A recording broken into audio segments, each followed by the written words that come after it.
kick things off with our last viewer submission from yesterday, since the stream cut out a little early because OBS was being finicky. I believe I fixed that issue, but we can't really know because it would only happen every 2 weeks or so, so we'll see.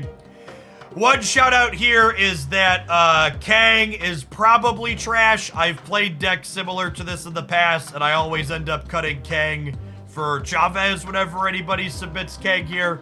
It is noteworthy that, like, Kang drawn late does give you extra draws at your top end, but I think in general, this is not good. The one thing to think about as a more generic thing past the Kang is my best decks video this morning. I recommended this deck list, which is a similar variation of this, but it's playing high Evo with Hulk instead of Infinite, so I'm curious to see how this feels compared to the high Evo build that I played. Let's pop on into some Silver Conquest with this viewer submission and see how it goes. Hop on the bike for a little bit this morning too, I think. Get some cardio in.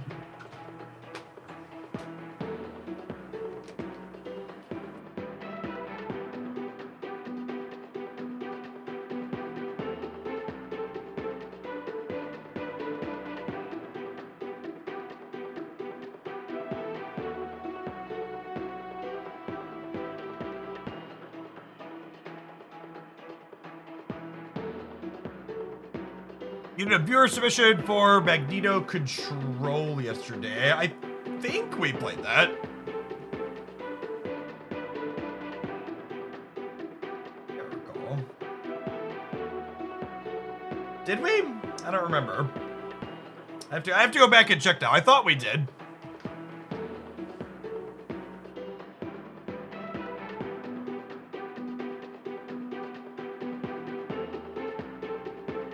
My brain is bad and we had a crash at the end, so I'm gonna go check and make sure we didn't miss it.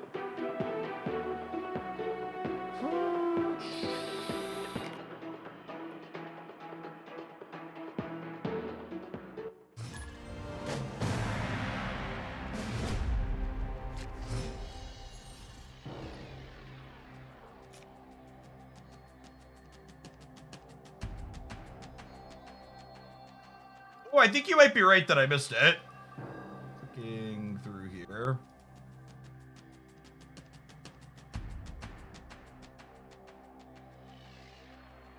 Yeah, I totally missed it. I forgot to queue it up in my list.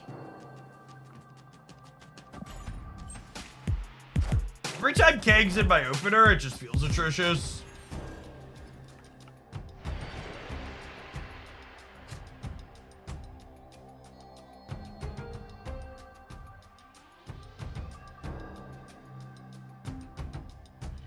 Hey, what's going on, Blades Runners? Thank you for the 5 months. Welcome back. And Zafa, thank you for the 52 months.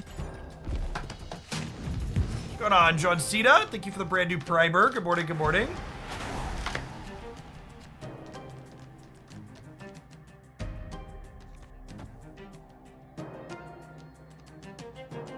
I'm gonna snap them at this point. We have Moon Girl to double She-Hulks.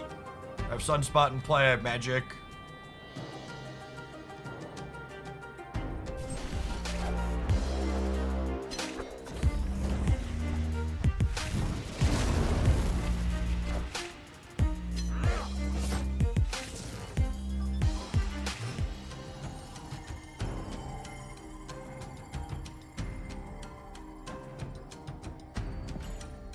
Now, one thing that's interesting about Kang with Moon Girl specifically is Kang with Moon Girl specifically means that you miss less draws. And what I mean by that is when I can Kang next turn and still get to draw a card. Because I miss my draw, but then Kang says, okay, we get to restart now. And then we get it. We take a draw at the start of the turn with 7 cards, with 6 cards in our hand. We're gonna burn a ton of time though. This is a terrible laddering deck, even if it might be good here. It's like the efficiency is miserable.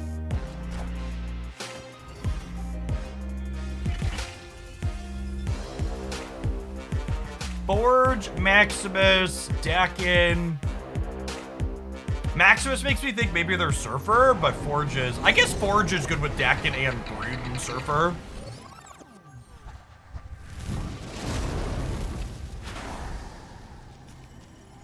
Whoa! They still haven't fixed that bug?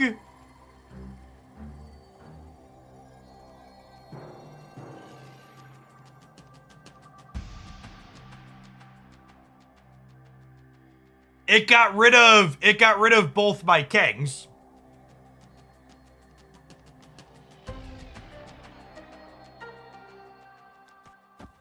Pretty sure it's not supposed to get rid of both my Kangs, chat.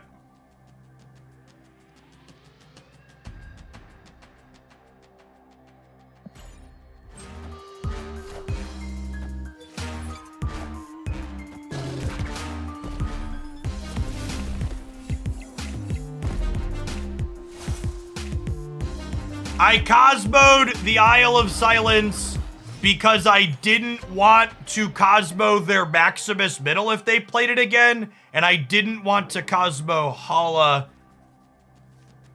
because it's Hala. Opponent snapped. Does double She-Hulk Infinite win next turn? Probably. Let's stay for the snap.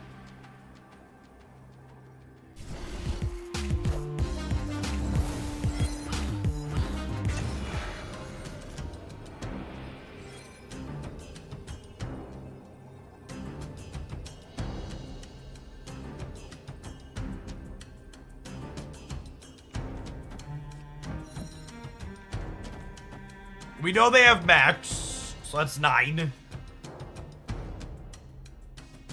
Where do I want the extra 2?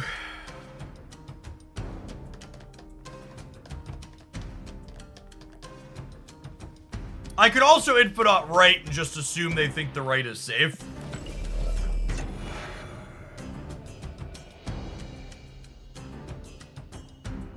I'm saying max is 9 because of Surfer, chat. Not because of Forge.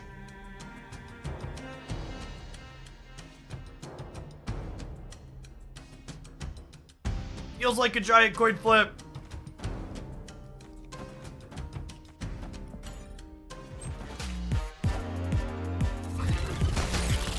Got him. Won our coin flip? Yeah, we won our giant coin flip. We actually would have won regardless of where Infinite went.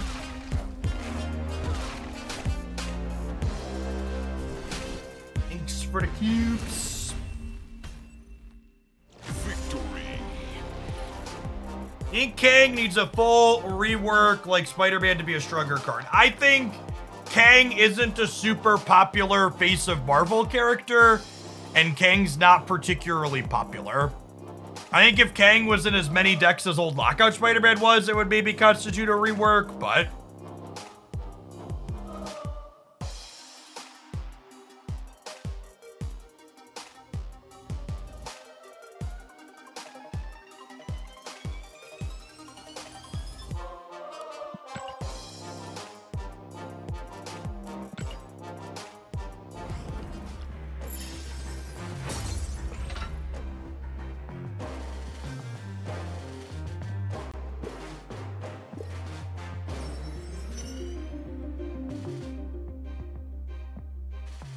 I do think that the popularity of a character factors is kind of funny. I think that makes perfect sense. You want characters that people like to be playable cards that are fun and interesting, that feel good to play.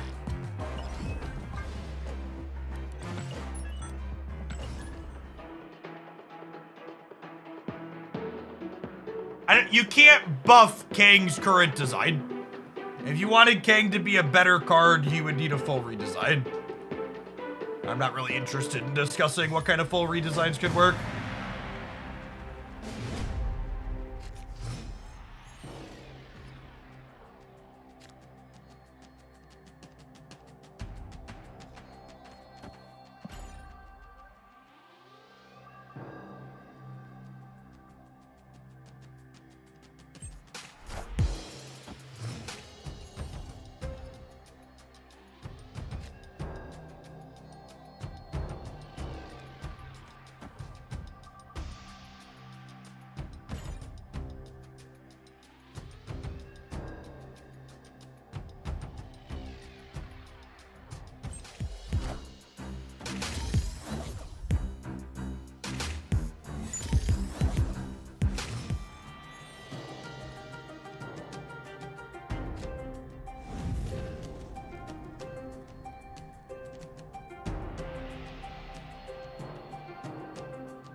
We just go soak Infinite.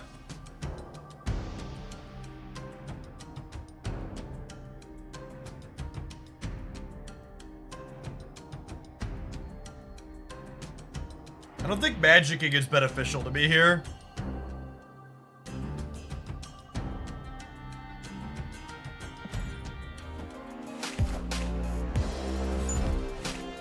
Clear for takeoff.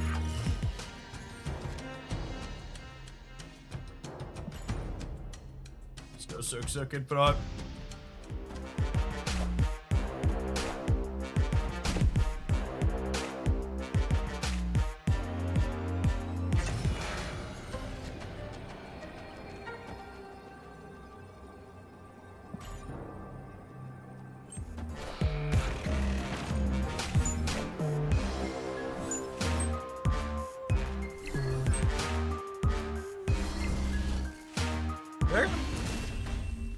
They are hella Victory.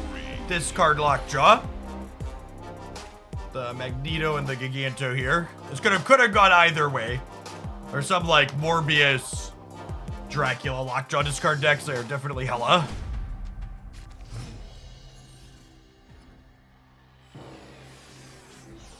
Infinite's new animation is very slick. I agree. Every time they add additional animations to the game, they nail it. Feels good.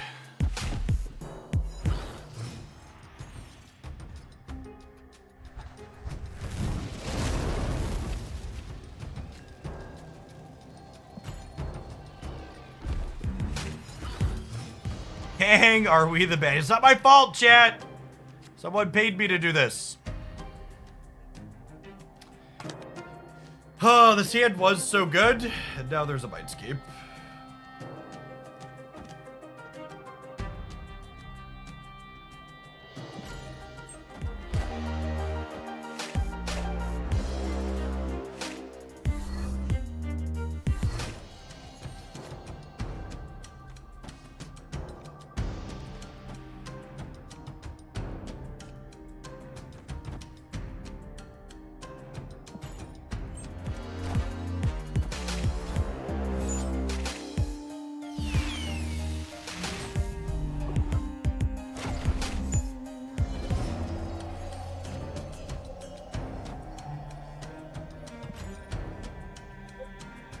Rip. Oh, snap. This is free.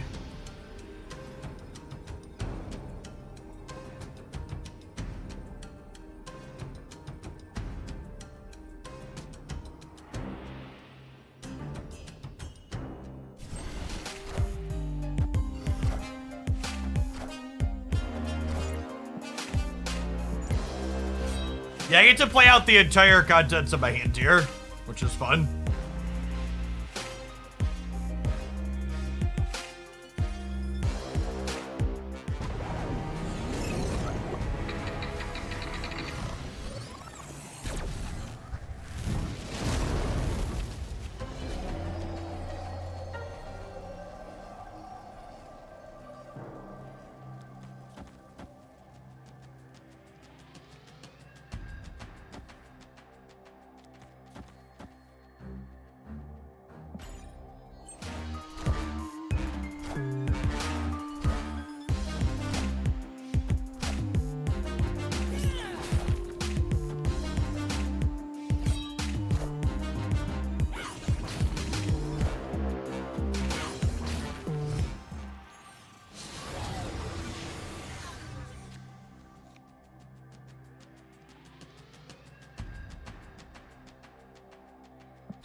Magneto is fun here, because he, lets us lock this Titania in the middle.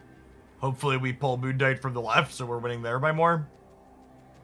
They notably haven't drawn Hela yet, though. And they did discard, one large lad. What do they discard the Gambit?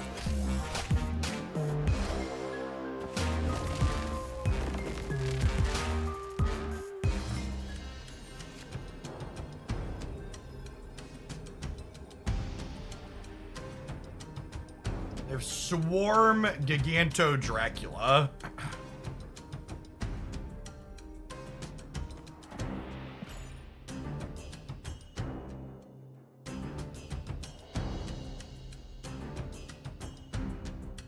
I think I'm staying.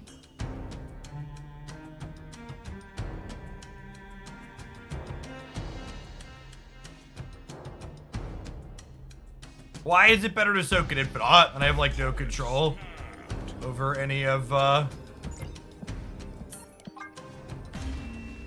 Titanias. Escaped.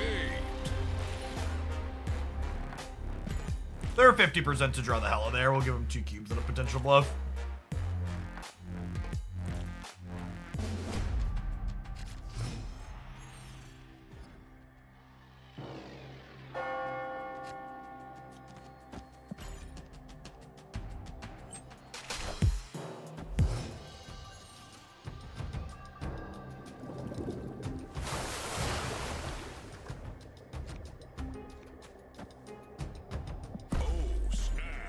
Snap on the double spider ham.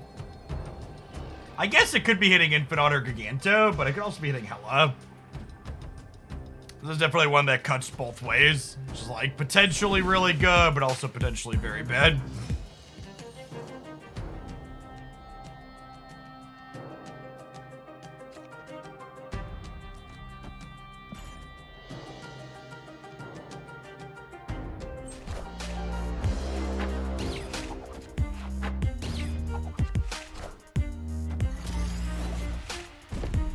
Okay, 6 in one hand, Taff does it in the other.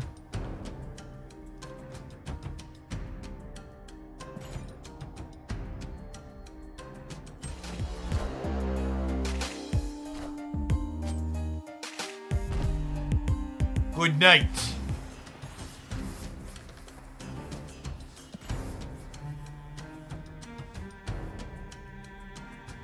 We already snapped, Chad. I snapped on the spider ham.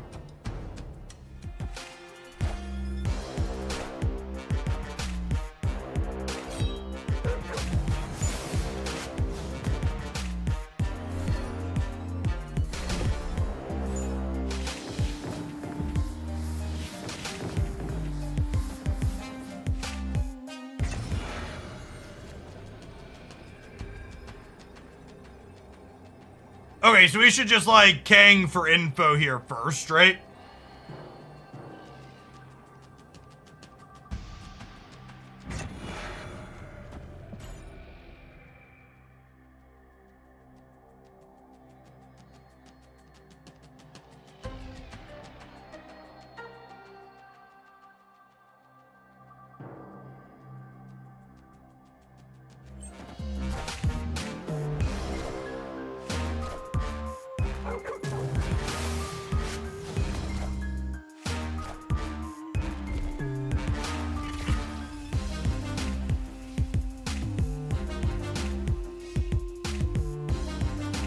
And this, honestly, is Kang's most useful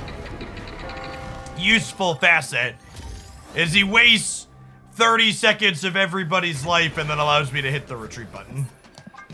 You know? And this is, like, why Kang's not very good, right? Like, as a reasonable Marvel Snap player, I know I should be retreating in this spot anyways. So, like, Kang's not doing anything for me. No, Kang is much worse than a turn 6 Daredevil. If Kang was turn 6 Daredevil, he'd be really good. The fact that he lets your opponent make different choices is atrocious.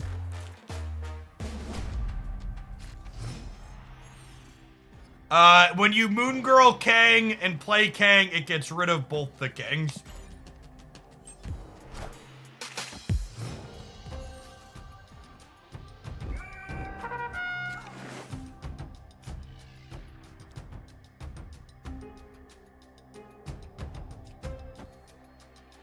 We'll play Nebula mid, and then we'll go Soak, She-Hulk on 4, draw some cards. Would Kang be good if he stayed on the board with some stats? Sure.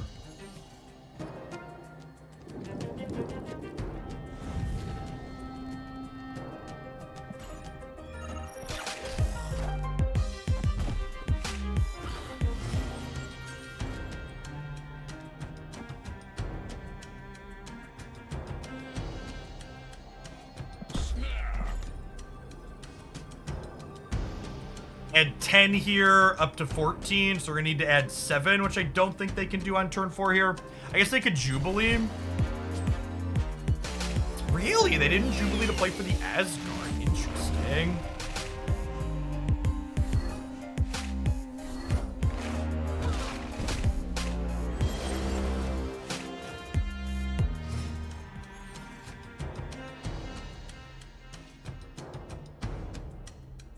I would like the record to reflect Infinite has felt infinitely worse than having a high evoed Hulk would feel in these games.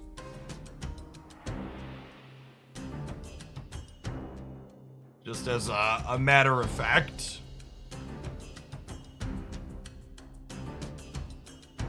Lock the center with Titania. Yeah, I can do that.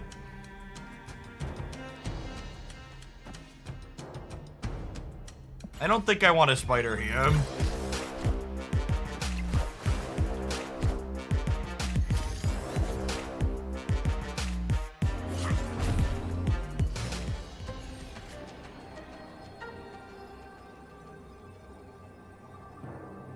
And here, like, I don't even know. I guess I can find out if they have Giganto. I already stepped.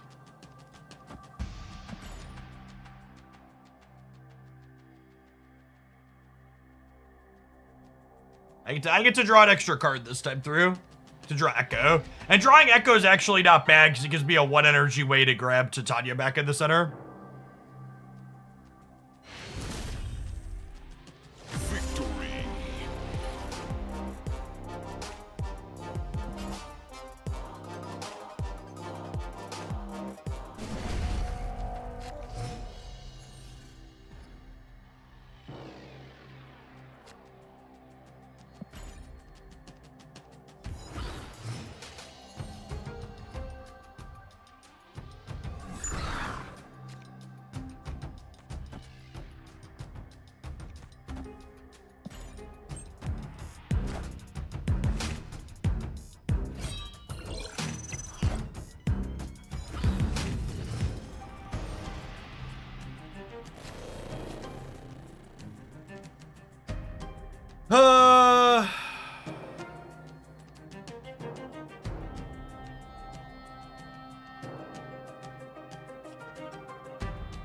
Is magic better for me or better for them?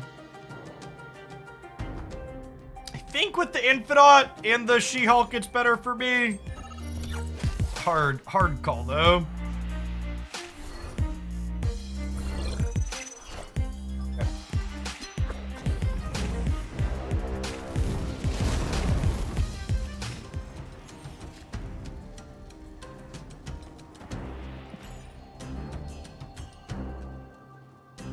What does Echo do in this deck? Echo does the same thing in every deck. Echo is a tech card that's good against ongoing things.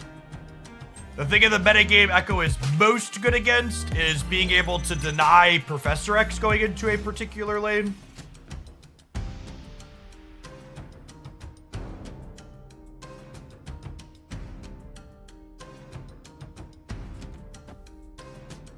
Cosmo here.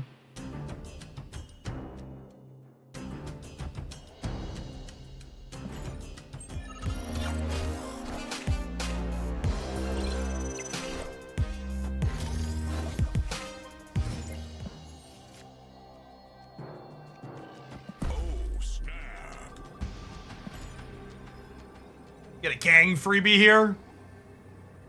We're playing him now just so we get to draw an additional card.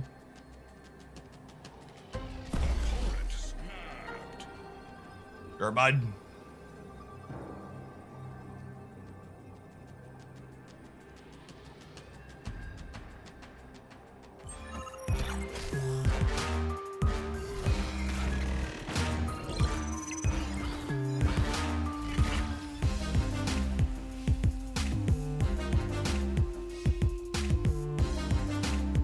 Kang is in this deck because I was paid $10 to play Kang.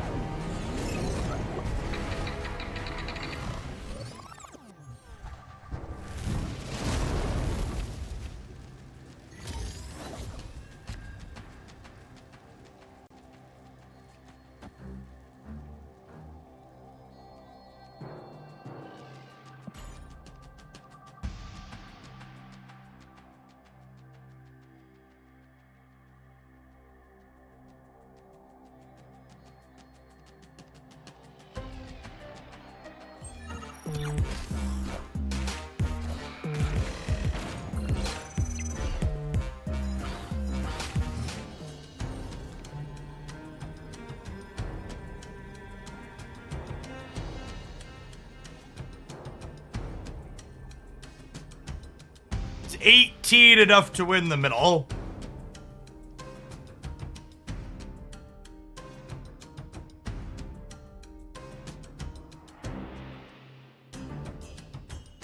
They've discarded Jubilee and Gambit, so neither of those are good on Hela. They have Giganto. They need like Magneto and to discard Giganto to Dracula. So they would need both of those cards, and they would need to hit a 1 and 3.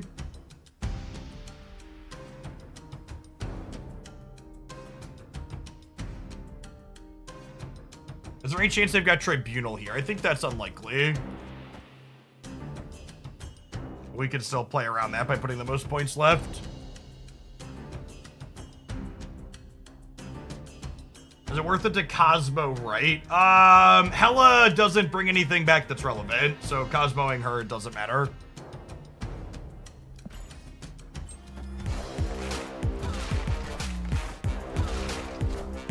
Alright, this is Magneto. Does Dracula discard something that beats us?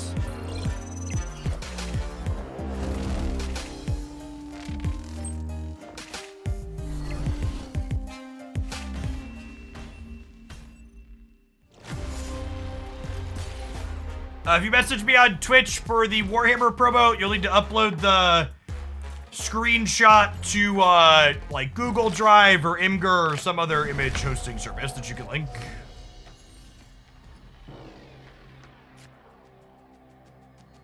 There's no reason to hold on to regular collector's reserves anymore. Just open them when you got them. Double She-Hulk won the left, right? I don't believe so. They were plus 40 on us, and Double She-Hulk's only plus 36, so no.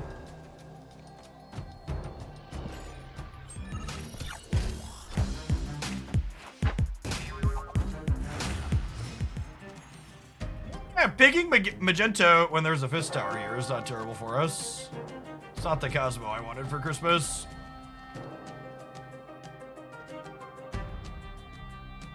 I am not taking more viewer deck submissions this morning.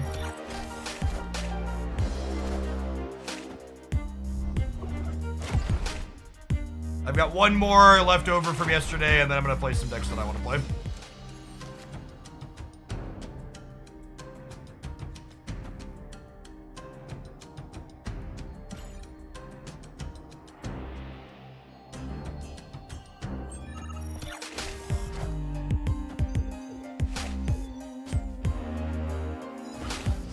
Very quiet. We're hunting Jubilees.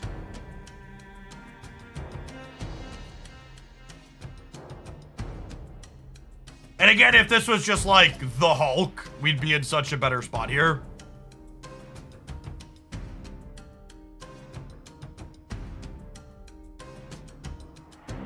I think I'm supposed to pass, and then just like She-Hulk to Tanya, plus whatever we draw on the last turn.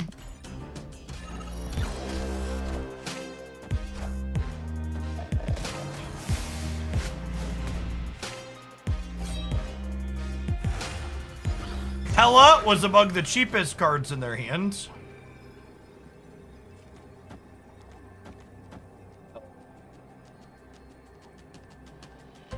Just play for all three, and then we're good to go.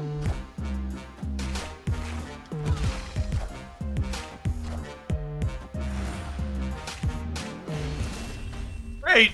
Last game. Victory. Going on the Asian invasion. Thanks for the 7 months. Appreciate that. Welcome back.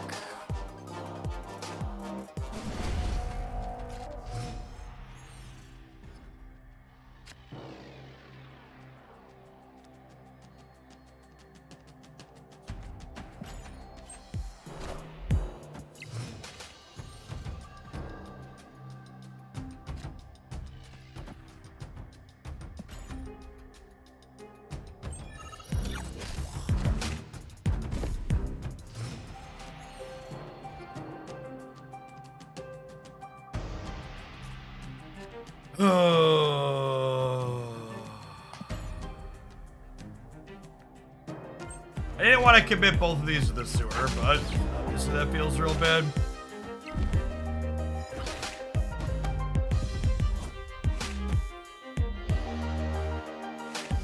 The fact that Jubilee was the most expensive thing in their hand means that this Lockjaw is about to be freaking huge.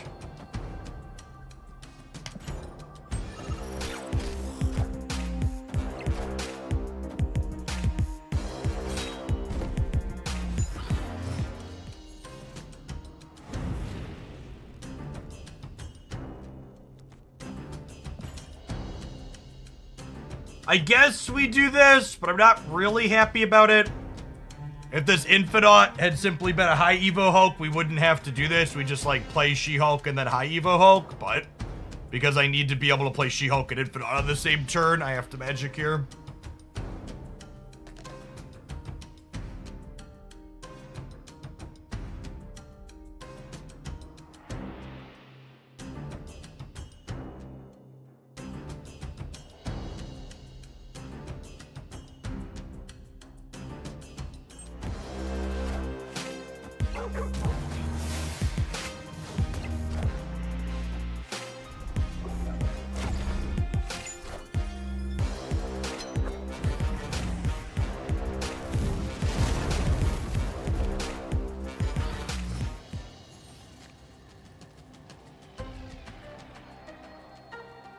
There's just no reason to Kang. We're all in.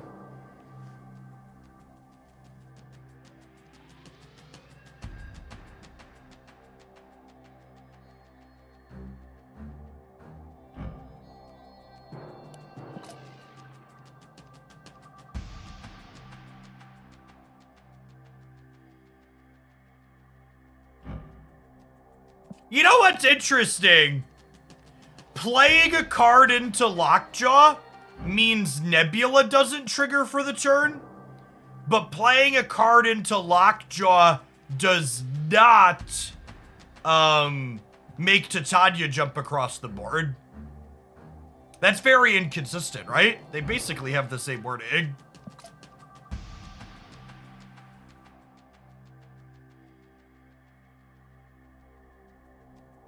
I think it's a bug on the Titania side. I can see that. It's one of the tough parts about it being a digital game with no rulebook, stuff like that, where it's like, is this a bug or is it a feature? It's just like up in the air.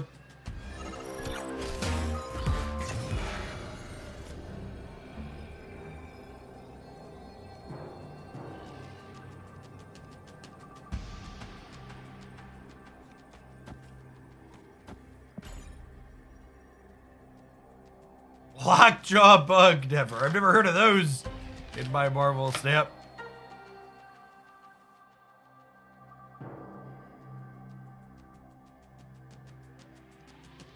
Going on, Mega Arcanine? Thank you for the half a year. Welcome back. Congrats on your infinite success. Hope you're having fun.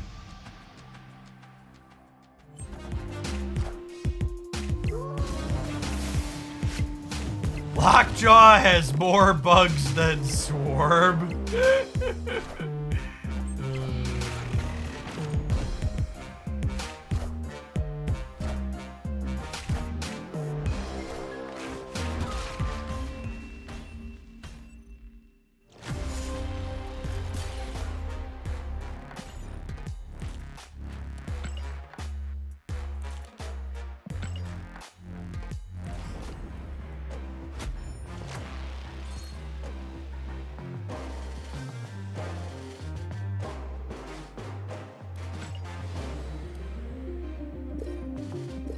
For the many people in the audience who are now commenting on the quality of the code in Marvel Snap, a little bit of my background that I don't talk about too much is that in a former life, before I did this as a job, I contributed to a number of open source projects and did process automation programming for a Fortune 50. Speaking of code bases and not understanding why issues occur where they occur, I've spent, gosh, we're getting close to double-digit hours at this point trying to debug that particular OBS crash that just happened.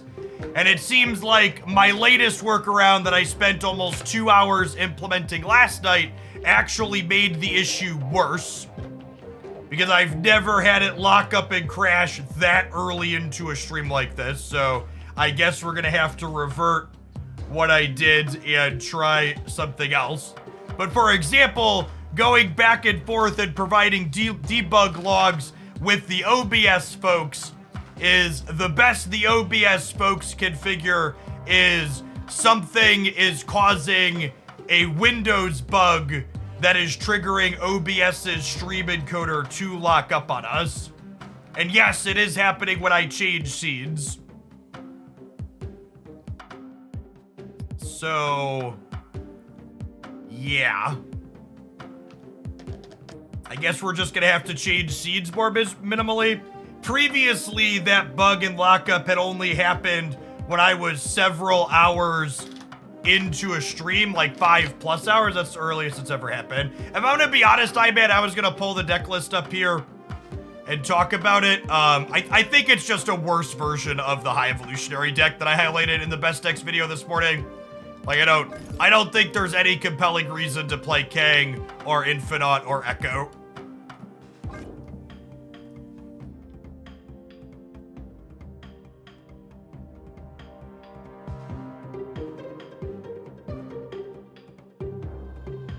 The good news about the issue in and of itself is that, the crash is related to the fact... The crash is related to the fact that I'm screen capturing Snap multiple times. So, in theory, when we get a PC client here before long in a perfect world, that will no longer be a problem. Okay, so I think I can work. I can do this as a workaround. The most common thing I'm doing when I'm changing scenes is just pulling this up. So I think if I just toggle this element off and on from now on instead of changing things, and I guess I just won't do desktop shares more minimally, and I won't do full screen on my face as often.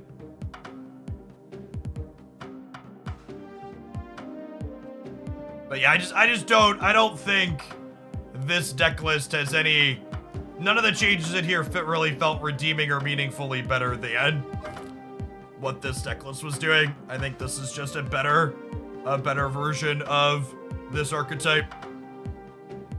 Infinite in particular felt really clunky at multiple points.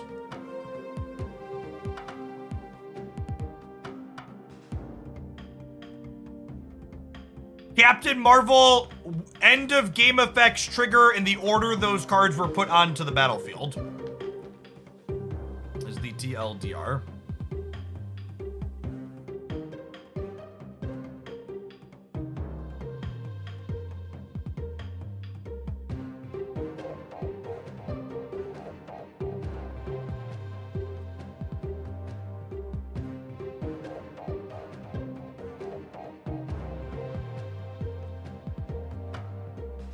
All right, we have one last viewer deck submission before we get to play a few things that I've been meaning to play. And this one is one, you know, that I'm happy to play. We had someone request that I play. They just submitted my exact Magneto control, yeah. All right, let's do it.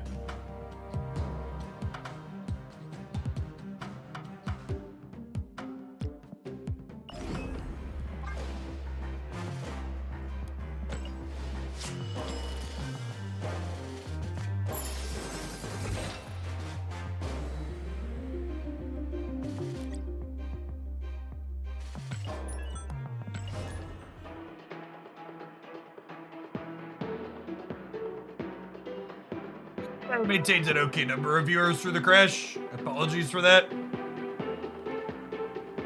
It's extra frustrating that I've spent so much time trying to chase it down. Maybe, honestly, it's been a little while since I reinstalled my system.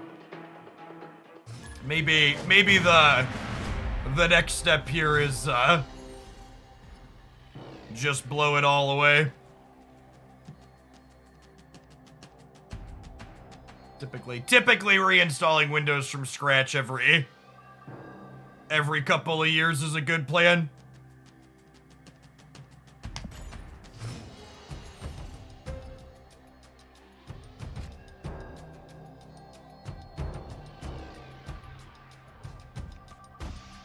Oh, I don't want a Zabu mid because we could get Enchantress.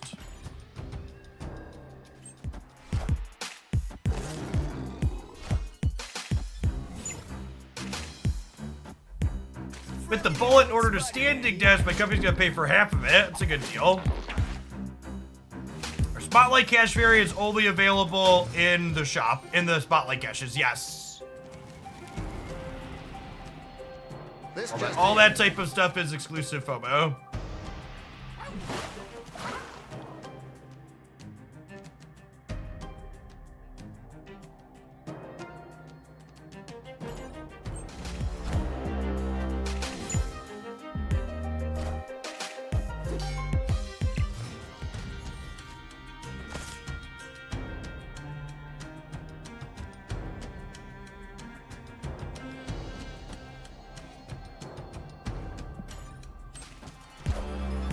Is gonna get into Shang-Chi range here before long. Unfortunate that we had priority here, so their Captain Marvel moves before ours now.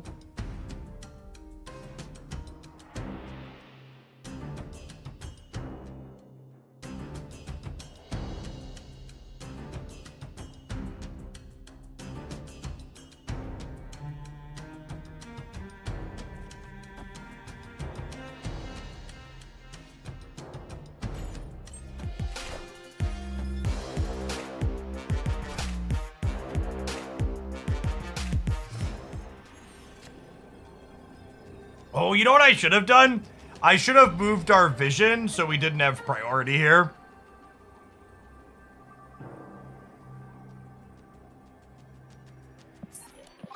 Just leave here. I haven't played this deck into this Little Moves deck since the Little Moves deck became popular. I don't know how this matchup looks. This deck was good into the Zabu Darkhawk decks. We might be a bit worse into this. They don't really have fours that we can bully around with Magneto.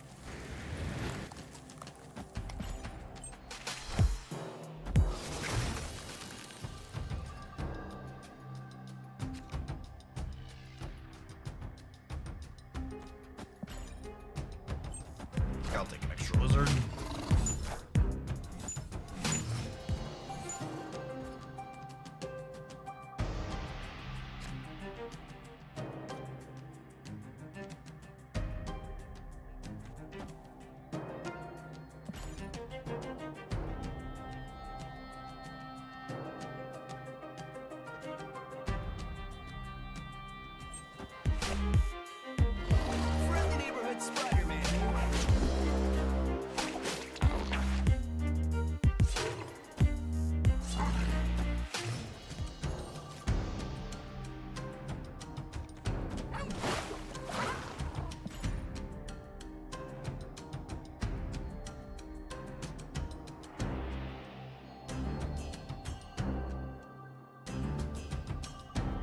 Yeah, that's exactly right, Tepek. And whatever's easiest for you.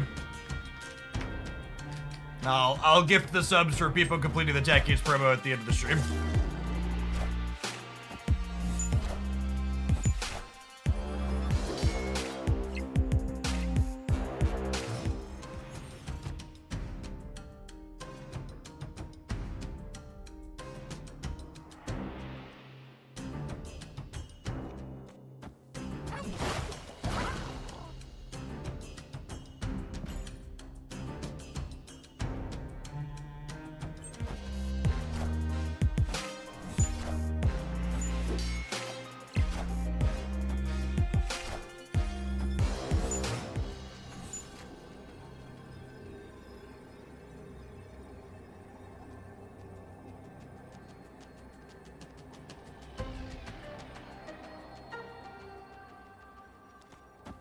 $17 enough to win here if I pull these. Do I expect them to play for here at all?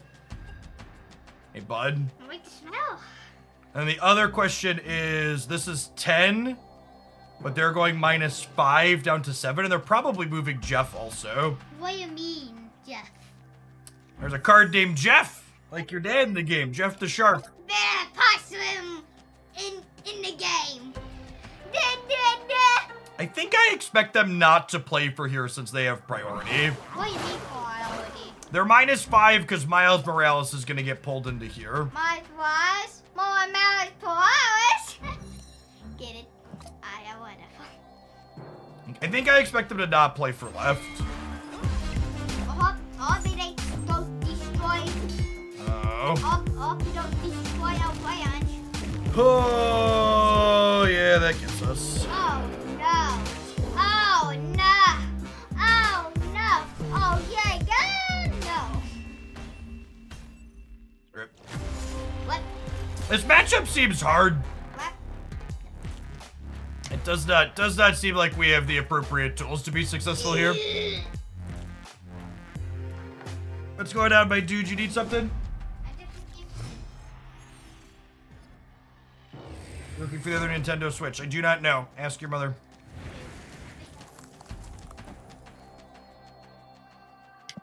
Yeah, Magneto and Craven. I mean, to be fair, they had 3 Cravens that game.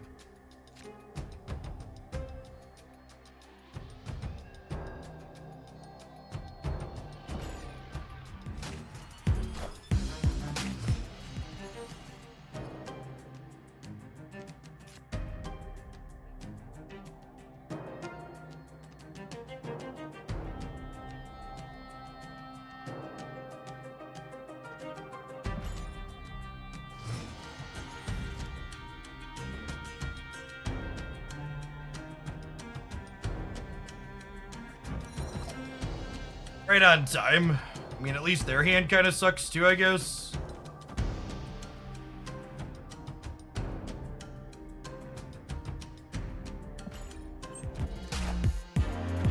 Wind aid my hand.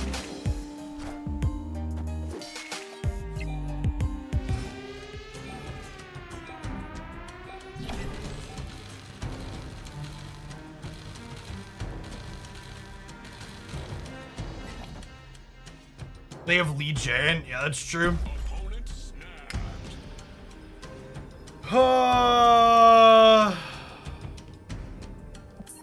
Have to just leave because of Legion. Escape. Whatever platform you prefer, Biored.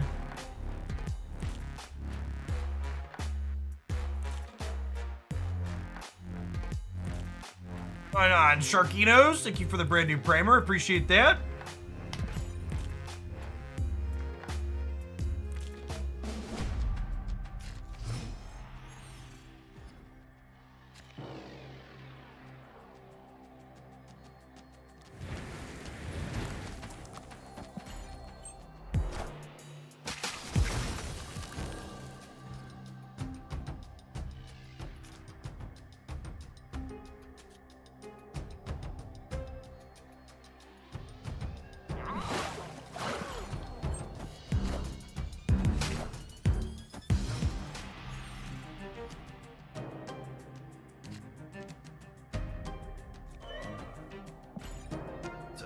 Get rid of Mindscape at least. Wind aid my hand.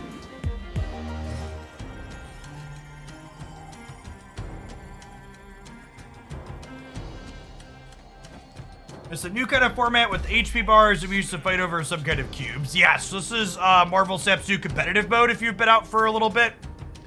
You're still playing for cubes and snapping. It's just each player starts with 10 and then you work to 0 over the course of a longer match.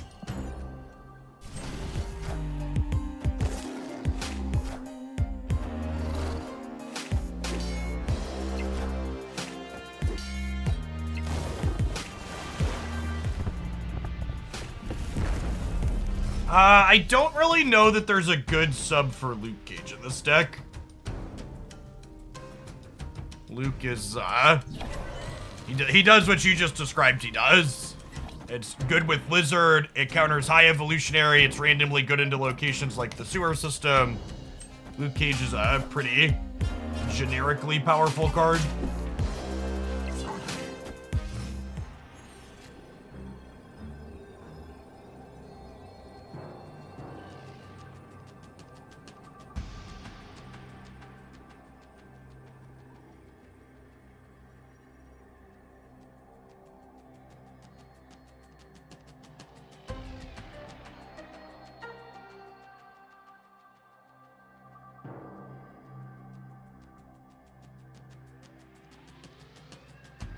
Oh, we're basically just flipping a coin here, right? If I Magneto here and move this here, they go to 15 and I go to 15, so we tie.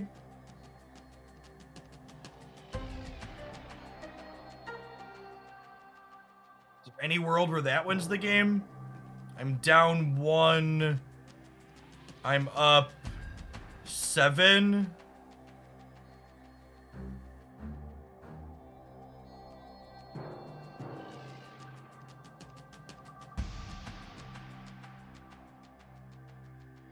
Yeah, I counted their buff with Kraven. They go down 5, up 2. So they end at 15.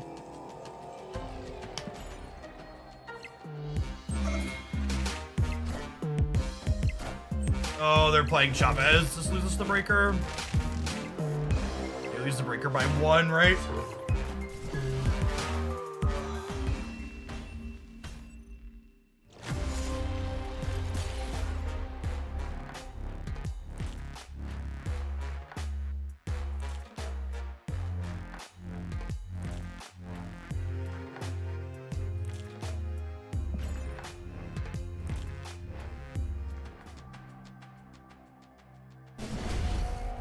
Yeah, I don't know that you can fix this matchup. But I'm gonna run another Silver Conquest, but I think if the opponent's deck continues to get popular, this deck probably becomes unplayable.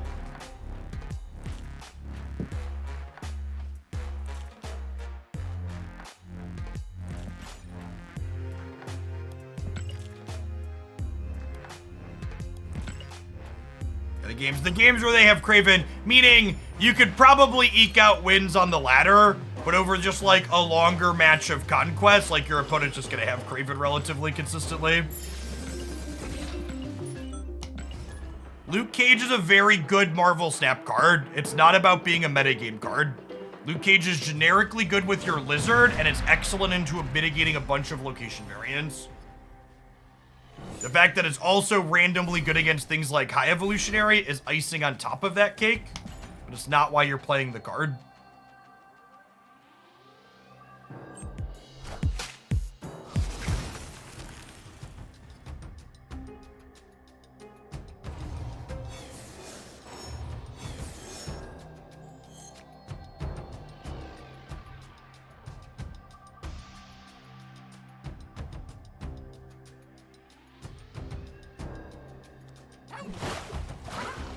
Howdy, thank you for the 5 months. Welcome back.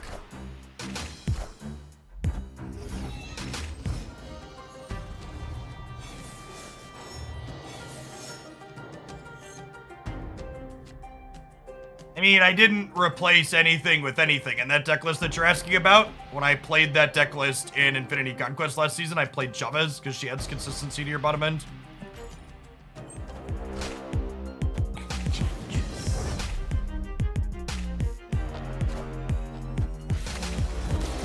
Ultron. Ultron.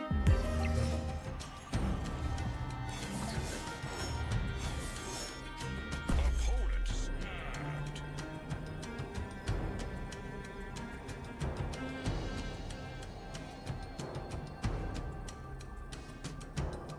Bouncing.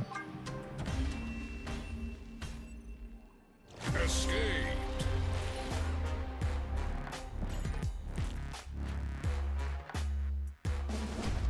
I mean, did that backfire? I know we get to leave. We have to leave for a cube there now, but there's a chance that if we don't do that, we end up losing more cubes than that, right? So the people who are like, that didn't work out, I think you're under-evaluating what happened there.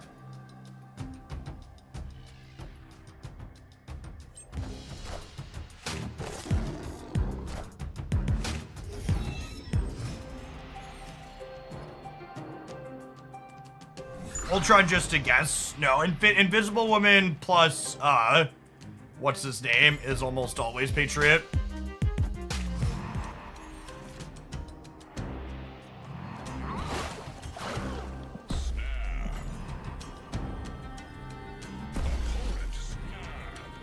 Cyclops is very good in that deck. I mean, he's probably fine. think Evo Cyclops is a good card.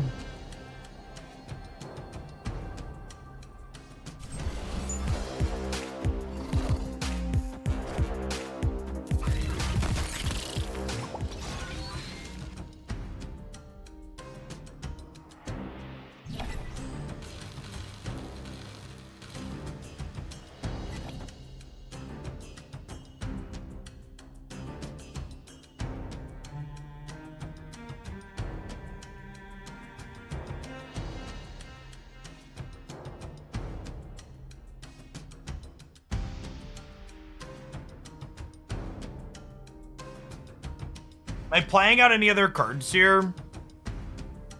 I can't decide. When I have priority going into the last turn anyways, I think I'm just playing this to clear my lizard.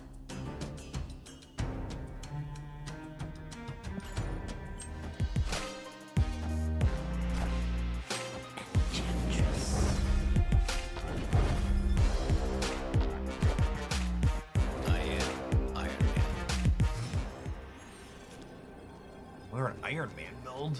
Interesting.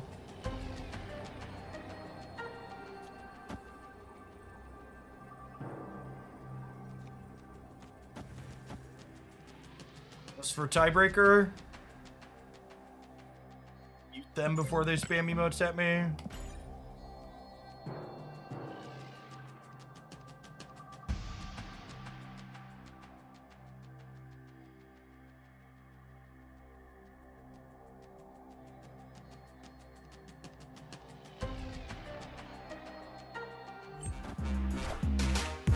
Wind, aid my hand.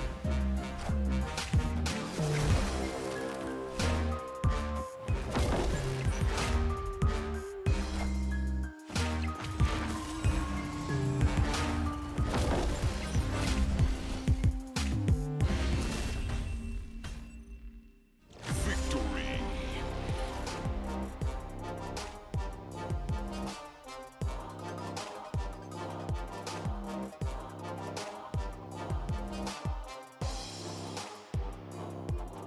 They literally lost to me playing no cards. Gamers.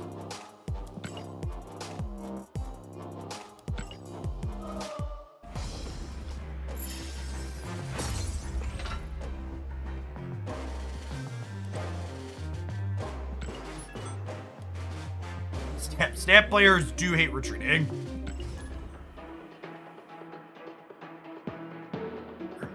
You're not wrong.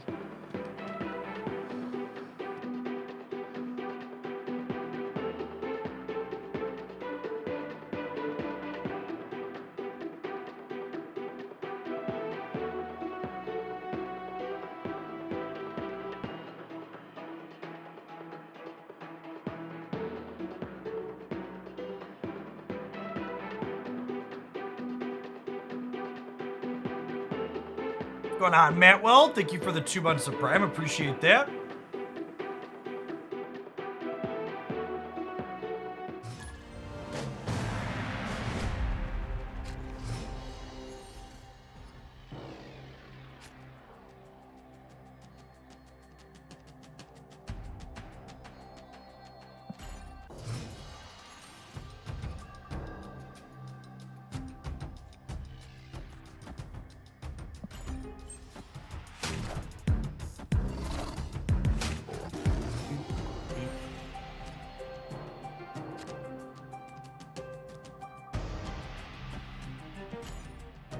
Storming the X-Mansion always feels flavorful.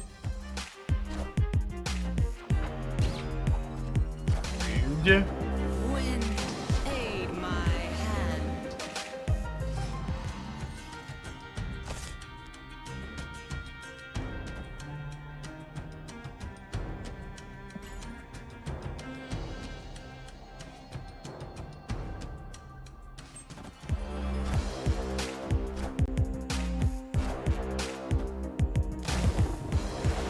Okay.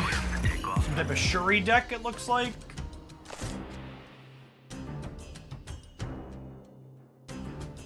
They're gonna play some kind of really big thing over here, right? Because they ended on 0.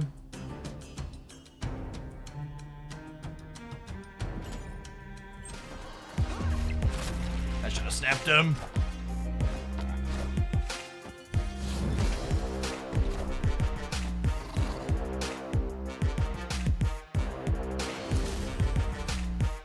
Victory.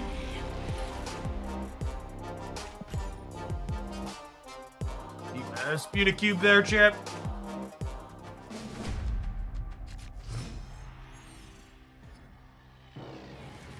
Series 3 complete. Do I save my regular caches or open them? Thanks for the resub, Matt Willie. Just open your reserves.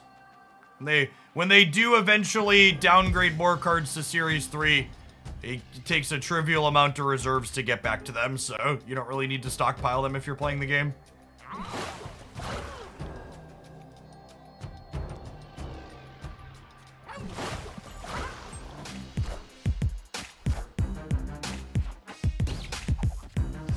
Gento's a fine pig.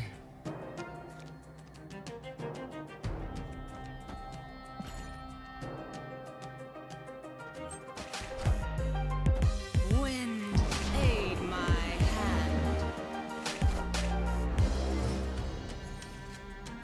They have not announced any additional series downgrades at this time.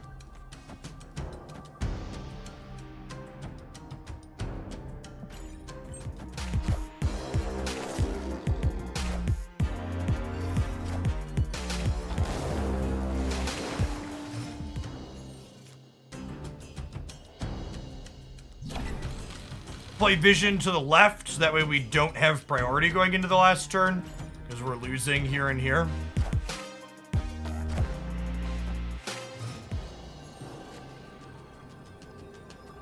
Slide Vision center. We'll play Shang-Chi Enchantress over here on the left.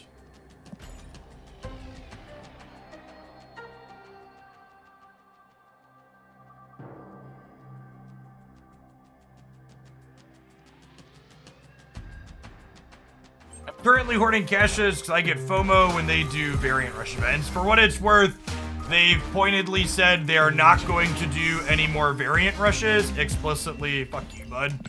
Explicitly because of that behavior.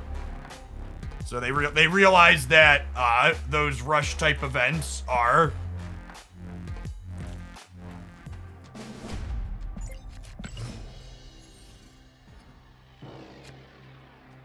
They realize that those types of rush events encourage hoarding, so they're no longer going to do them. Opponent snapped. Oh, snap. Have a Shang-Chi, fuck you. Avenged other Discord long time ago.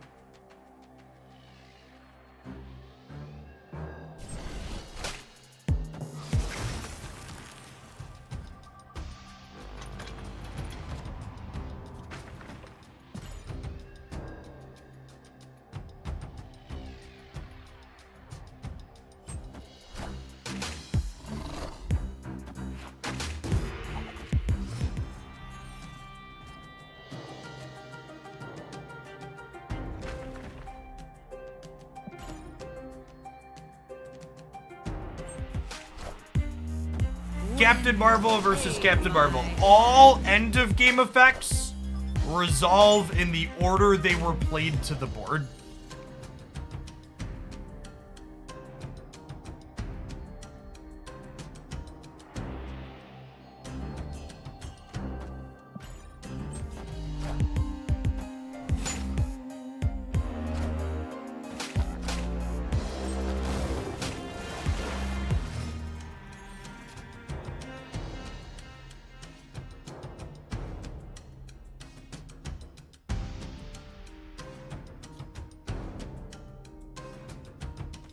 I'm gonna play to the left here, so that way I don't have priority going into the last turn.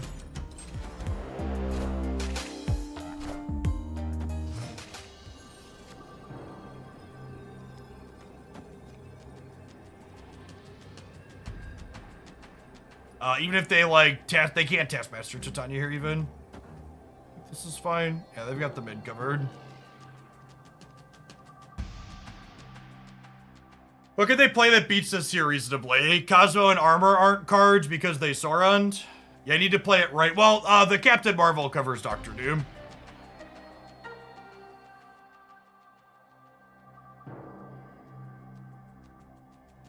Luke left versus right. They played Sauron this game. They can't armor me. The armor has no text.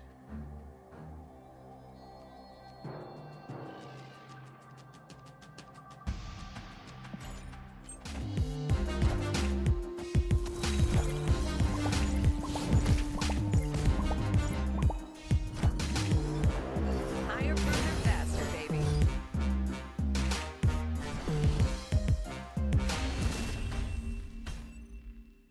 Victory.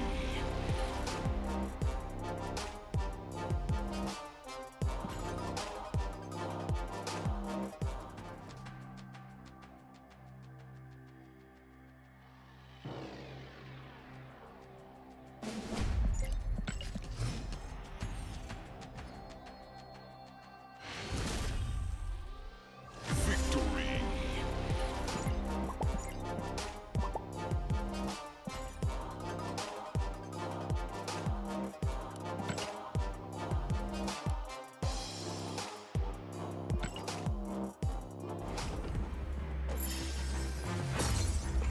For those of you that are coming in late, they were very rude with the emotes after their Doctor Doom got a second cube out of us in the first game. Second game, whatever.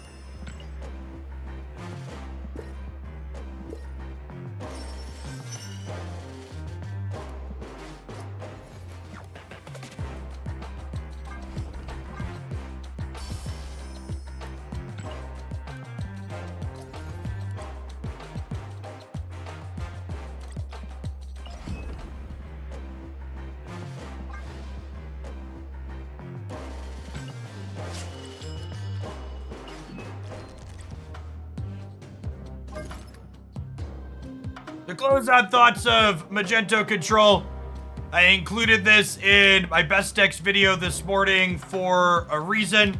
I do think it struggles a little bit into the little Craven decks that have been running around, but outside of that matchup, it feels like it has play in basically every matchup. It's notably very good into the Zabu Darkhawk decks, which have been popular as well, so I think you're never 0%, even if some matches are hard. And you have counterplay into most things. Yeah, I think this is just this is fine, right? If I just toggle this when I want to be full screen to work around it crashing when I change scenes.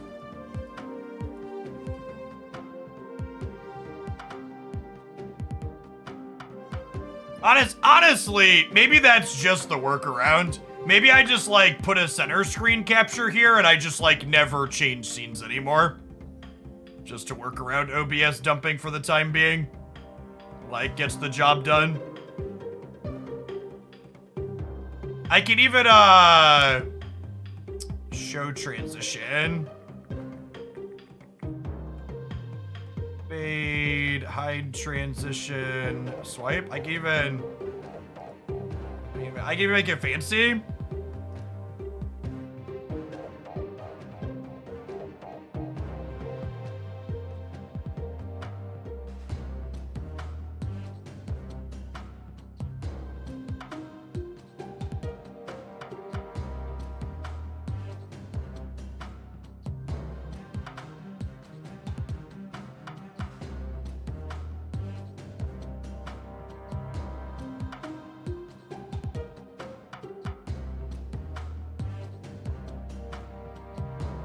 You include thick black borders to cover the entire side of the screen. Yeah, I'll have to play with some of the details on that. But yeah, basically the crash that we had that ended yesterday's stream is some kind of bug between Windows and OBS that's happening sporadically when I'm changing scenes. That has to do with the fact that, like, in order to build this Frankenstein of an overlay, I'm capturing snaps 6 different times. And that's triggering some kind of Windows bug with my configuration.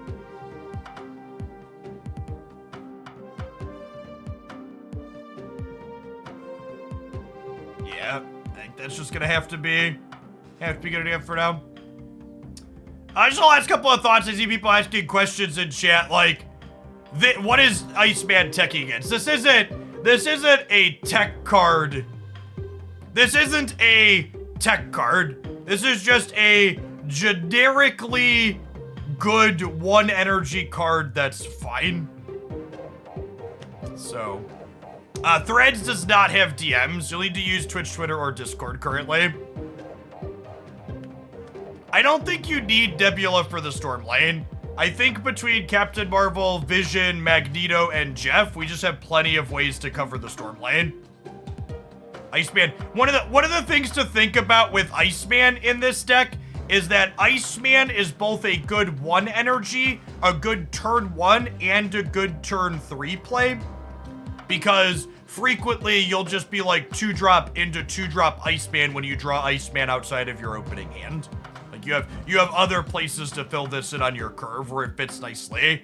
Like an Iceman even on like there's even games where like you don't have Iceman in your opener and you go Zabu on 2, Captain Marvel on 3, Iceman Jessica Jones on 4. Or like 2-drops plus Iceman on 5. It's just a good Marvel snap card.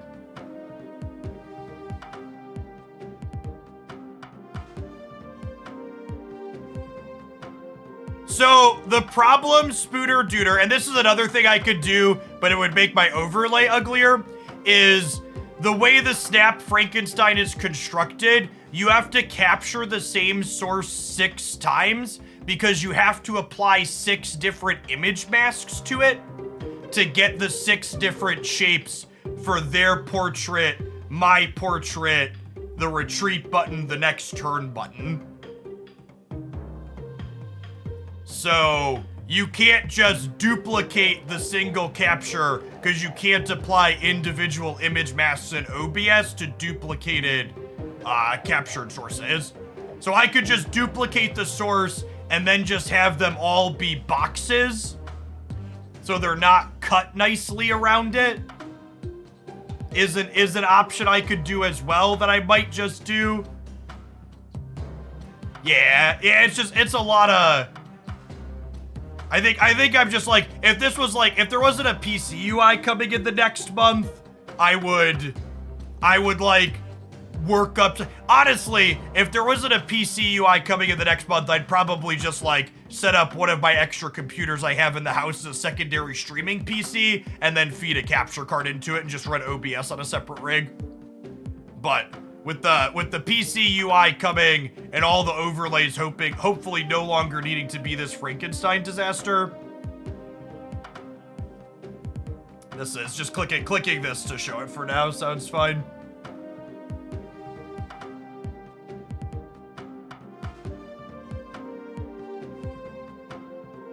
Is our crashing when you added the opponent's cards now?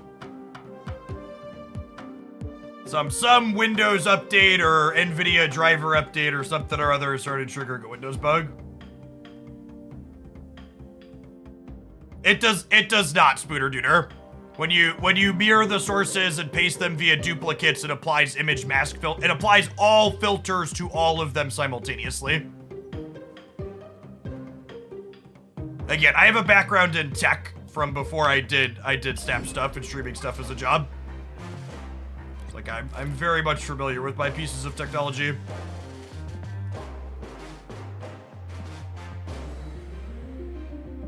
What do I want to play? I want to record some games with this. This is potentially good. Speaking of decks where there's just like a good Iceman in it.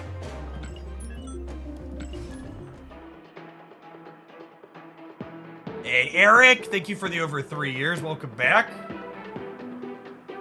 What's your favorite least playable card that you think is good? That you wish was good? Dr. Octopus, maybe? Black Widow? Black Widow Viper? Those are both pet cards that just don't see play in meta decks.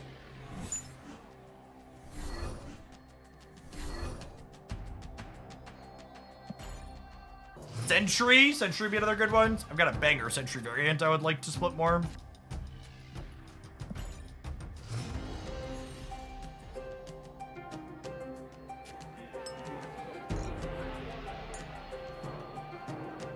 Okay, does Hulkbuster with Kitty Pride here actually save us? Because I get to go Kitty Pryde. She goes back up to 3. I go Kitty Pryde, Hulkbuster. She's at 8, 9. And then we Shuri. I think I'm just going to snap them.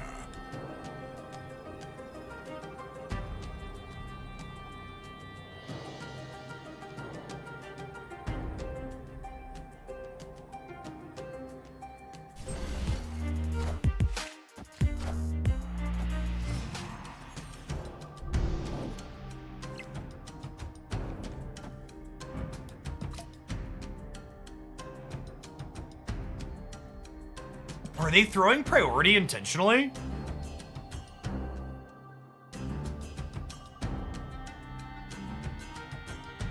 They could be setting up Storm. They could also just be like throwing priority though. To kill under me. They hadn't seen the Kitty Pryde yet though, right? No, they're just being cute, sure. Surfer move then?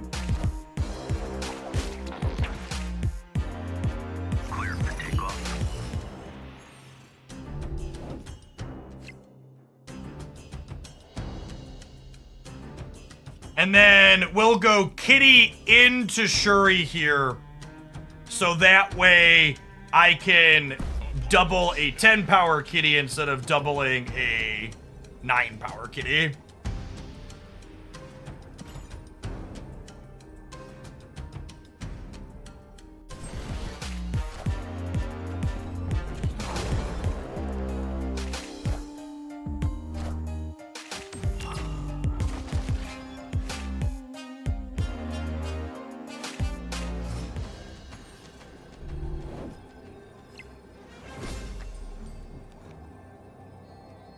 Well, fuck me.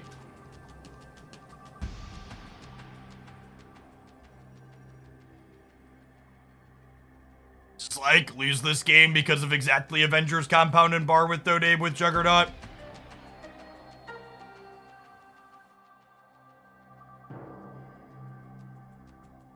Yeah, we also lost the coin flip, right? Like if Shuri goes left and Kitty goes right, we win the game. Next couple, or next bed. Escape.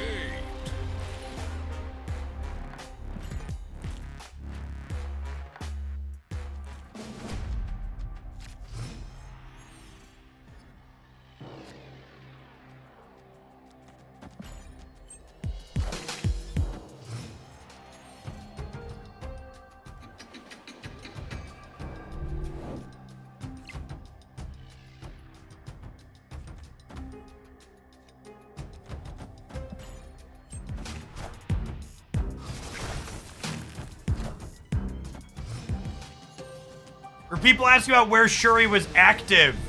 Shuri was active. Oh, that's kind of punishing. Location have just been real shit for us. Shuri was active where she flipped up at, chat. She hadn't flipped when they juggernauted us, so.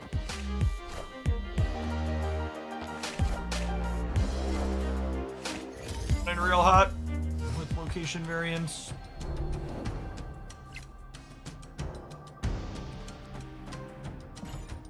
Can win a coin flip here.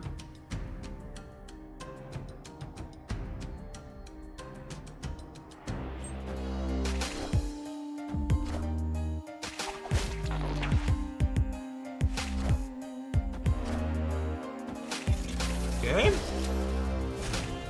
Your finest Shuris, please, deck.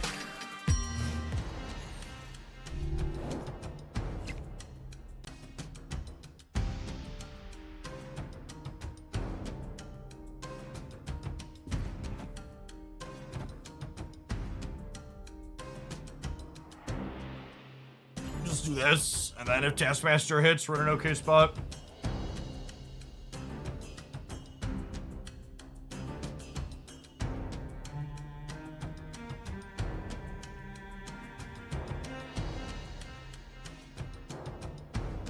Is Surfer Move a good deck? I mean, Surfer Move is a deck that exists.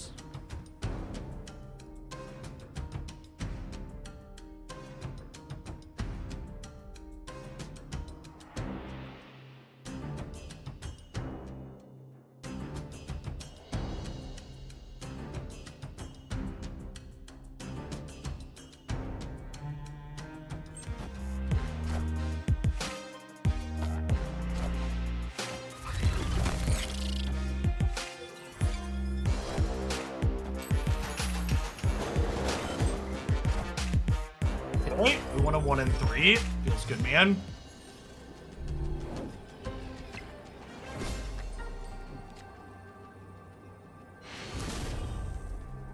Victory.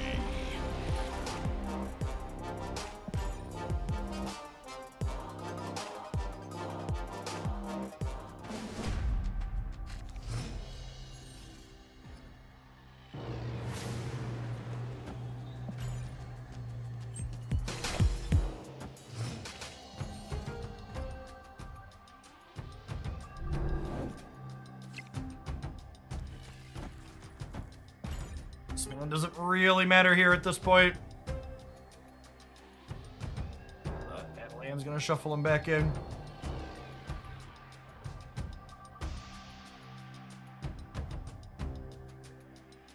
Yeah, I think Chavez is solid in this deck. It's like basically exactly Taskmaster is the only card we're ever really happy to draw on the last turn. Hey, what's going on, Zach? Thanks for shipping your Prime this way again. Life's treating you all right.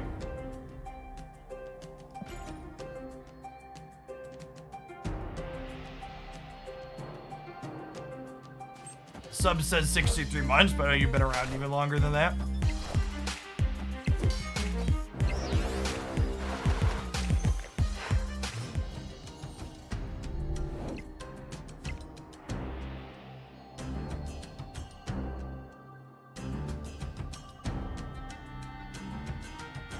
I think I'm happy, regardless of where this goes. Famous last words, maybe.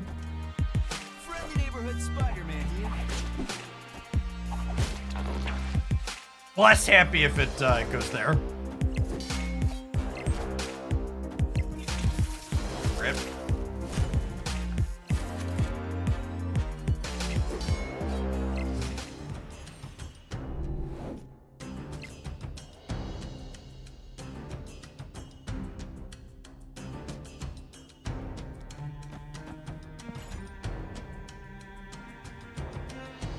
I'd still be okay here.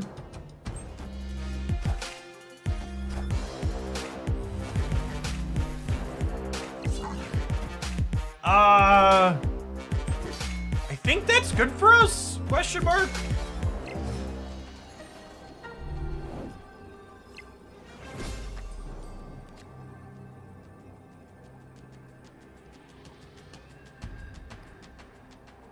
What happens if I put 14 here and they Heimdall? I would be at 21. They would go to 23. Captain Marvel would jump over and put me to 26 and them to 25. Vision is more. Ooh, good call. Good call. Early good. Okay.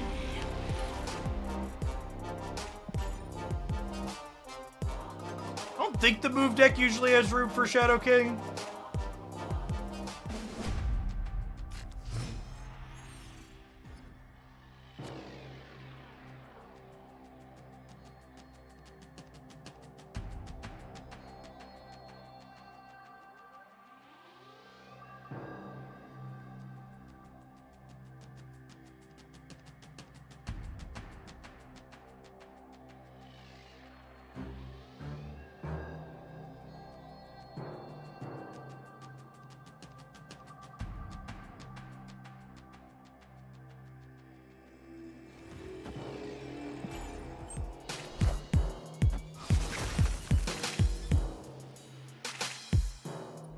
Wheel.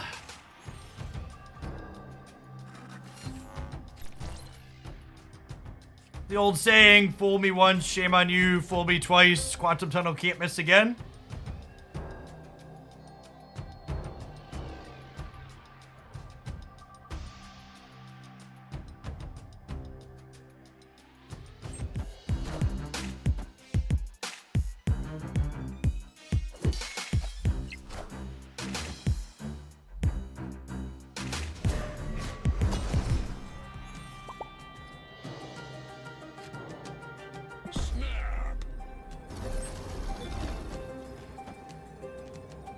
That's funny that it shows the Forge's animation in my hand. when we redrew it. Love it.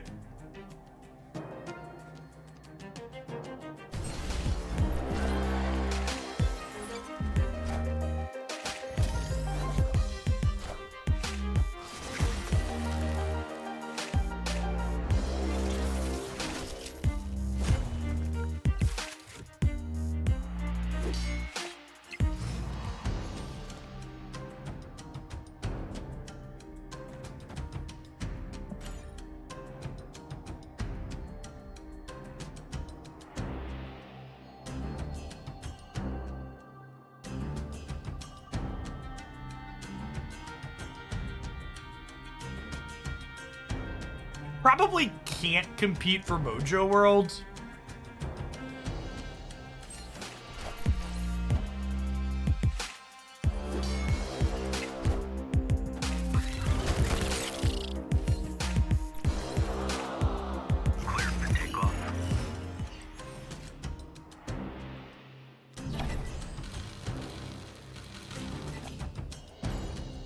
That gives us some flexibility depending on what we draw here, because this will be a 10 power vision. So if we draw anything other than Shuri, we could go something else plus something and then... Oh. Well, that's quite good for us, actually. Thanks.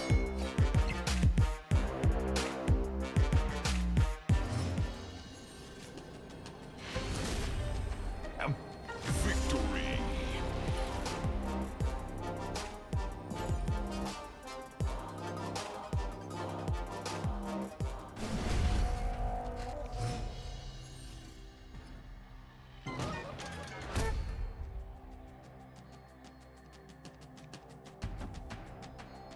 Again, it's just a general note. If the first location isn't one you want to play Kitty into, never play her in the second because it could be deep space.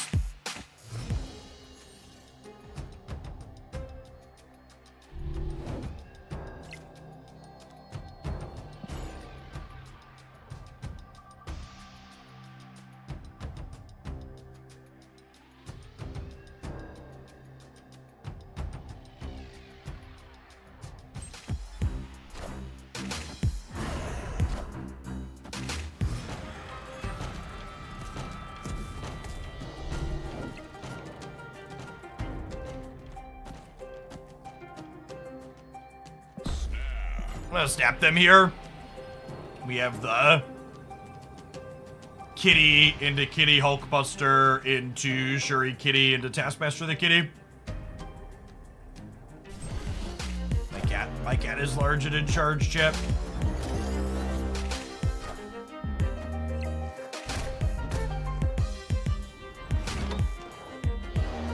Getting X-Mansion diffed. Sure, diffed a little bit, but not the end of the world. Still very winnable.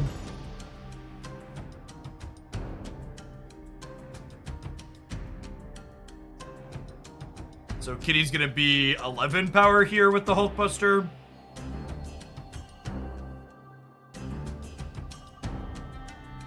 Then we'll have to decide, are we going Shuri Kitty or Kitty Shuri next turn?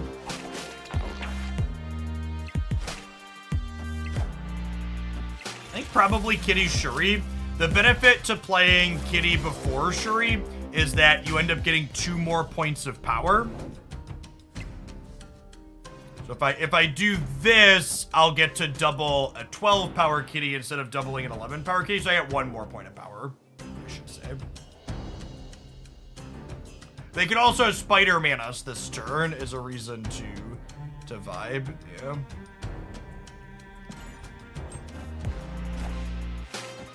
Friendly neighborhood Spider-Man here. What's going on, Hexapelagic Squid? Thank you for 36 months. Welcome back. Appreciate it.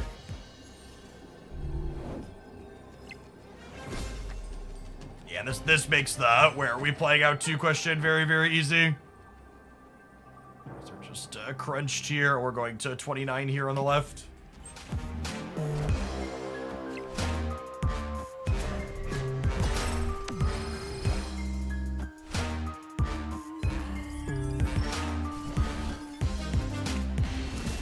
I want to make it clear that this is a very low bar that we are clearing. But this is the best Hulkbuster deck I've played, and it's not close.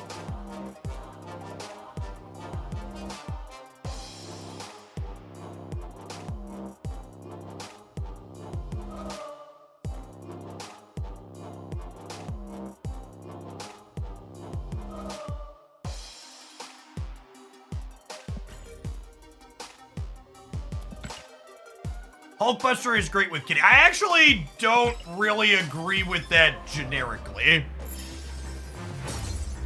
I think Hulkbuster is good with Kitty with Shuri, because you get to get +10 with it.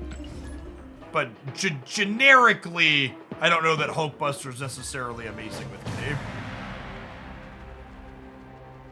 Like, helps you dodge priority a little bit, I guess. Oh my god.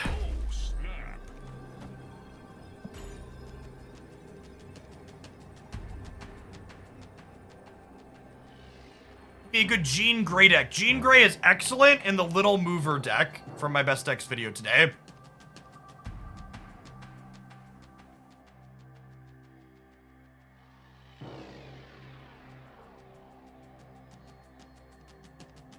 To double the Iceman, double the Forge, double the fun.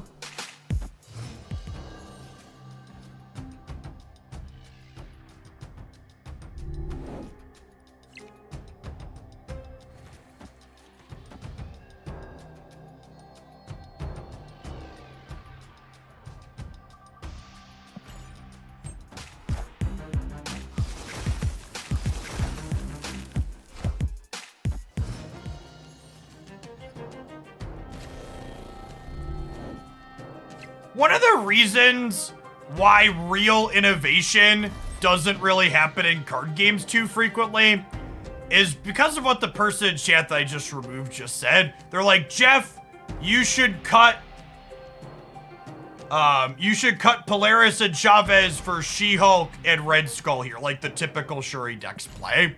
And it's like, that might be better, but it might not. And I'm never gonna figure out if doing something different is better if I don't play games with the different thing. People just like despise trying new stuff. It's okay to take a second and like play some games with something that may or may not be worse to try and figure out if that's actually the case.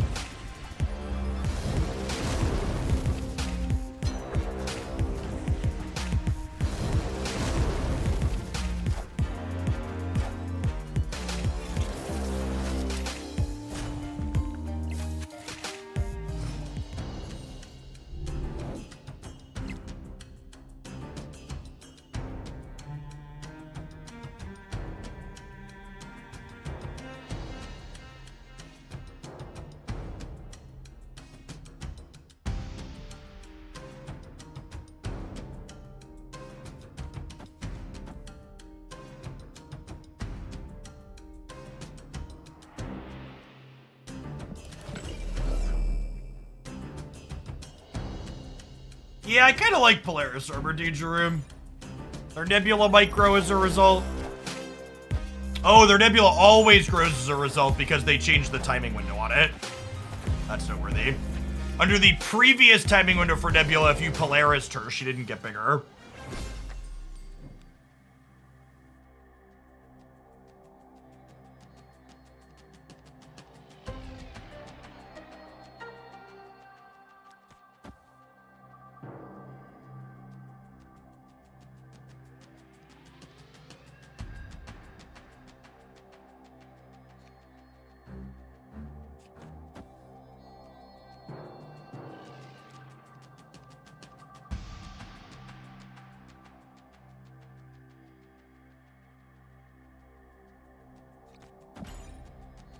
I think they're full skipping.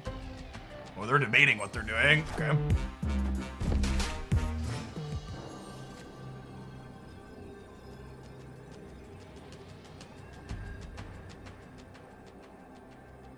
Now, the question here is, do they play for all three Or do they play hard for 2? And it's just impossible to know which of those 2 things they're doing.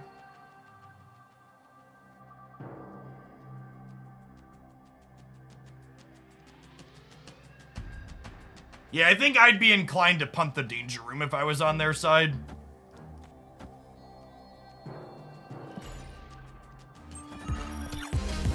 And they did not, so we lost.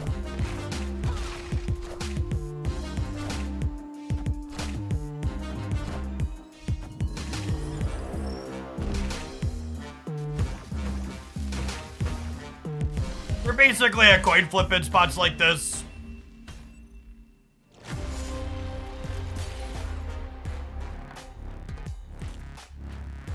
Double Hulk is hard to beat. I mean, we literally beat Double Hulk playing our cards in different spots. It's like when both players have all their cards saved for the last turn in a situation like this, it's basically like a New York flip. There's not really anything skill testing about it. You're just like hoping to be lucky instead of unlucky.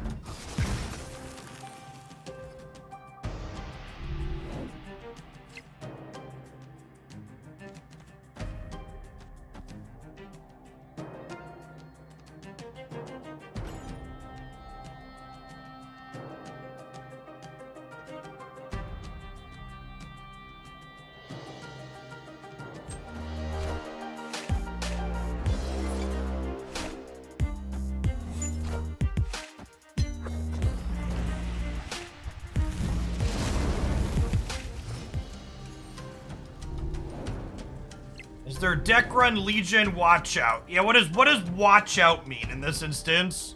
Like what gameplay actions am I taking to watch out for Legion? Is my question to you.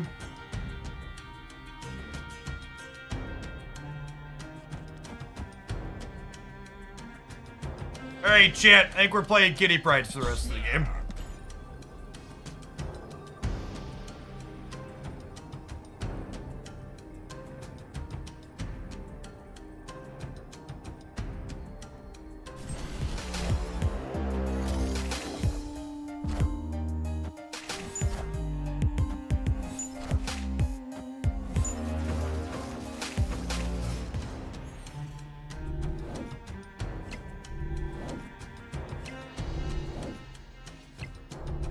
I take one draw step and trying to find a Shuri. Ooh, maybe that's a good thought.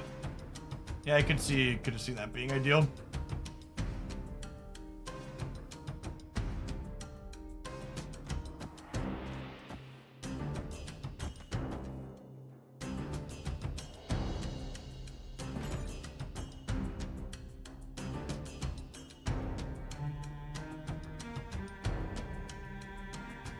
The Hellfire Club does mean I have to leave.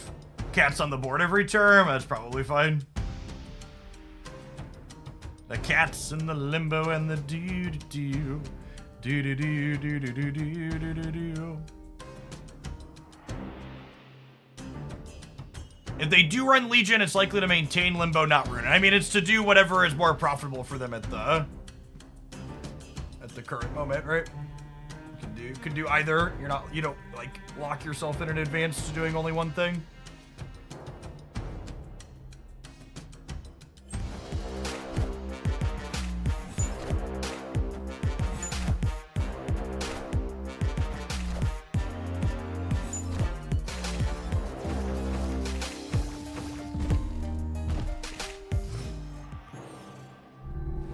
So the cats always return in the order they were played out to the board.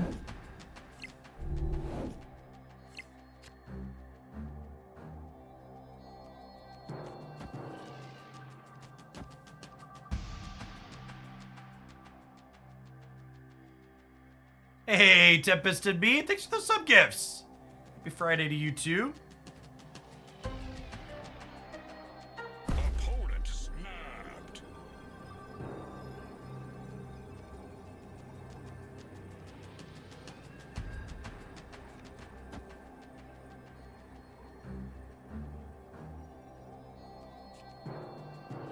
Copying Carol doesn't do anything is the problem.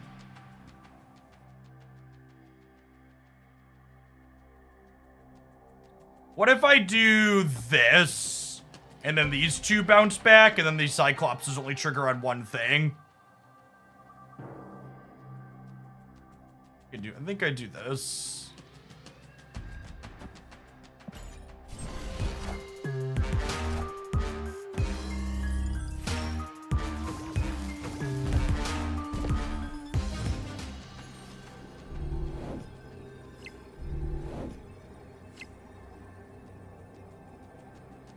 I guess I'm dead to Infinite though, huh?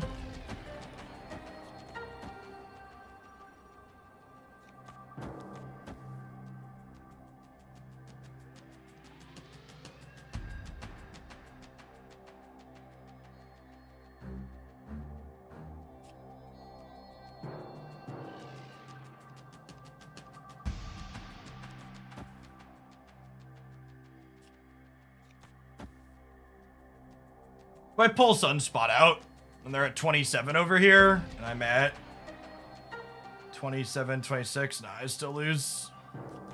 Alright, fuck it.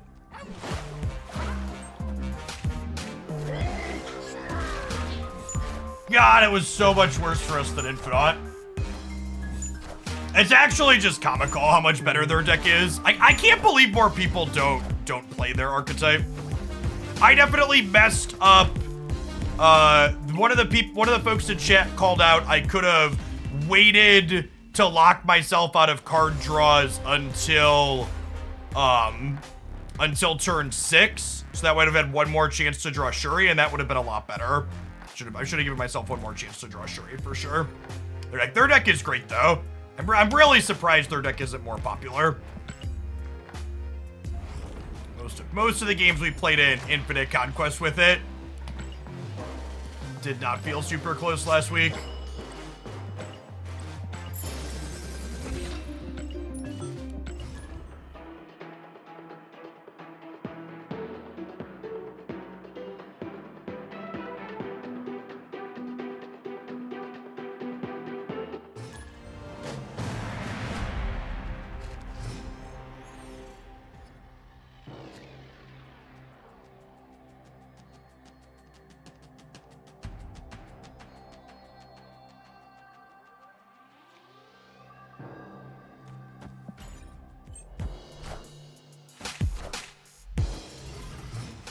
Is there a lot of Storm Legion still? There was basically never a lot of Storm Legion.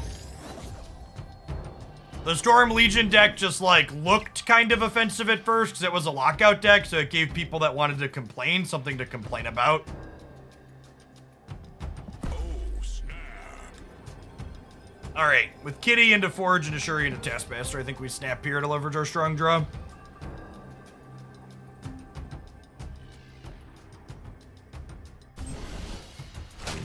It became quickly apparent after playing with the Legion Lockout deck that the Legion Lockout deck was worse than just playing good stuff Legion decks.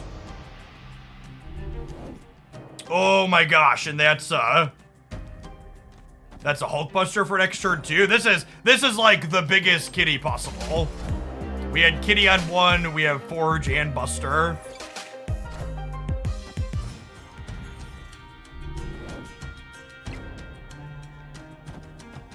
So she's gonna be 12, 13.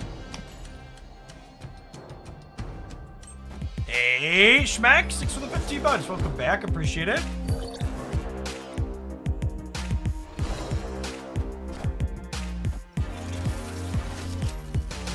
And we're definitely kittying inside of Wakanda. So we'll go Kitty into Shuri here. And then next turn we'll have a 28 Power Cat and a Taskmaster to copy without priority.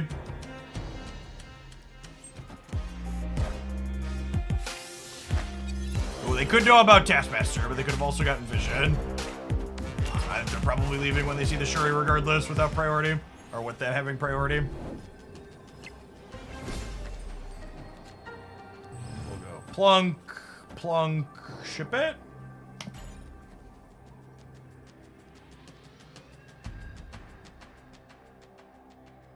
So the upside to going Shuri Kitty instead of Kitty Shuri is it lets me play Kitty to here instead of forcing me to play it to here. But it's kind of a wash which of these two I play it to anyways. So I'd rather just get one more point of power. This way I get to double a 14 power Kitty instead of doubling a 13 power Kitty and bouncing her back to my hand. Ooh, that's a shout. We could get Cosmo'd. Yeah, I think until you see Cosmo out of the opponent's deck, you don't play around it, though. I recommend putting Cosmo in their archetype for spots like this, but Shang-Chi is definitely more likely than Cosmo. And honestly, even if we see Cosmo, this is going to be a matchup where we probably just don't play around it on the last turn too frequently. Simply because, like, Shang-Chi is a card that gets us two, so you can never play around both simultaneously.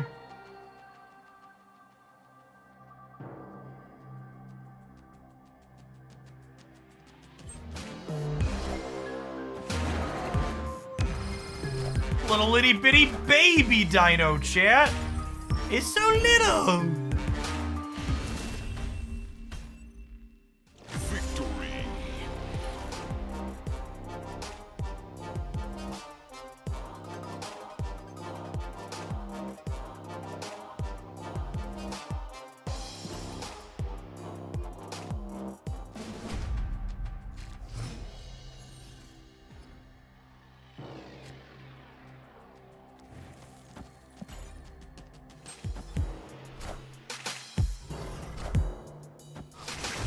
What's the good stuff deck concept? There are a few different iterations of the good stuff decks I'm talking about in my best decks video breakdown this morning.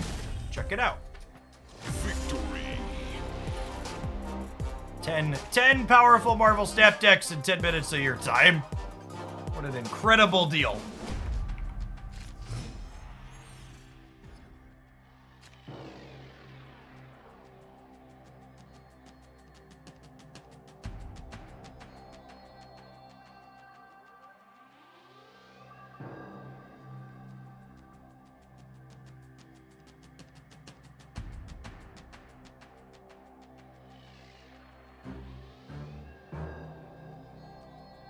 Opponent snapped. My hand's bad. I'm gonna give him a cube.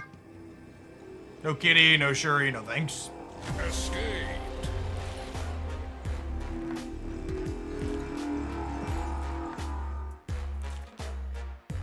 Oh, one is, as a general note, so I just responded to a comment really quickly on YouTube asking for it.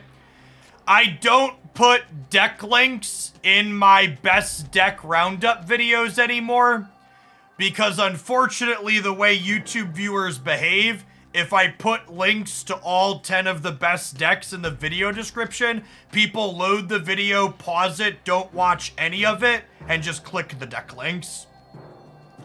So, unfortunately, YouTube only rewards you for watch time and people staying in through the video. So, I don't put deck links in them explicitly because otherwise people don't give it any watch time. And people not giving it watch time means the YouTube algorithm promotes it less.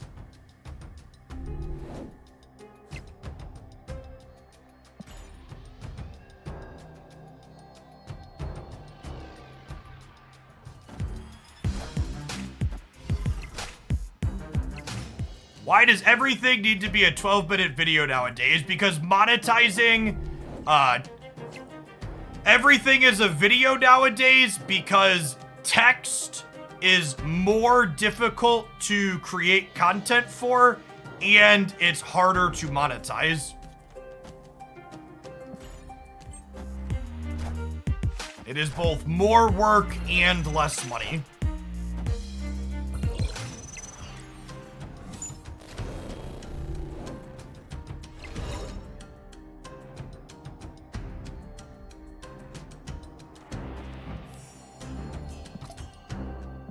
Their kitty's real big too, so this isn't a guaranteed dub, but we have a chance.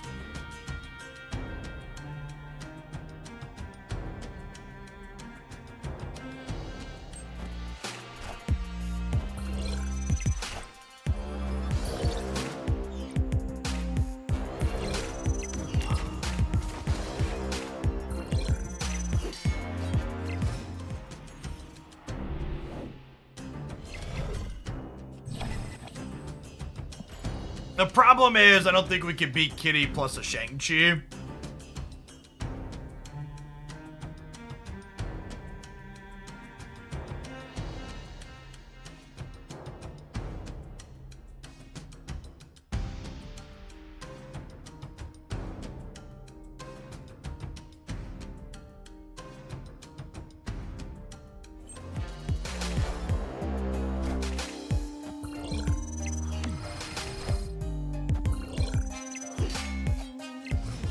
Give them a cube to show Shang-Chi. Nah, I think it's a very reasonable conclusion that Shang-Chi's in their deck.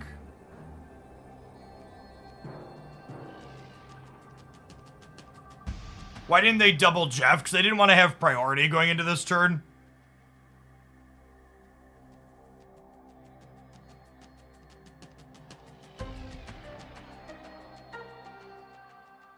It is just one more cube.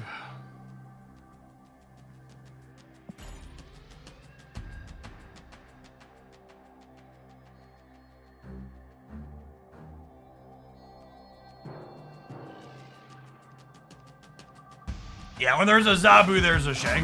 Is that an accurate statement? Oh, they just didn't play for the right at all. Yeah, GG, well played.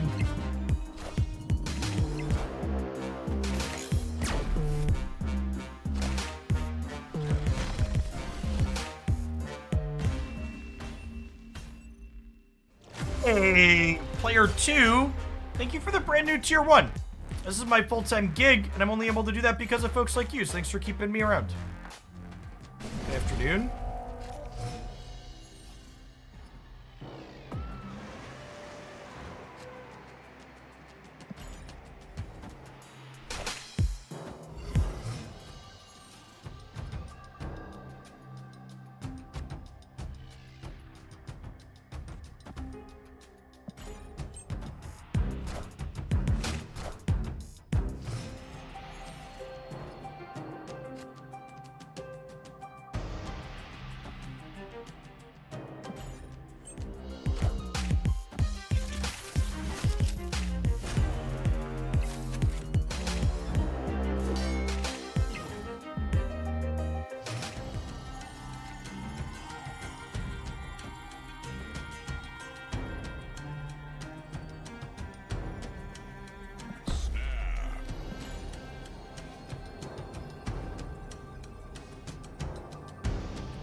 Hand's not super strong, but they haven't done a ton either yet.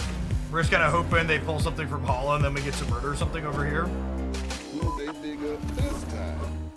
The Polaris gets pulled. I'm super sad. Oh, it resolves first, so we're good either way. Perfect. I forgot they resolve left to right, so we were good there regardless.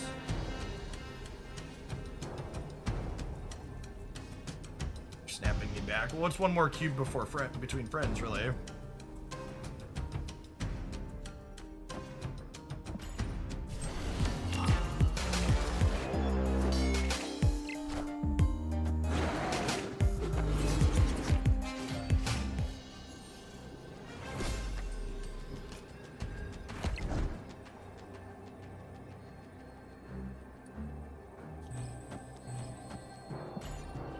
Shang-Chi didn't die.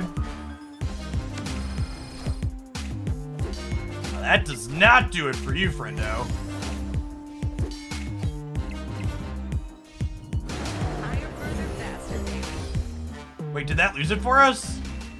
Oh my god, that lost it for us. You gotta be fucking kidding me. Oh, that's so brutal.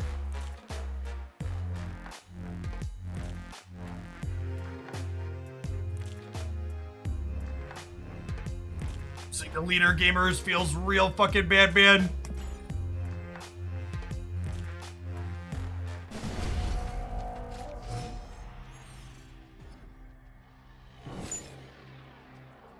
G Fiesta.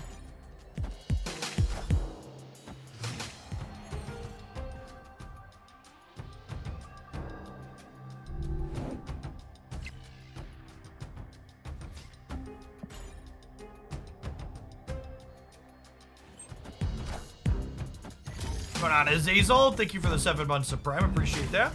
Welcome back.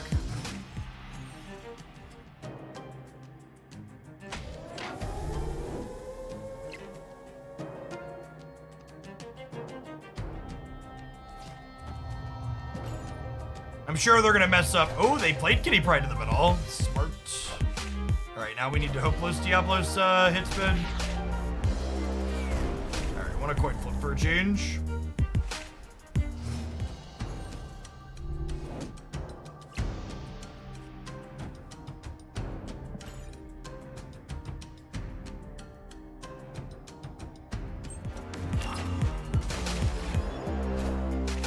I still believe in heroes.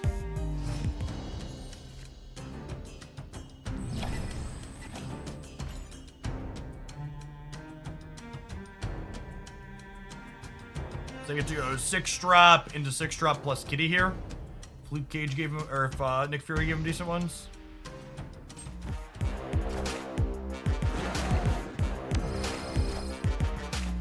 Dino's annoying.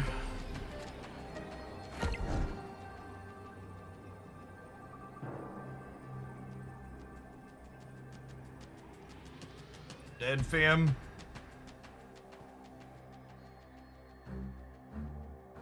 I guess if they play cards, I guess there's a world where they play a 6-drop out and then their hand is small, but they have a Kitty too, right?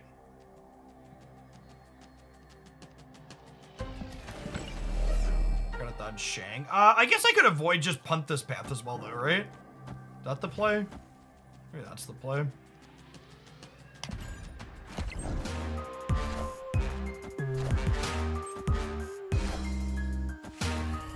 I win the breaker here, right? Okay. Gotta win 2 more. Victory. Gotta win 2 more after the Great Web got us.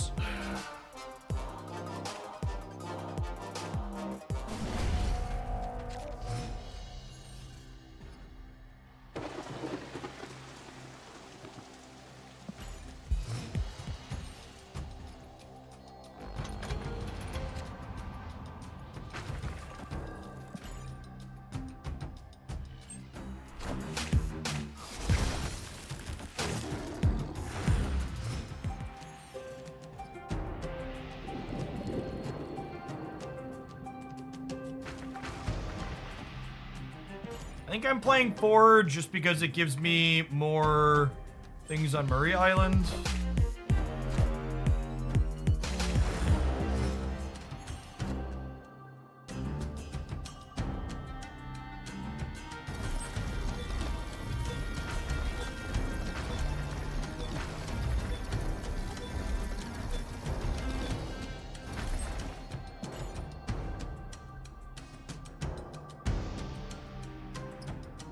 Kind of dead to a Shang-Chi if we don't draw exactly Vision next turn. 1 and 4 for that to happen. Or an Iron Land deck. But still a little light.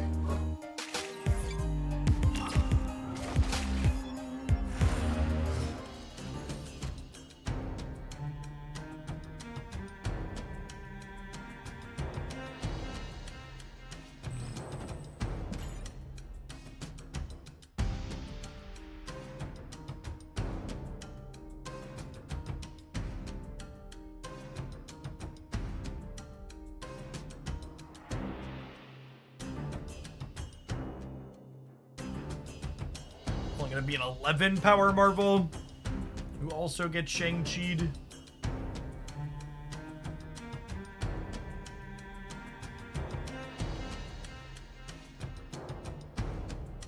Polaris plus Hulkbuster, it can be okay. Yeah, maybe.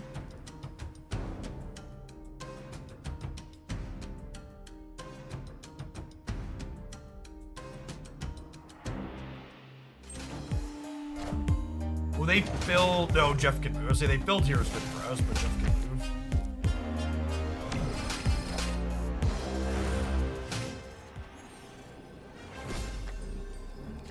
Taskmaster copies current power, so Taskmaster would copy 11 here.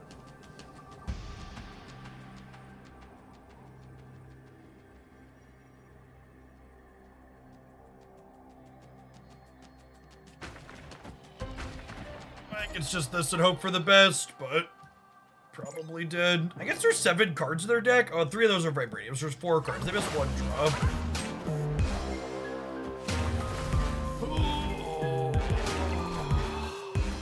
Played one of our cards out.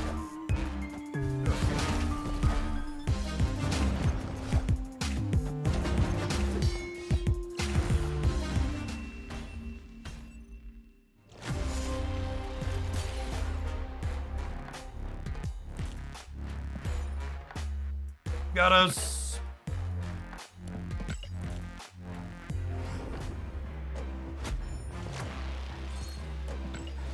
Alright, I want to farm some proving ground games with this so we can get a range of gameplay for a highlight, I think. This felt relatively reasonable when variance is average.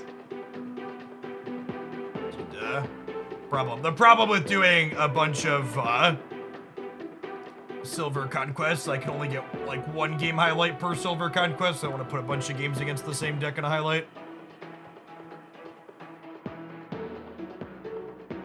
Narcolepsy, thank you for the half a year. Welcome back. Yeah, I changed my name to help prevent some ghosting / griefing during the Conquerors event. Polaris plus Hulkbuster would have won. Oh, you mean Polaris plus Hulkbuster both on the right? Sure. I decided to play for all 3.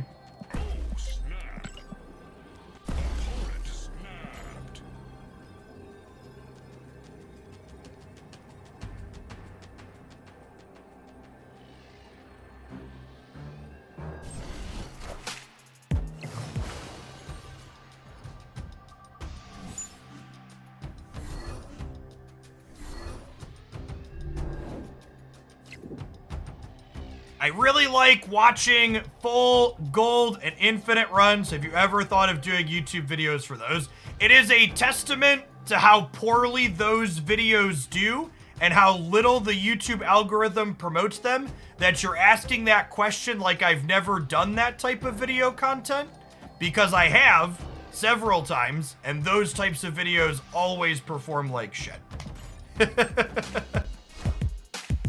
I know it's easy to like hyper focus on like what the average content creator is doing on Twitch.tv, but in general, with the general stat player base, Conquest is way less popular than just playing individual ladder games. Most people enjoying Marvel Snap do not have the time bandwidth to play a bunch of games right in a row.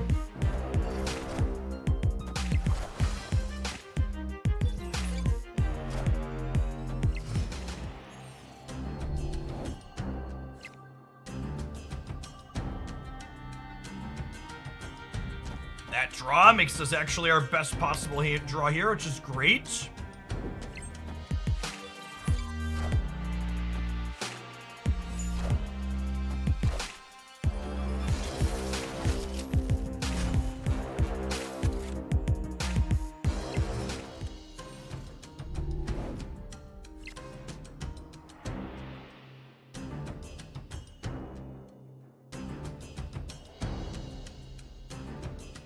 I think I want flexibility on where my big kitty and my Taskmaster go next turn, so I'm going to play these in this order. And then we'll have, obviously, 2 27 power things in the last turn.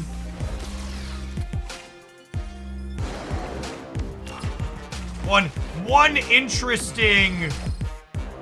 interesting anecdote is that my best decks videos, for example, that are always applicable to both ladder and Conquest, is that whenever I post a best decks video and say it's a Conquest best decks video, it automatically performs worse than just a generic best decks video like I posted this morning.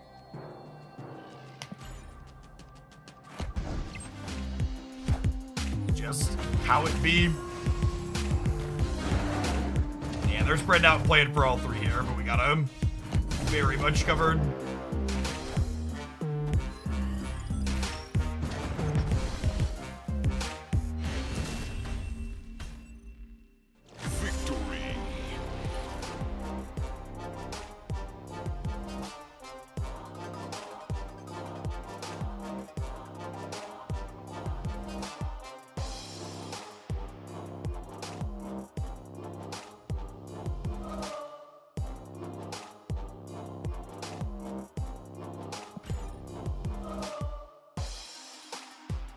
What, in your opinion, makes a deck good on ladder versus good in Conquest? So, in my opinion, there really isn't such a good thing as these decks are better in Conquest or better on the ladder.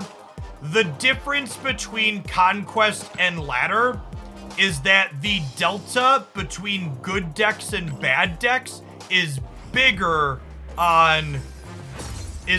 in Conquest. So decks that are bad in both, and decks that are good in both, but decks that are good are much better than decks that are bad in Conquest compared to the ladder. And that's for a couple of reasons. Part of it is bad decks are usually bad because they lack consistency. So sometimes you can have a good run and just like get them. But another part of it too is that there's bots on the ladder, which mean you can kind of just ladder with whatever you want. It doesn't matter.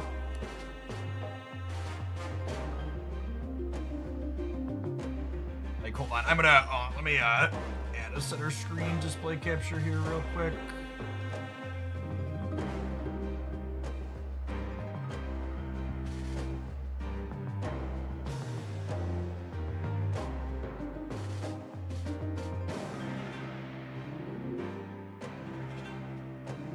Sorry, I need to work around some stuff because of the random crashes we've been having. But to illustrate a point,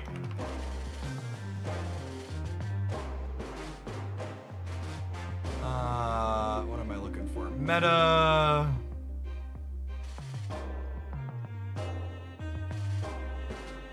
So this is ranked, and you can see the top decks that a lot of these decks have. There's a bunch of 60+ percenters in here, right?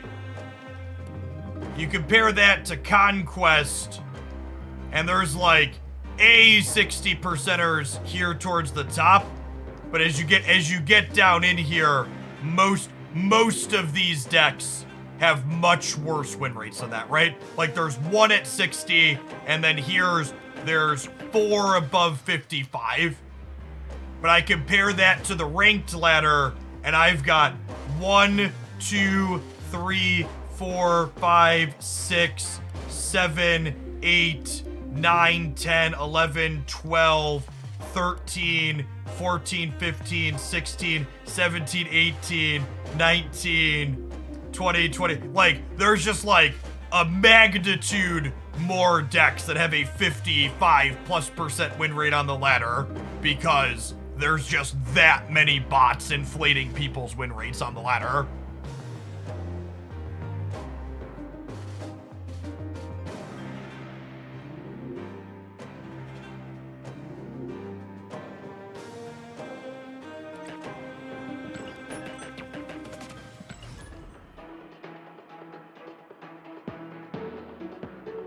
Decks with more information gathering or more random cards be better at playing multiple matches against their opponent? Not really. Maybe that's better against bad opponents, but people that are playing the game at a high level, it's about a wash.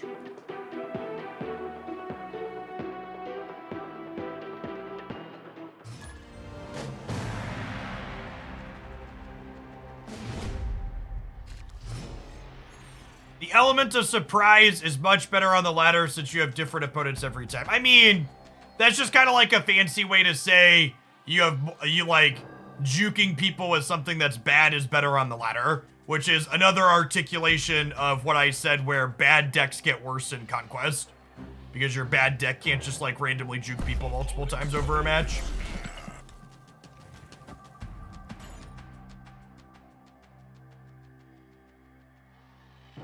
No, we don't have any concrete data about win rates against specifically bots because there isn't a programmatic way to determine what a bot is to track stats against bots specifically. That's why they can't be pulled out of things like untapped stats.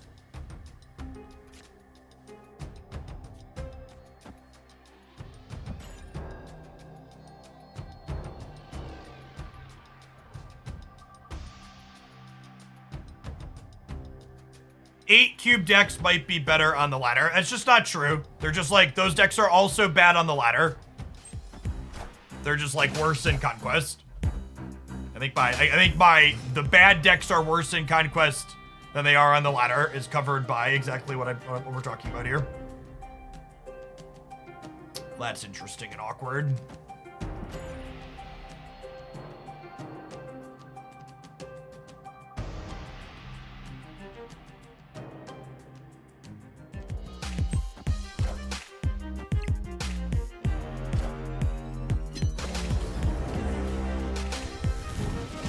Sure, thank you. I think Angel needs a Spider-Man level rework. Yes, definitely. Card's not good.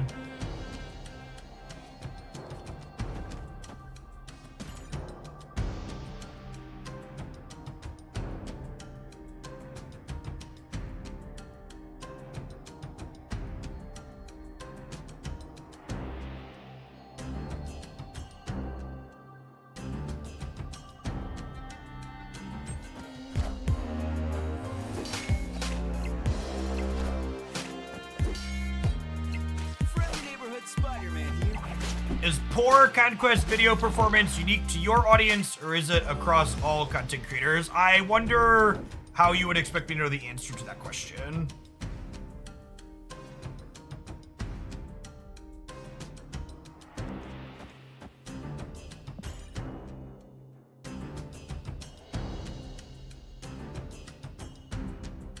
I talk to other creators sometimes, but not constantly.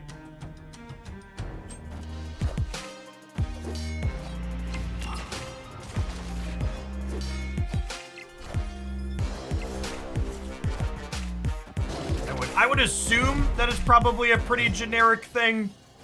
Because, like, for example, in Magic the Gathering Arena, Best of 1 content is far more popular than Best of 3, just because of time considerations.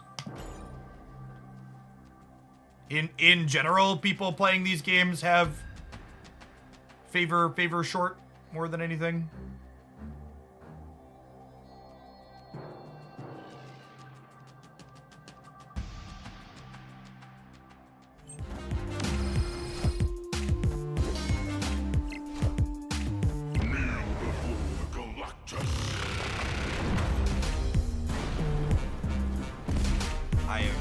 I have been scammed. Got me.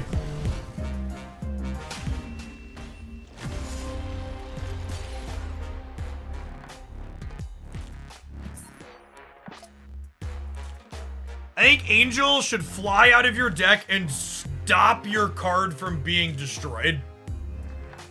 That would be fucking gas. You could put it in your deck to have a high roll counter to Shang-Chi. I would be super into that. Have you used any gold for a fast upgrade? Yes, the other day we were digging for a gold Zabu. We spent some gold.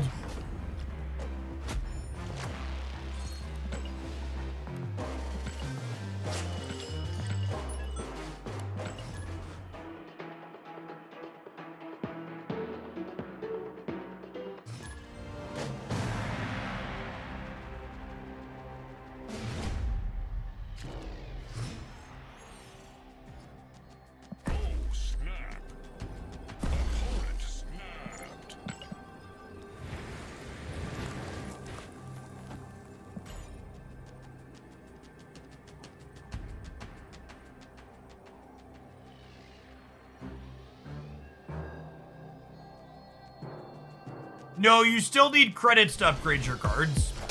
And you can still only buy... They increased the amount of credits you could buy per day, but you can still only buy so many credits per day.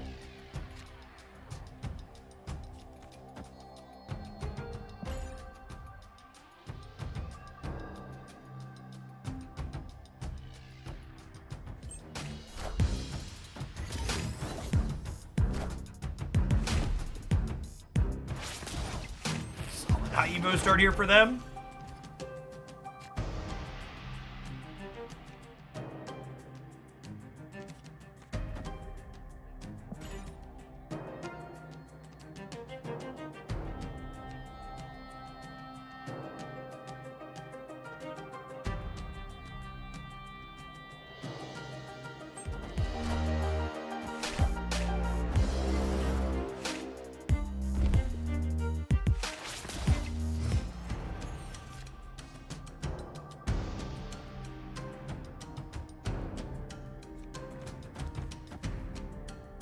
I'm just gonna try and win this coin flip here, I think.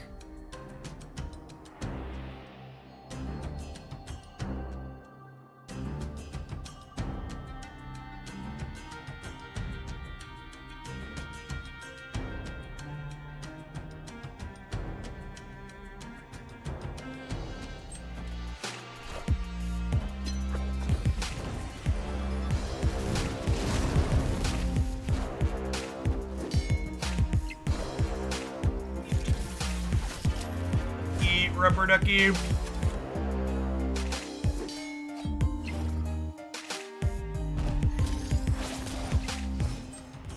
So I think part of the reason why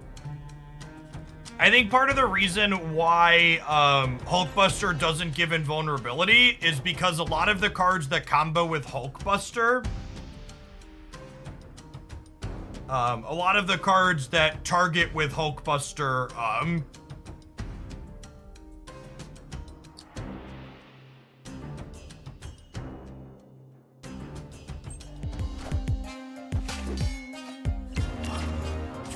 target with Hulkbuster want to get blown up. Yeah, they want to be destroyed.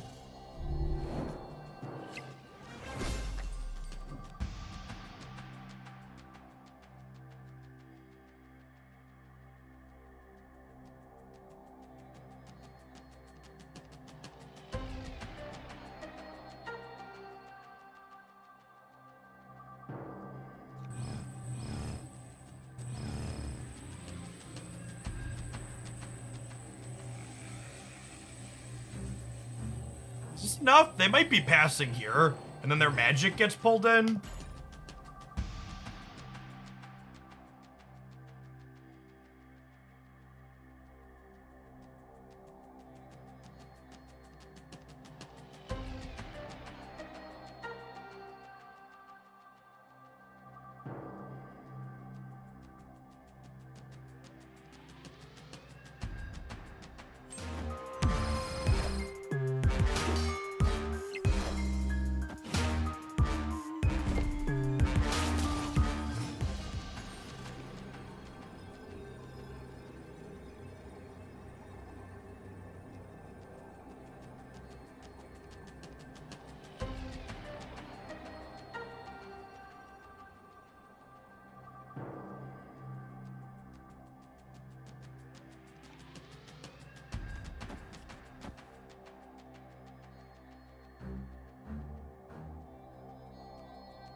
Probably wins the game. I guess you could lose a coin flip here.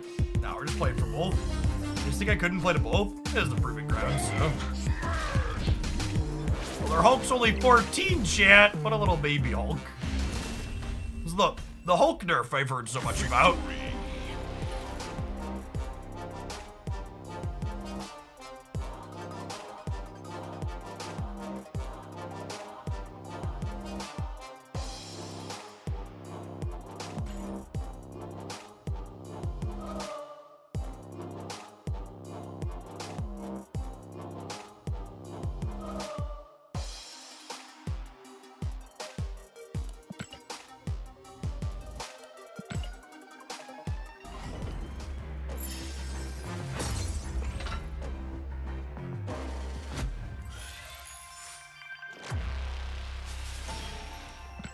My first week of Conquest for the season is almost done, chat, and we've got...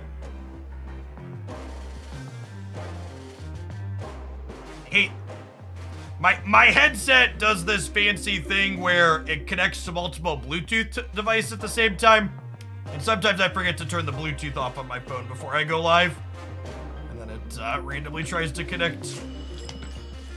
Sorry, so we're at almost 4,000 medals. We've bought the entire first week out. We've got 20 silver and 8 gold tickets. Haven't played any gold Conquest for Infinite yet.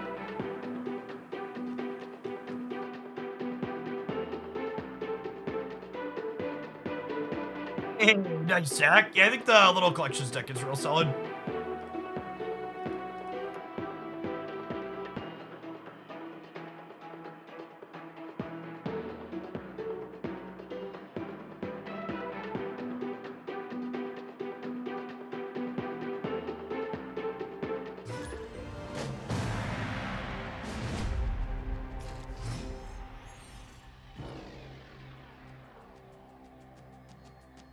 bounce be good? Yeah, bounce is probably fine.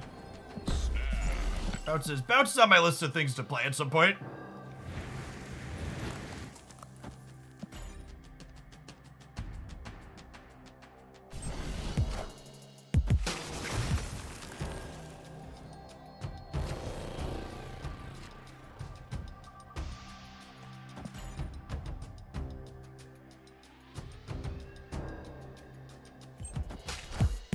I think these Shuri variations are very reasonable. Both this kitty build and the what's it called? The Sauron builds I think are both fine.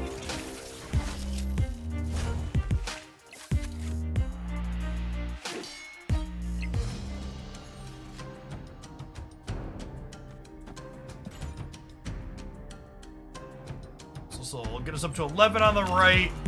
We'll get a vision there, and then we'll get to Taskmaster of the Vision into Bar Sinister.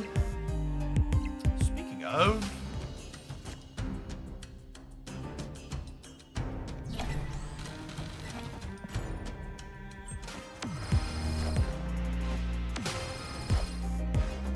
outsized by a red skull here, unfortunately.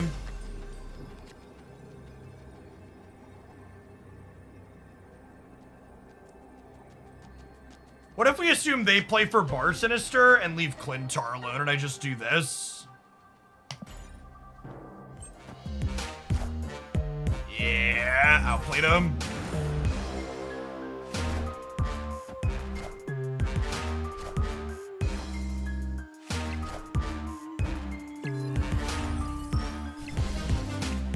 Lean.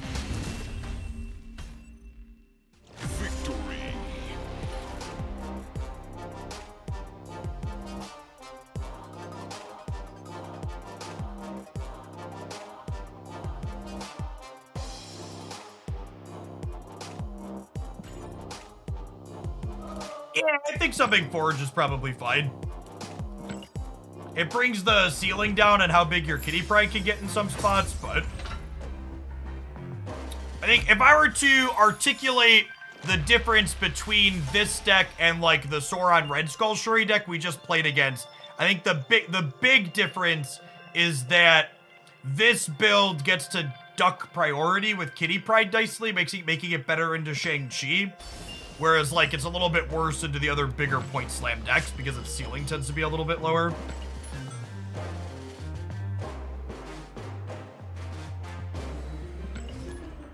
You Shuri Hulkbuster, does it make it a 14-point Shuri? 12-point Shuri. You'll double the Hulkbuster to 10 and then attach to a 2-point Shuri.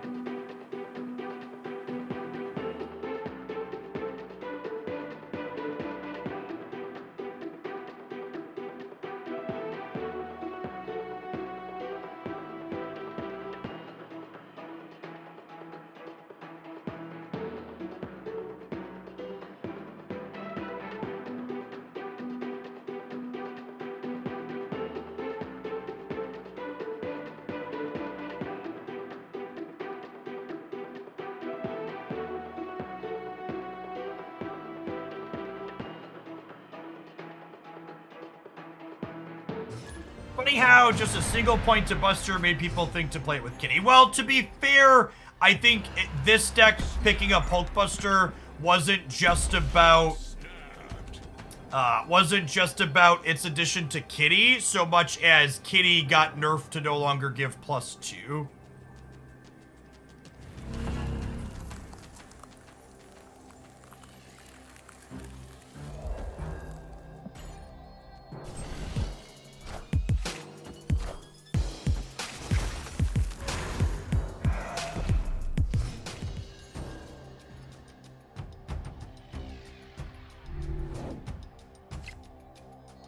Today, chat, on Welcome to Our Late-Stage Capitalistic Hellscape, I use a Canon EOS 90D for my camera on my stream, and apparently they updated their USB utility recently, so if you want to attach it via USB and get the full frame rate out of it, you have to pay a monthly subscription cost.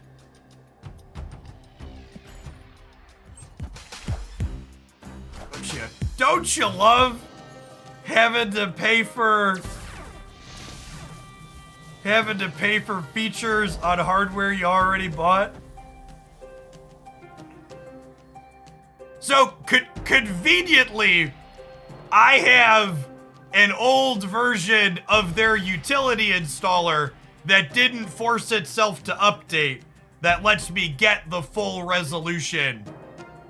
That lets me get the full resolution as it's attached to my computer. So I'm gonna shove that MSI into my Google Drive and make sure that we keep track of that one.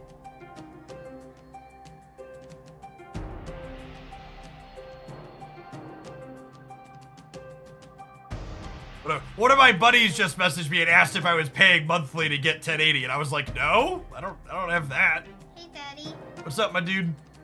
Can I have some spicy? You got some spicy chips, knock yourself out.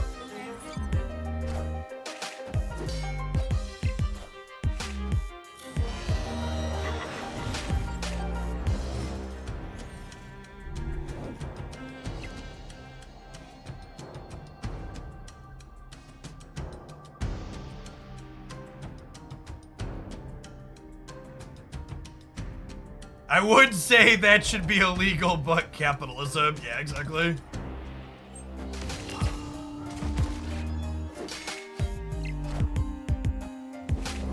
Yeah, the people asking, is that legal? This is the United States. Enjoy your stay.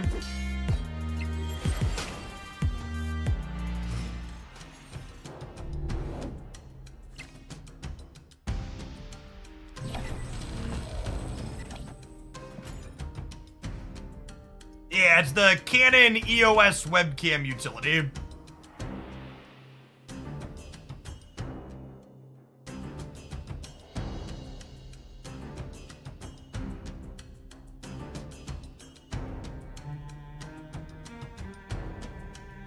It's true. Legal does not mean ethical or moral. Something people often forget.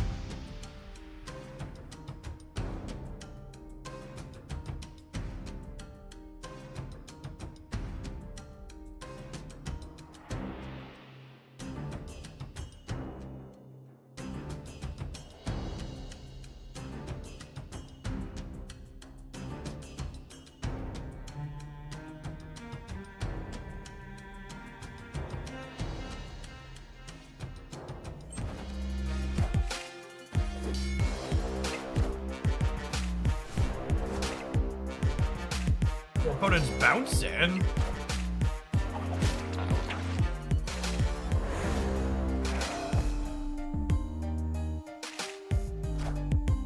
While we're on the topic of laws and ethical, I would also like to remind everyone that if the penalty for breaking a law is a fine, then it's not actually illegal. It's just not allowed for poor people to do it. Captain Marvel covers the left. We might be covered in the right. We'll put Vision here. I am Iron Man.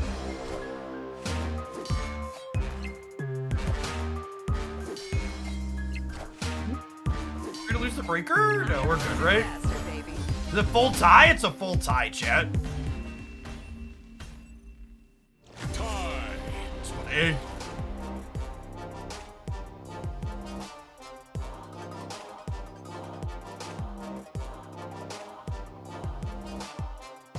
It's basic Fight Club economics, chat. If the price of settling a couple of wrongful death lawsuits is cheaper than the price of the recall, then you don't do the recall, because doing the recall doesn't make capitalistic sense.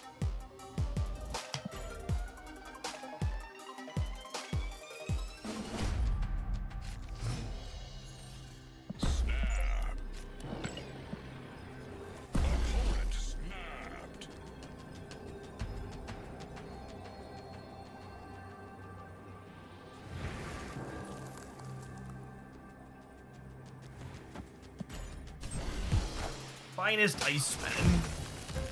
Oh, no one drop out of their one drop deck. That's us.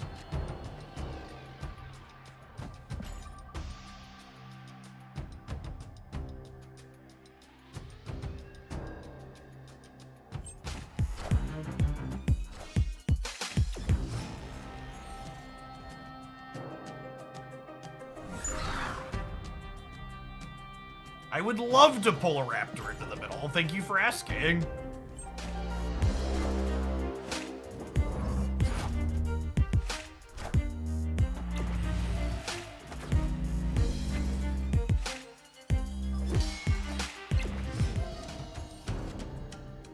I have a master's in engineering, and one of the ethics classes we took in college provided the numerical value of a human life at about $58,000. What an ethics class. Was it a lack of ethics class by any means? By any chance? Were there 2 words at the start of it?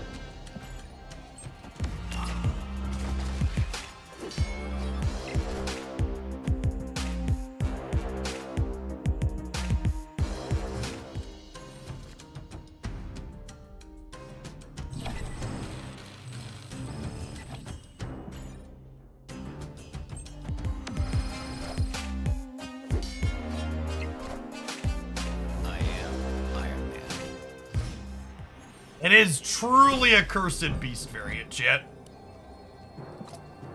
Big true. What do we think of doing this and splitting, like kind of splitting the difference? Like kind of playing for here, but also playing to every path. I think I like it.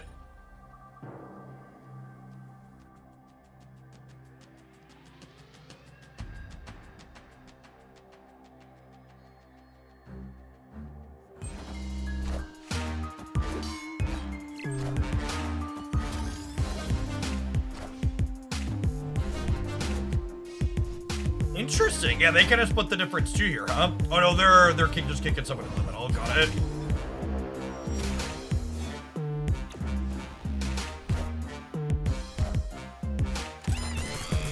Monkey! Rip.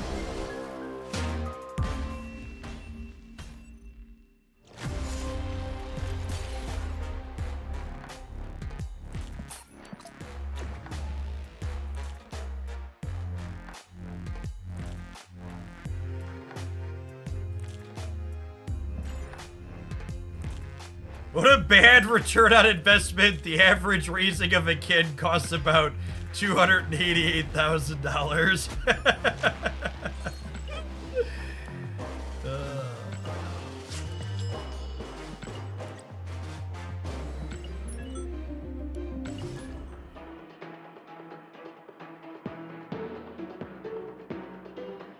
It's way higher than that. Is it way higher than that? That's probably about right. Divide by 18. It's like 15 grand a year.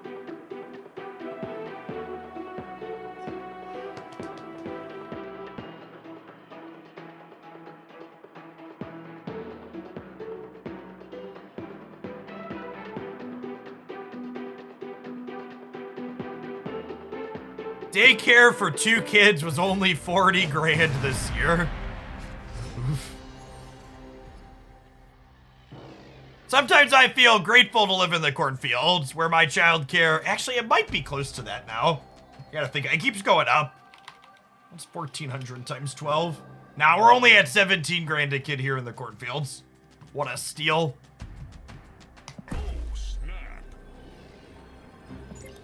If you live in a first world country with real social services, chat, be grateful.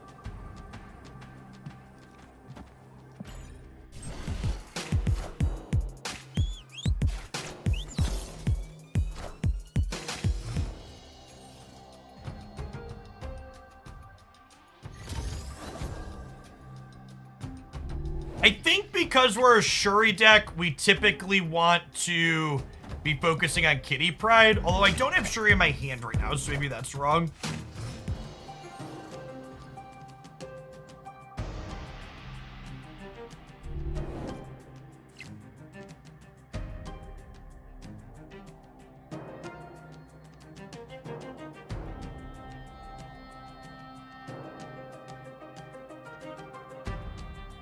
I have so many choices suddenly.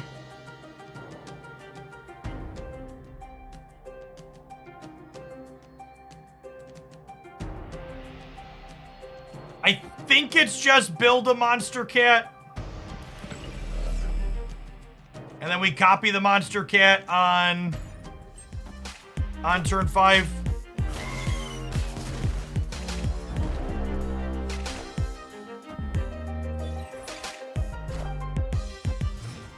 Yeah, that's true too. I could also just make a bunch of visions on 5.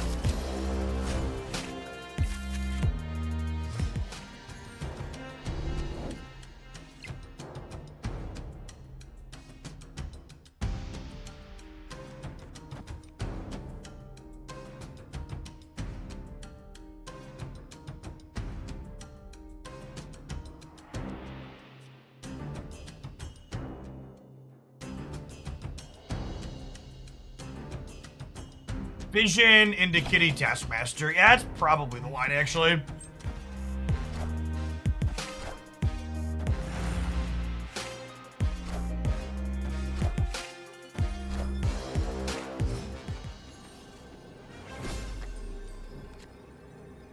And they maintain priority, so I don't have to worry about... Yeah, they maintain priority, so I don't have to worry about Killmonger here. Game for us, crunched him.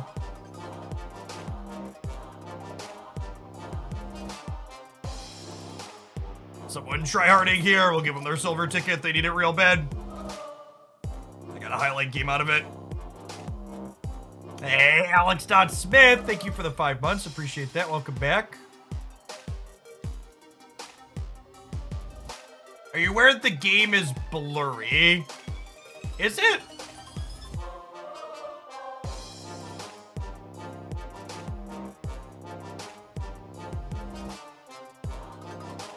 Maybe? It doesn't look blurry on my end. I don't know. Maybe it looks a little different than usual. I did change my capture setup. I mean, and I didn't fix the crashes, so I'm gonna have to change my capture setup again here in a second. So it's not something that I can do in the short term. Nah, I think they're right. Looking at it on my screen versus the preview, it's a very small amount.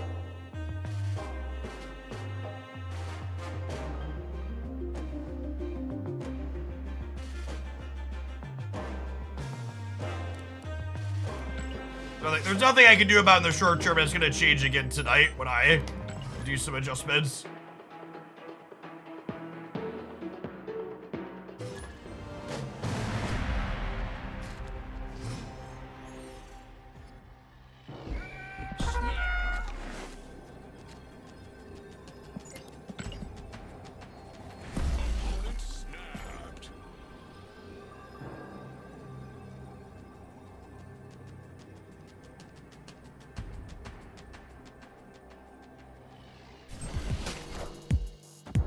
Went in sabotaging after they heard us shit talking them.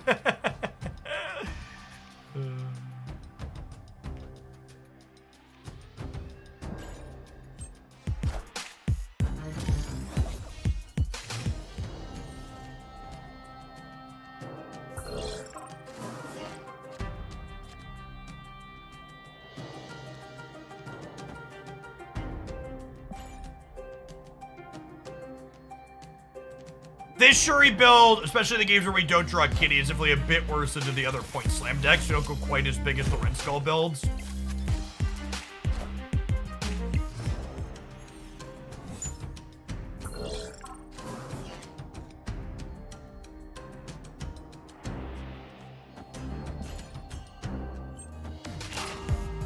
You finding Polaris? But I think Polaris is a replacement level card. It's a very reasonable Marvel Snap card that you could easily replace with almost anything else.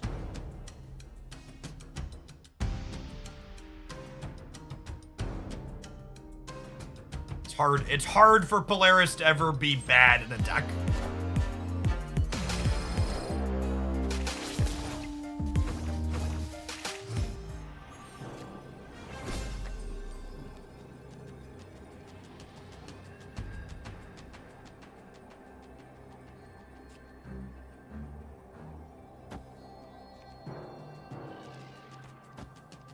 This puts us to 8-16 here. We lose to Wasp, we beat Hulk. We lose to Small Play here.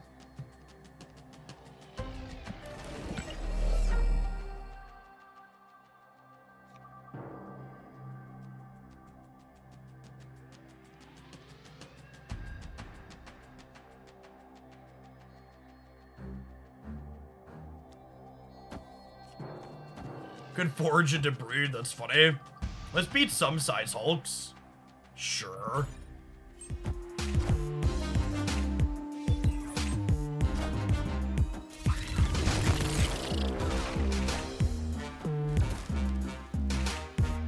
It beats that size Hulk, chat. Got him.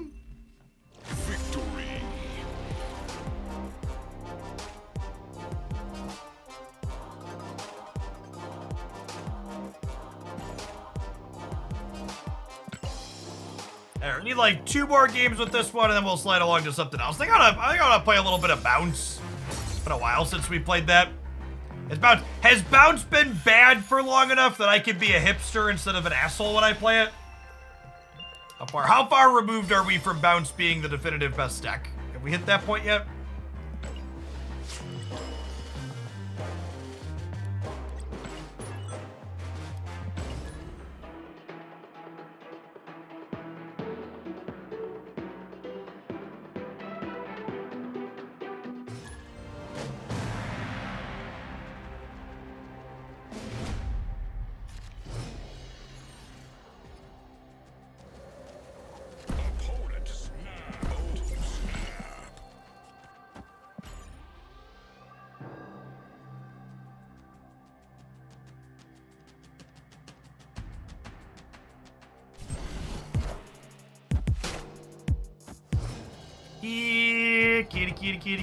Kitty. And there is justice in the world, chat. Their kitty would have gotten caught in deep space.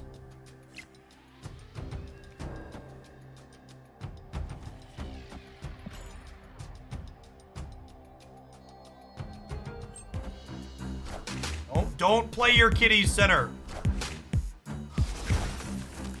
The trap. Kitty Deadpool. Some kind of collector destroy deck, maybe?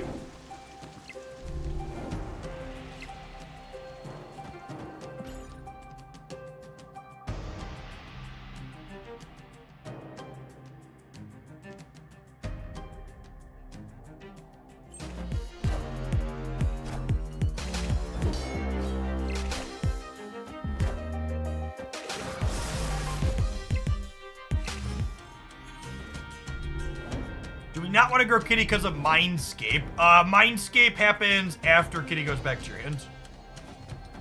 Or before Kitty goes back to your hand, I mean. It works the way we want it to work.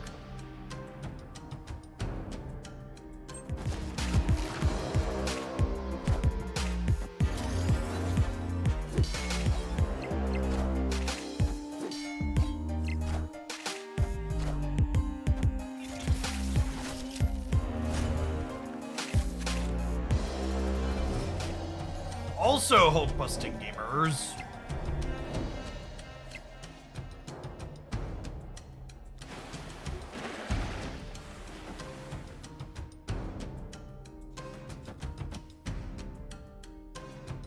Yeah? Yeah.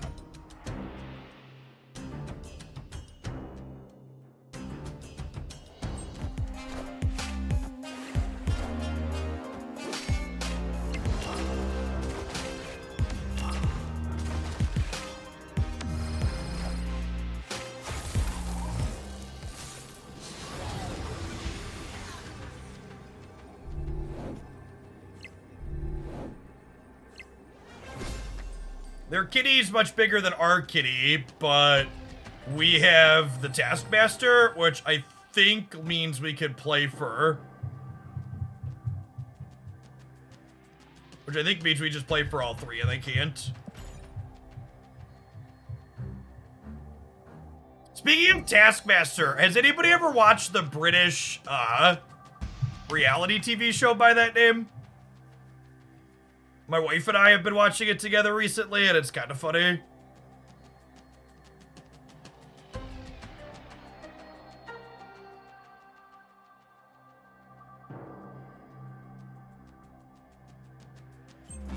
It's neat. I expect that to be super popular.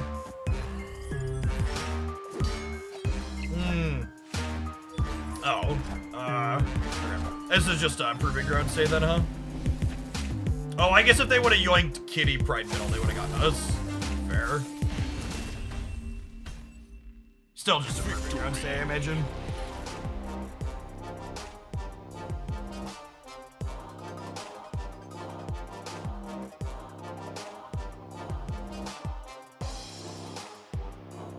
Is it a game show? Is it considered, would it be classified as a game show and not a reality TV show?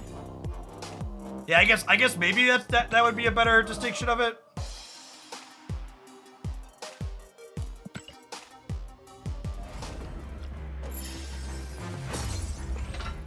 It's a panel show. Listen, chat. We have freedom in my country. We don't have panel shows. I don't know what that is.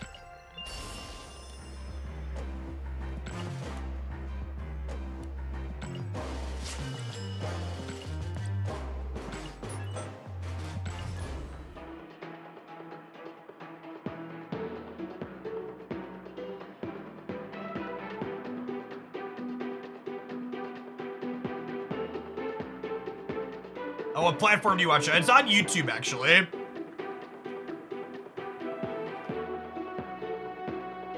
Oh, the difference between a panel show and a game show is the objective is comedy because there isn't really an overall meaningful prize. Okay.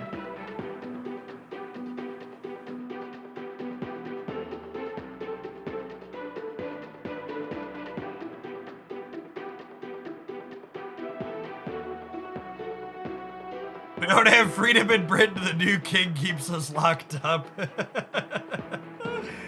Oh, the monarchy.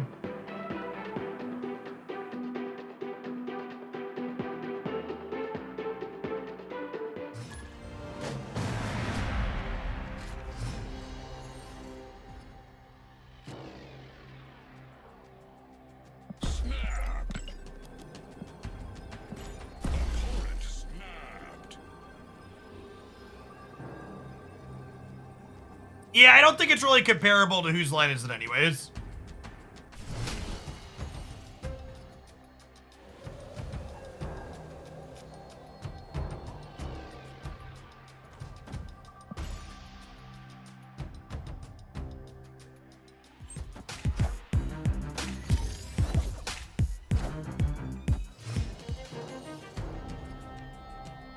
But are the best deck stats Conquest or Ladder? So I've repeated this a few times, but just it does bear repeating. Best decks are best decks whether it's Conquest or Ladder. Also, even if you wanted to look at specific Ladder stats or Conquest stats, like there aren't really meaningful Conquest stats until Infinite Week because there's not a ton of people playing even Gold Conquest at this point.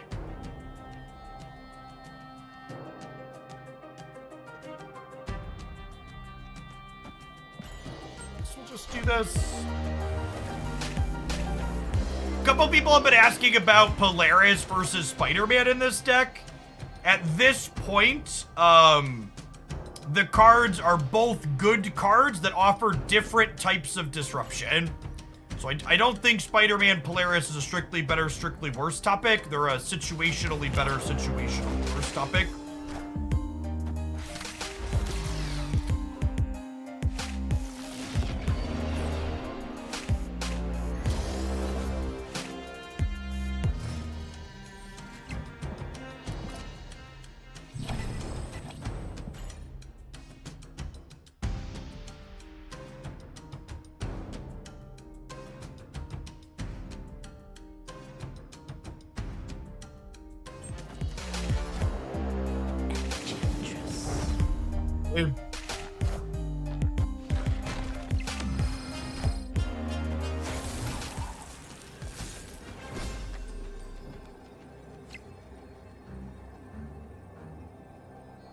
So their Hawk is 8, and their Hawk can't go left.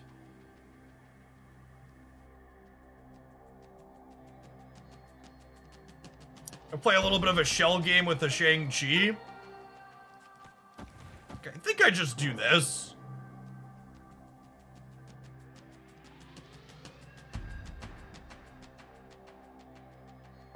Or is this better, actually? If I do this, and they expect me to move here. I'll do this, actually. Shang-Chi me mid.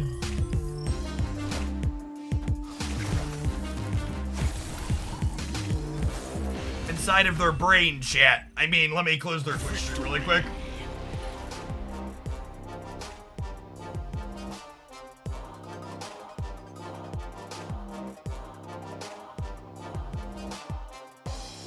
Vision is definitely a feel smart card. It gives you a lot of opportunity to try and outplay the opponent and then feel smart when you do.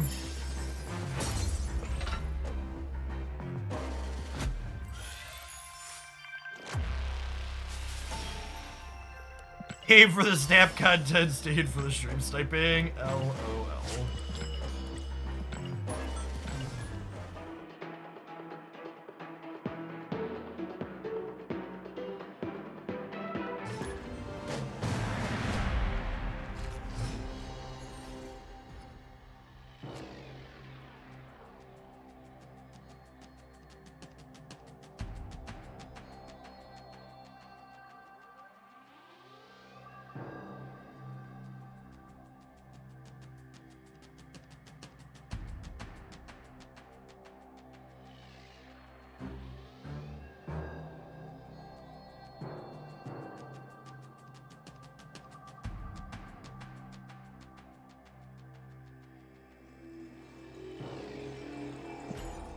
Iceman getting iceboxed. Oof.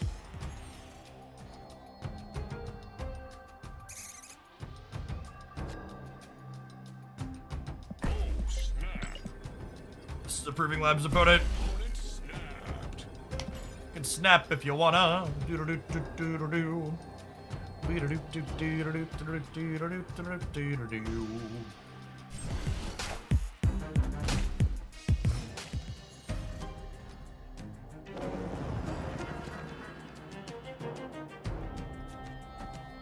Okay.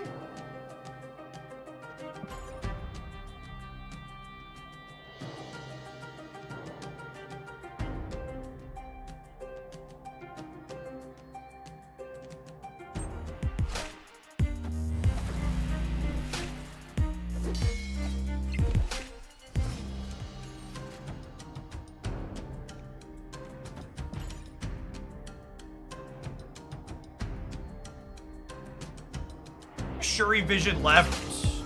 This lets us we basically get to play for the Baxter building here without having priority, which is kind of nice. Although I guess if they don't play here, they could be taking priority. I don't know that I'm really worried about Shang-Chi on a Basora on deck now, though.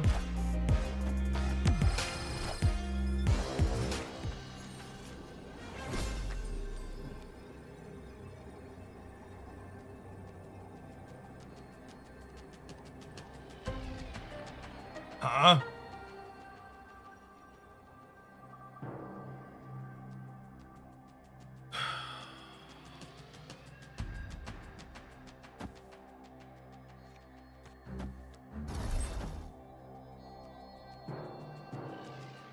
Is this,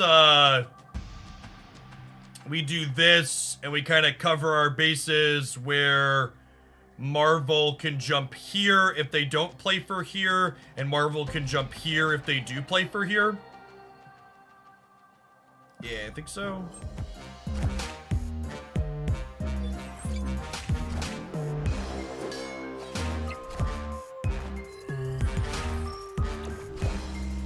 Higher, further, faster, baby. Ah, Ebony Maw gets us. close.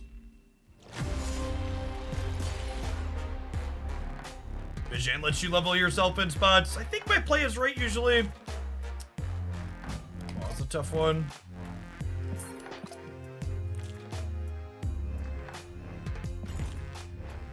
Seven. 1-7's a lot of stats, chat. My stature's a 1-6 now.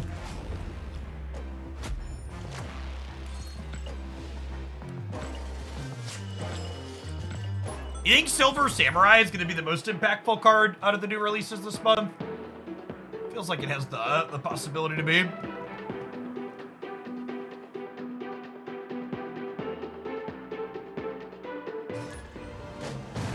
Shout out to the people that have been doing the Warhammer promo today. We've had a handful more of those, up to over 225 people that have checked it out using my promo link. So you have some DMs waiting to collect complimentary sub gifts. If you do play through that, stage 15, after installing using my link on Android or iOS, drop me a DM and I will hook you up with a free gift to the channel. If you're really enjoying the game and you want to play through Power Level 10, you can get a 3-month sub gift from that. I always get a little bit of a bonus when people do the tutorials for mobile sponsored games, so I like to pay that back to the community when I can, as a thank you. Kitty into the island, sounds lovely.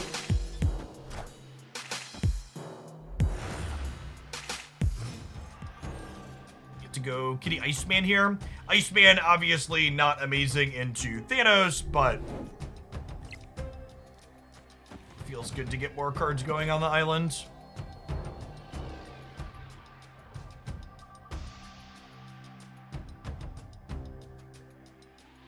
Opponent snapped.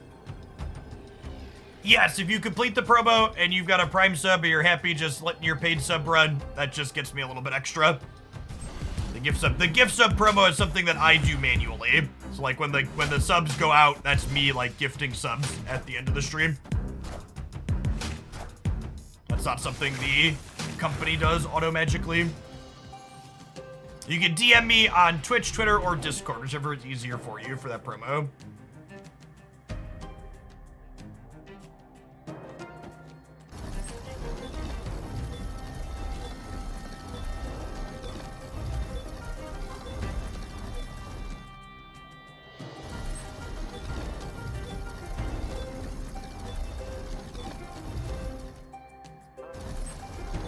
Am I getting 8 power kitties into Bar Sinister? Maybe getting 8 power kitties into Bar Sinister. Yeah, at the end of each stream, I go through my DMs and, rude. I go through my DMs and give subs for people that sent me screenshots for the tackiest promo.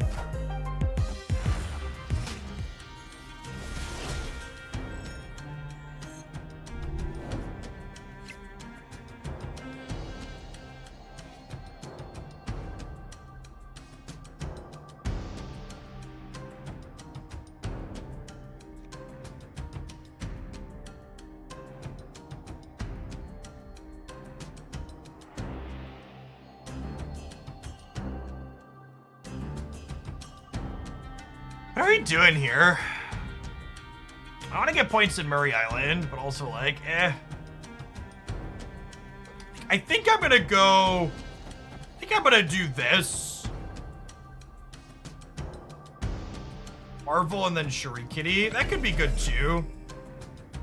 I guess I actually kind of like that more. Because then Marvel gets big and gets to cover all the spots.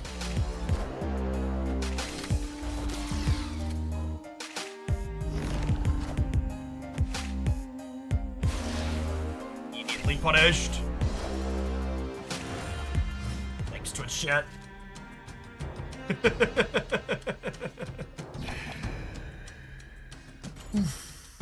Oof. I think we're okay. I guess I can move 2 Jeffs out of nowhere. Oh, they get to Professor X middled out. Yeah, they do. This deck's still super toxic. It's like slightly less toxic. Professor X is still. Iron Lad really hammering home the point that,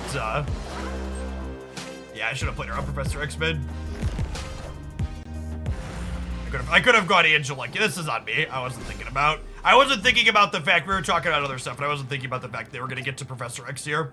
I guess they could have just as easily Professor X tier though, so it's kind of just a coin flip. Nah, my wife and I actually, I posted on Threads the other day about this, but the psychology of Diablo 4 seasons is interesting. Cause like, I know I could just keep playing my Eternal Realm Druid and it hasn't changed, but like, the psychology of knowing that I don't have access to the battle pass and new content with it means that I went from playing a good bit to just not playing at all, because I just don't feel like rolling a new character up. So the fact that they like push seasonal stuff like they do basically just lost me as a player. There's no real option for me to engage with it on a casual access.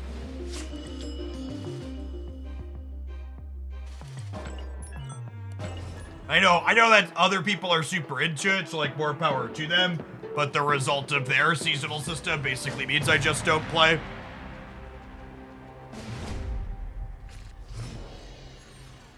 Yeah, I mean like ARPG players will always tell me like, Jeff, this is normal and this is how ARPGs always do it.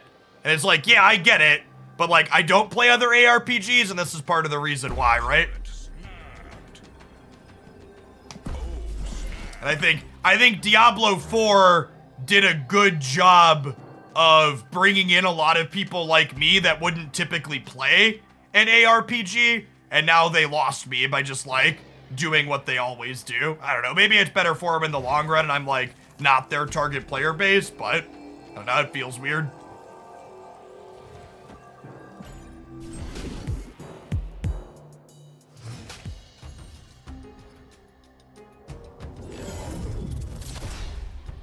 I'm also like the type of person when I play a traditional RPG, I like usually pick a single type of character and then I just play a fuck ton of it. I just like honing and maximizing and optimizing that single character a bunch.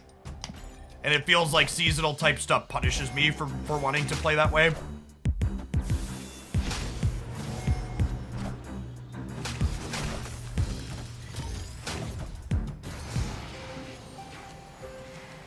Yeah, I would have, and like, the result is, like, I didn't even finish playing, like I was really enjoying my Druid, and there were like 2 or 3 other builds I wanted to find artifacts for and finish farming, but like, the fact that that character is locked out of content now, because it's not a seasonal character, is just like, well, I just don't even want to finish it now. Like, if that character had access to seasonal content, I would have 100% played it to 100 and ground more artifacts and tried more builds. But now I'm just not.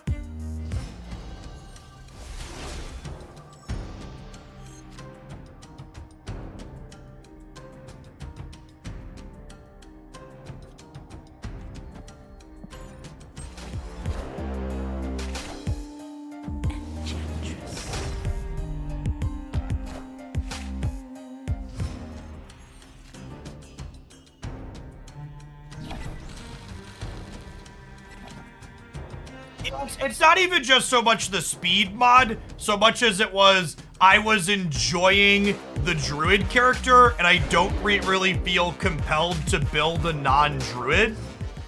And I don't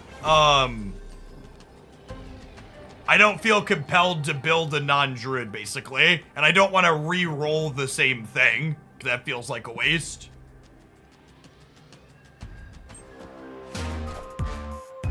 I don't know. Like I said, I know from most perspectives, it's this is in my head. It's definitely a psychological thing, but it's an interesting psychology is what I was mostly commenting on.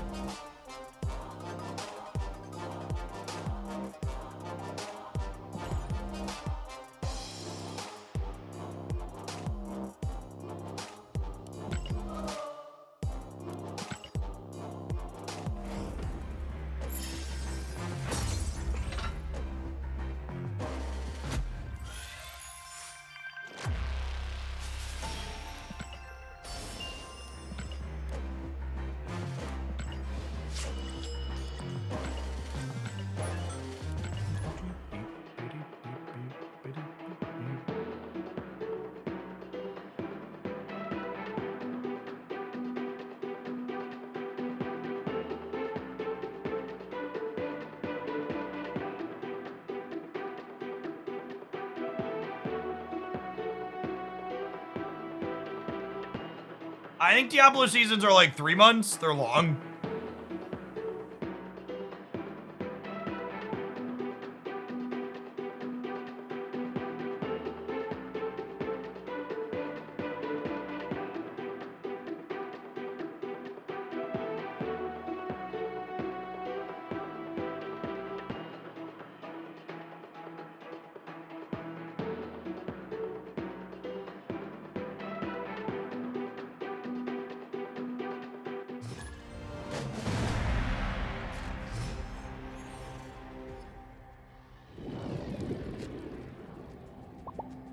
Opponent snapped.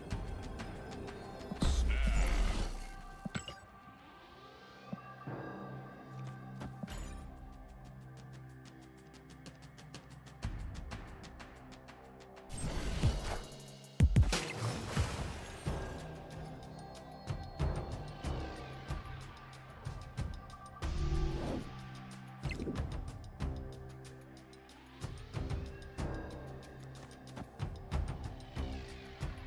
So one dynamic that's interesting in this kitty deck is because we're eventually looking to double kitty with Shuri. In general, we're prioritizing getting kitty going versus Angela. So in most kitty decks these days, I would Angela on 2. But because I have the potential to hit kitty or Shuri and double her up, that changes. That feels bad. Much rather Vision get porked than Taskmaster.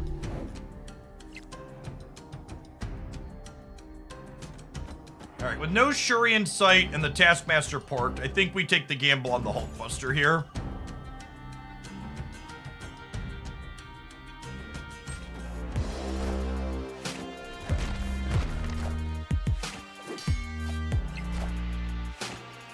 Oh, they're a Darkhawk deck, so contesting Onslaught Citadel is going to be tough.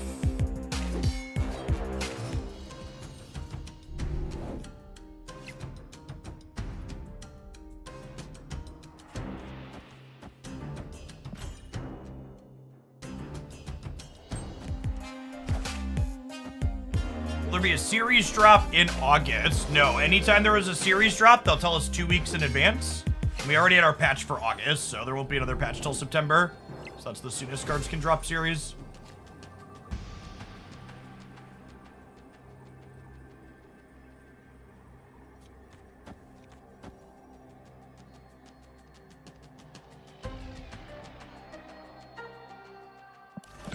Sorry, apologies.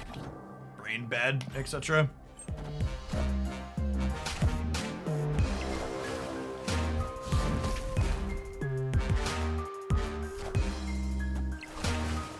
Got him! Got him!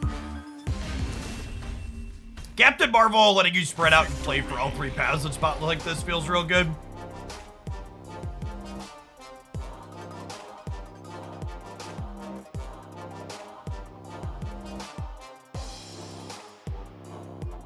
Bounce for a little bit, shall we? It's been a little bit since I played that deck.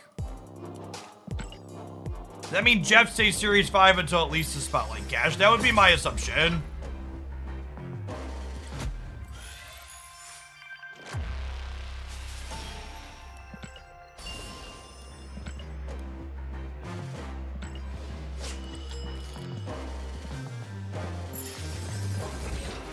A little bit of bounce with Hawkeye, huh?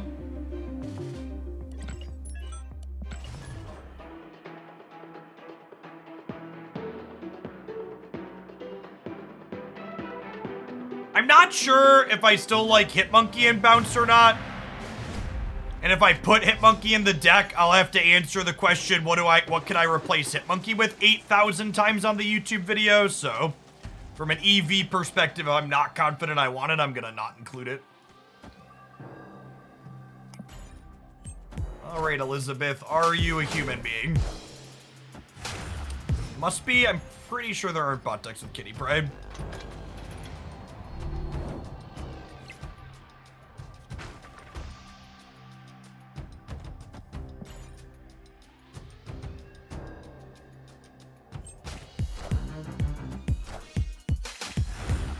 Or just Jeff Split. Probably the Little Movers deck here from the opponent.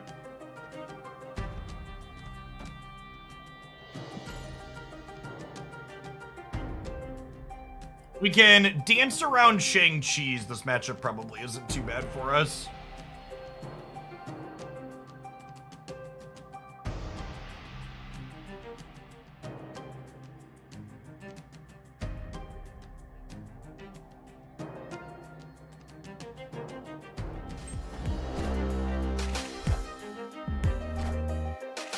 Confirm Little Movers deck.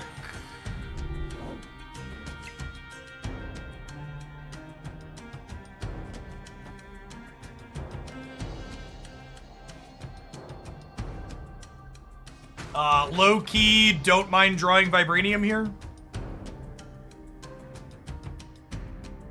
High key, don't mind drawing Vibranium here.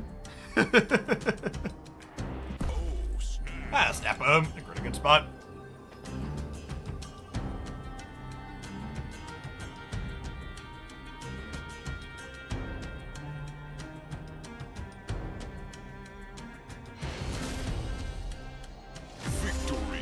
This is the downside to playing in Silver Conquest versus Proving Grounds, is people leave when you have good hands.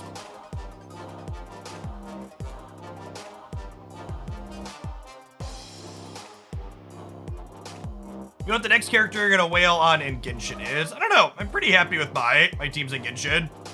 I six-starred floor 12 of the Abyss this cycle, so I don't know that I'm really getting anybody new in the short term.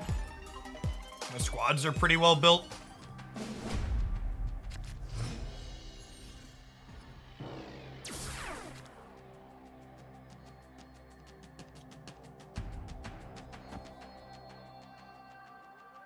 Now, it is worth noting that they're a Shang-Chi deck, so Gamma Lab is a little sketch for us.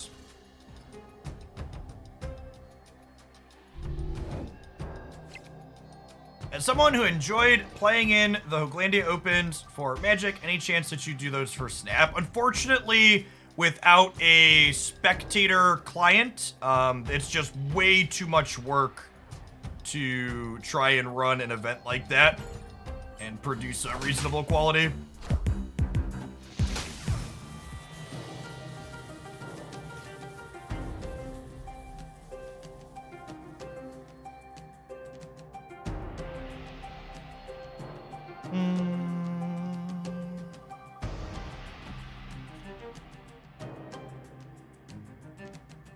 These locations suck.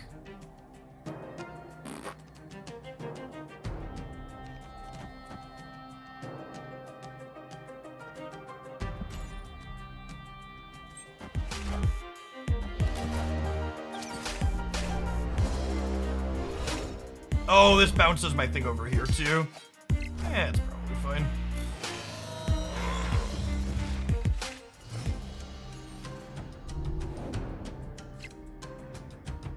Would you post full Conquest runs? 50+ minute watch time would be good for metrics, and I think they'd be popular. So, it's funny, we actually had this exact same conversation earlier today. It speaks volumes to how successful posting full Conquest content is, because people keep asking me if I'll do it, and the answer is, I've already done it, and it's not popular. Please take Collector. Please take Collector. Nailed it. Actually, best case scenario for us.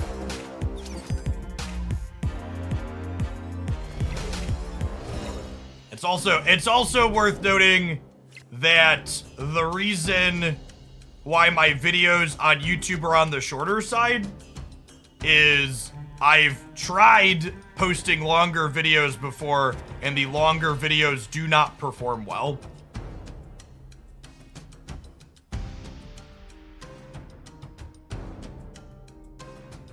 So my videos are in the 13 to 20 minute range as my target, because those are the videos that perform the best. Because it's not just total watch time that YouTube rewards you for, it is the percentage people watch of your videos. If you post really long videos and people only watch like the first 10 minutes of it, that's detrimental.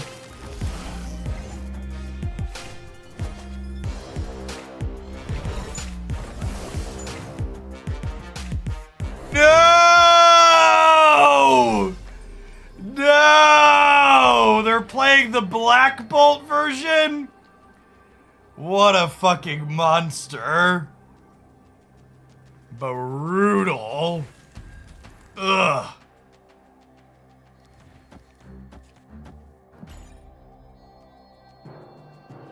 I'm just gonna die to Shang-Chi.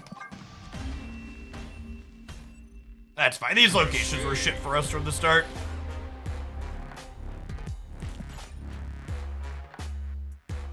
Hawkeye was almost double digits there, Chet. He was doing stuff. The count if someone watches the first half and comes back later or watches the rest of the later. I actually don't know, K9.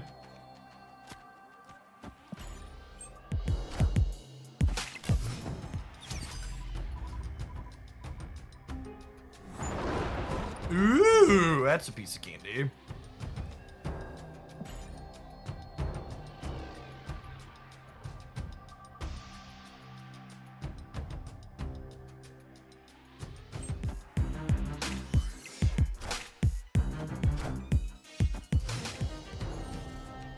Shang-Chi is literally in every deck card. Yeah, I think it's amusing that whenever I bring up the possibility of sideboards in Marvel Snap, people are always like, well, Jeff, if they had sideboards, every sideboard would just have Shang-Chi and Killmonger. It's like, well, a lot of the decks already are playing those cards anyways because they're busted. So, maybe sideboards would help the decks that are bad into those because it would let them play things like Armor and Cosmo. Friendly neighborhood Spider-Man here.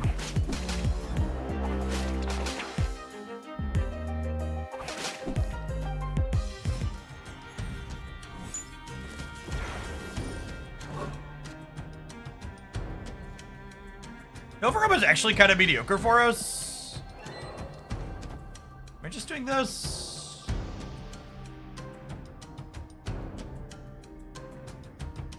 Do I want to do this, or do I want to get Bishop going? Opponent staffed me. I was thinking about staffing them, chat.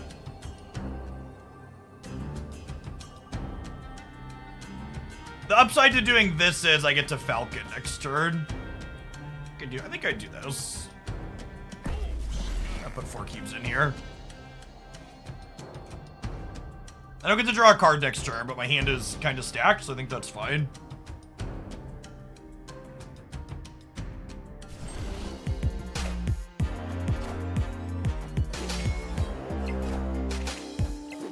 Worried about Black Bolt again. Maybe.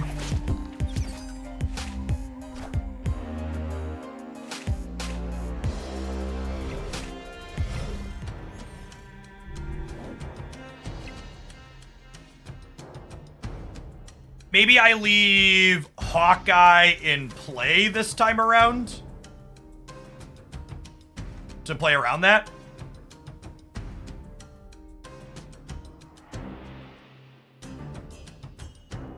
I think I'm going to not Hood because if I Hood, it puts Collector into Shang-Chi range.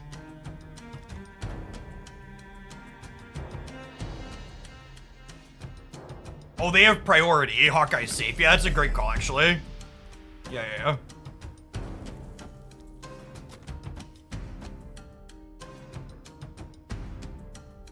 And then this'll mean I guess Silk could move and lose them priority.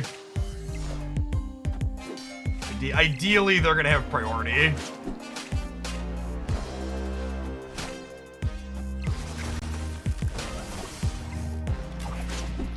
Yeah, perfect. Okay. Now, nothing on my board is... Oh, fuck, I bounced another thing. Shit. I forgot we decided to bounce the Hawkeye. Well, that's awkward.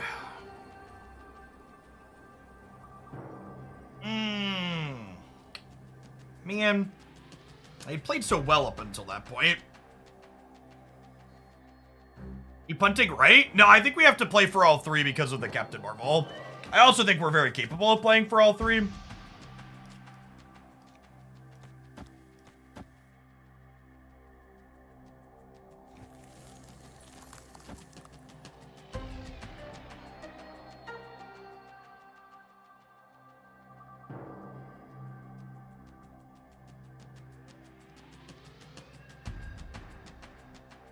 Or Silk's kind of a wild card, could end up anywhere. Silk's about to take a trip around the world, yeah.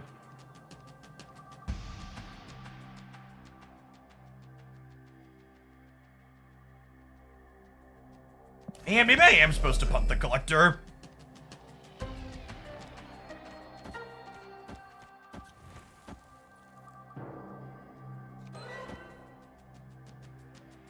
I don't think they beat this.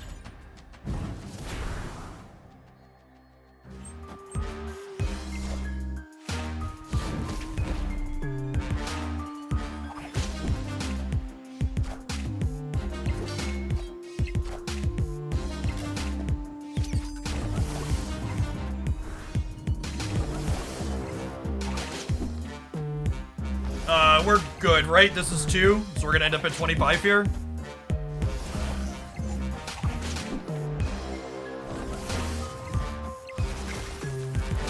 Oh, I forgot the Iceman gets +2. Higher, further, faster, baby.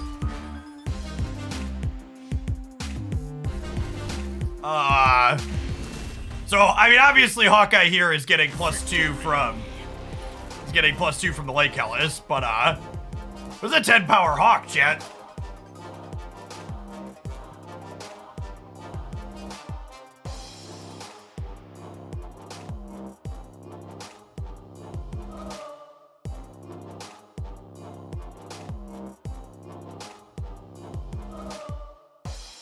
Hawkeye.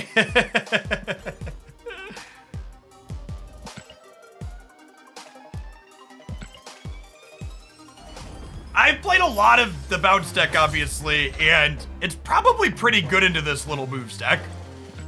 If you can manage priority against Shang-Chi well. And obviously, I actually messed up managing priority that game. Our collector should not have been Shang-Chi-able going into turn 6 if I had played properly.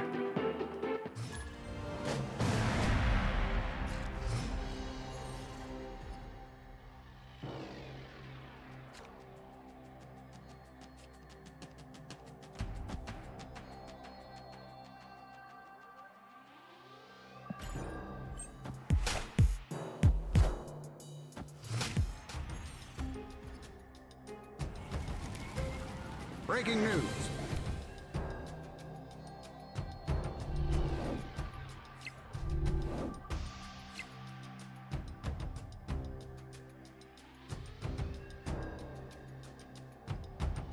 So do I collector now and then like Kitty Iceman next turn? If I draw a 1-drop next turn, I'm going to be happy to have played collector this turn.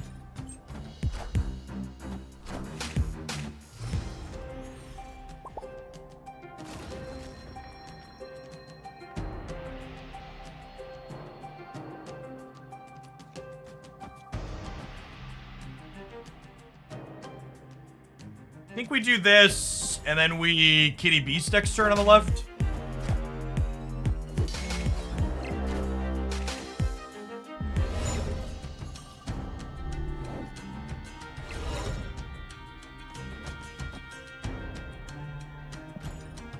We dodge the Angela Clintar.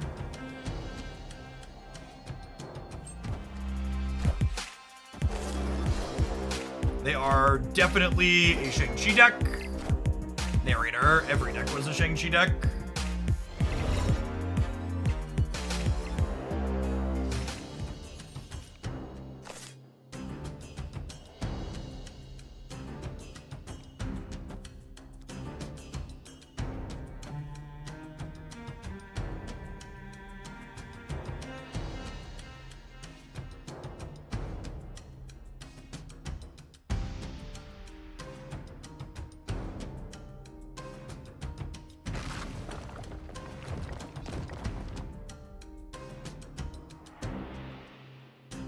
What do we think of this to expressly not have priority going into the last turn?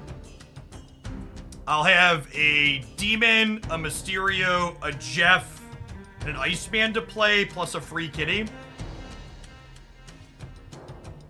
I guess there's a chance they don't put points here, because I'm going to gain 2 on the Collector.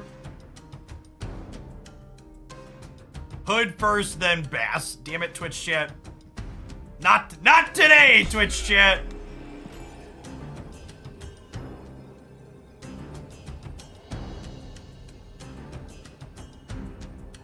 This is a last minute snap, but my turn was a little long here, so Who they dig up this time? not griefing, I'm just dumb.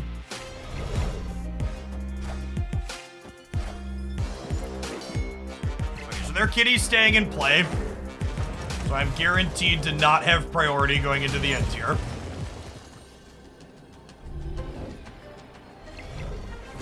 And this is the really hard / skill testing part of this archetype, is these moments, right? Where you're like trying to figure out, okay, how do I not have priority here? How do we play around their hate cards? So obviously Mysterio is going everywhere. And then what else is going where is a question. I think I'm inclined to play the minimal amount over here.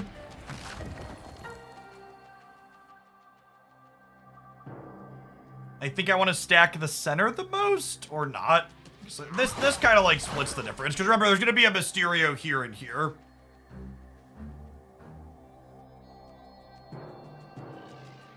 Yes, you need to manage not having priority and manage not having your Angela and Collector at 9. Is the dance you have to do.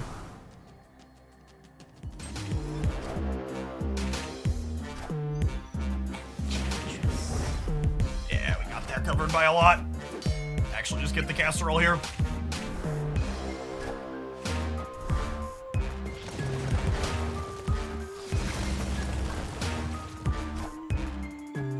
I don't know if this deck is good right now. It's one of the reasons we're playing it, to try and figure it out, but this is definitely still one of the most skill testing decks in Snap. Just so many things you have to manage in sequencing decisions.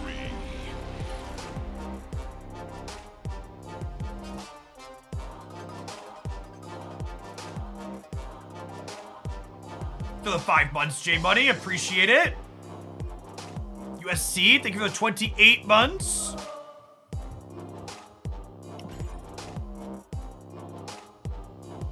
Can you explain the Hawkeye interaction with Bounce? I cannot. I think Hawkeye. I'm gonna emphasize. I think Hawkeye gets bigger in your hand if you play to the location that he was played out at the previous turn. I think. I'm gonna snap on one here because our opener's nutty. Just bast into Iceman Hood and to beast them all back.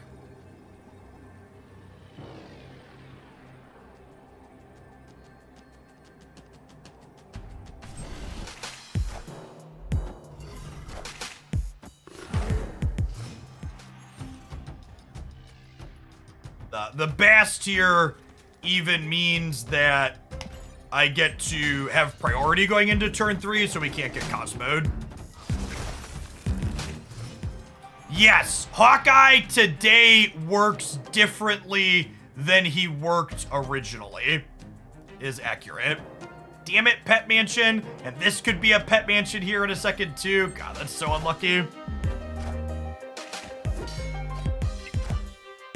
Sitting here wishing for a second dream dimension like a monster.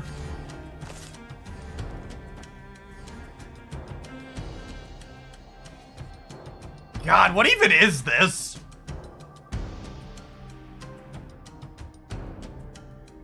What of all the games of Marvel Snap, this is certainly one of them. I think I'm playing Bishop. And then I will Falcon next turn.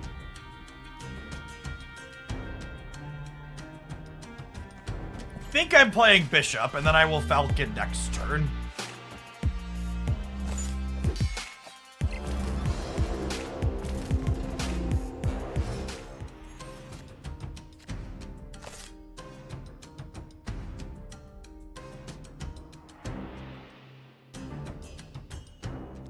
So, Beast is a nice even 5, but I kind of like, well, I guess what's the consideration? So, if I Beast to the left, I can play the 3 zeros plus Chavez.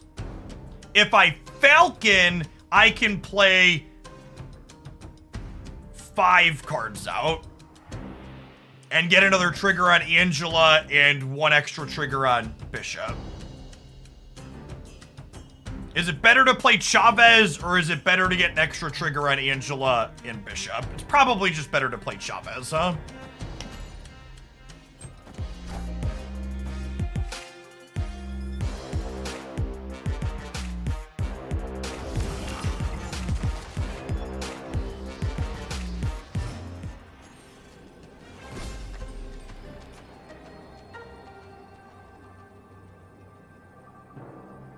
Oh, I have priority. Yikes.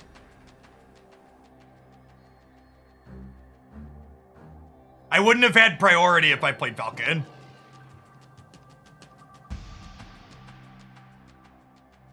Can they play something big here for Shuri and play for these other 2? Probably not, right?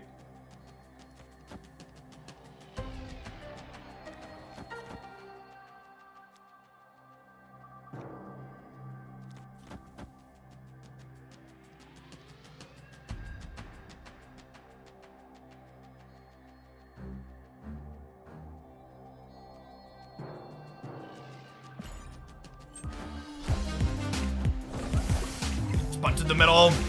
Probably dead. Should have gone with my original gut and played 2 to the Angela path. Doggy! Their deck's not a good Shuri deck if they don't have Kitty going. Is a noteworthy. Now this was a Coulson Shuri. For clarity.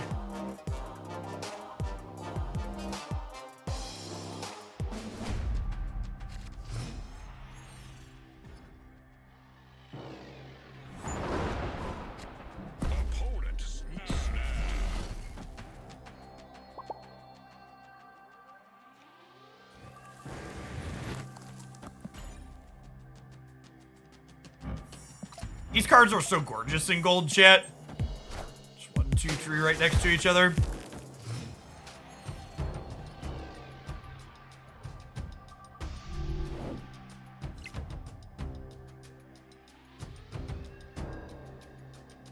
That's a marble step card.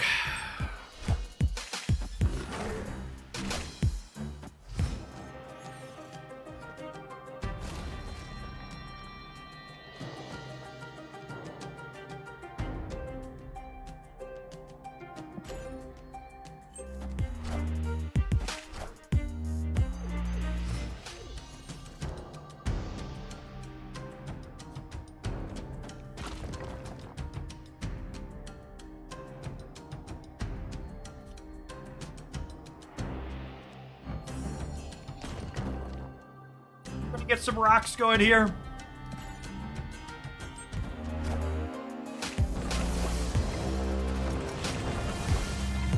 Squad still a little light.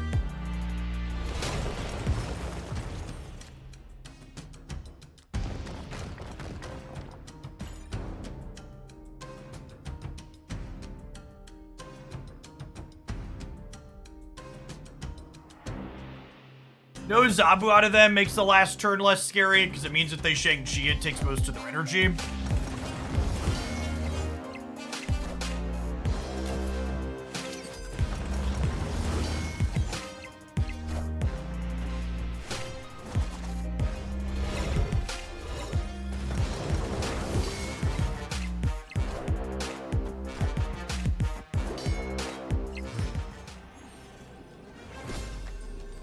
Okay, so now I believe if I play something here, it makes Hawkeye bigger, is my understanding.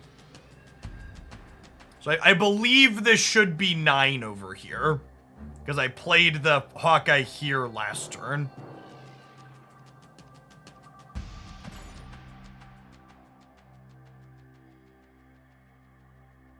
I think we just fan out and play for all of them.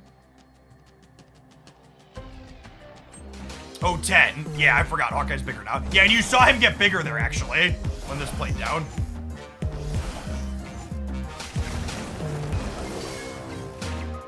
I apologize for getting stoned on stream 2 games in a row.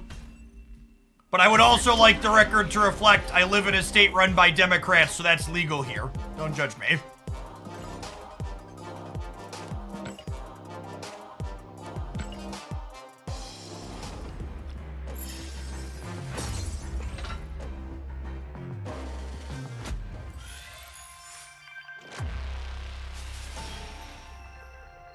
When do we play for all 3 and when do we go tall? It's not just like, in all ways, there aren't easy answers to those questions. It's like, it depends is the answer. Has Hawkeye always grown when it's been bounced? No. I don't know when they changed that, but it changed at some point.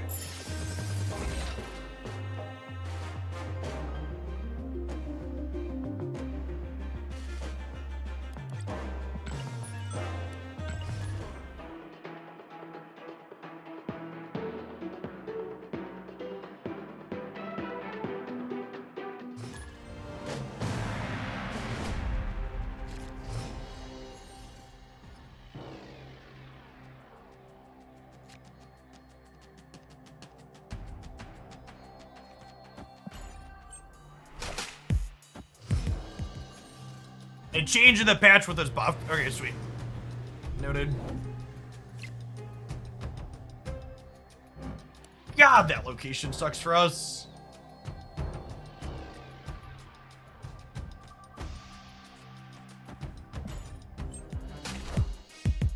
I haven't played anything though, so, you know.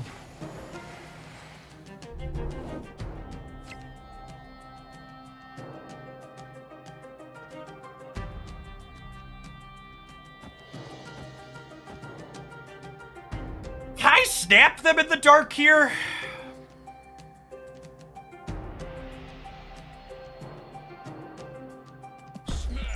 With 6 cards in hand, this is way better for us than it is for them, right? And I'm playing into Alter this turn.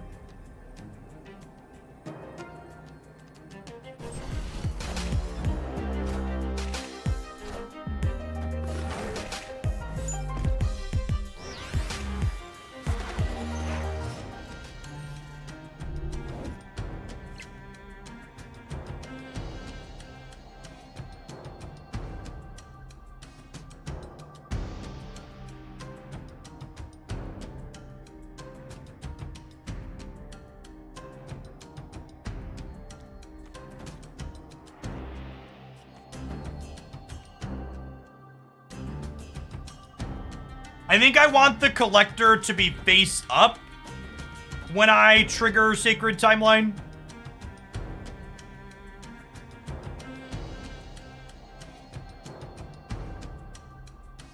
Or do I want the cards next turn?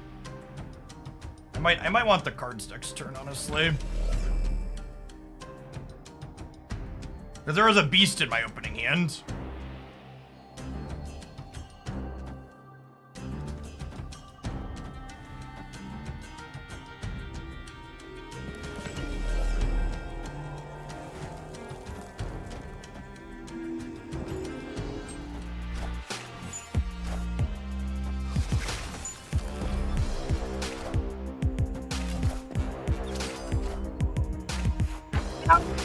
It's America, my country, 'tis of thee, sweet land of liberty, of the I sing.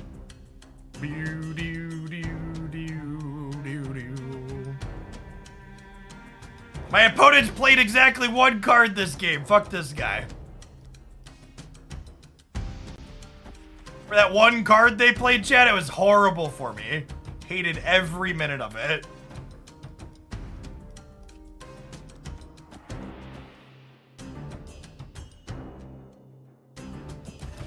I need the extra energy. I don't, but I want it.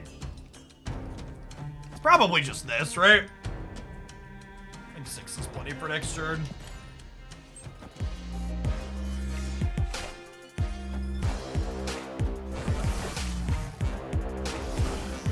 Oh, I could alter the Falcon. Yeah, that's the play. I should alter the Falcon. Wakanda forever. Okay, so I just need to play around Arnim Zola, which is easy peasy.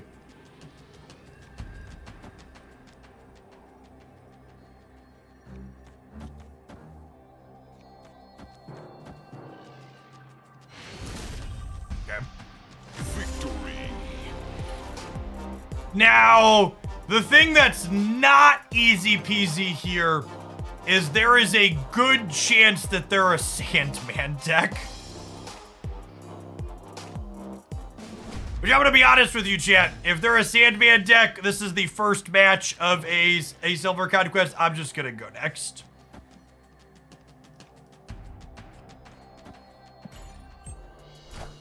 It could be a couple other things, but Wave and Sandman are definitely in the output range of decks like what they are playing.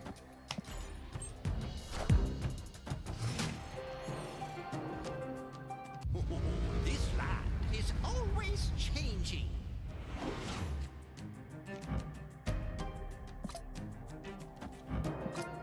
I don't know if this is necessarily terrible for us.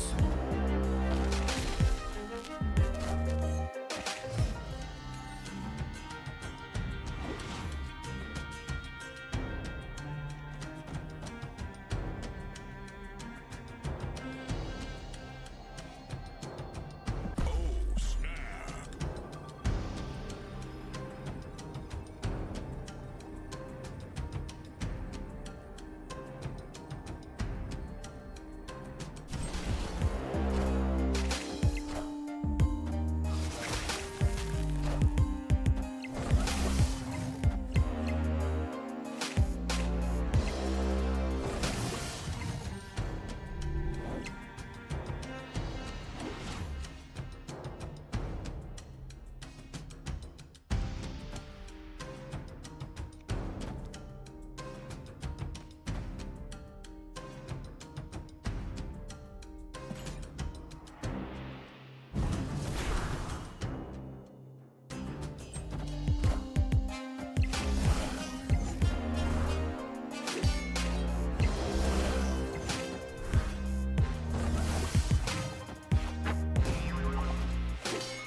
Ah, yes. Playing Wave when they kitty pride.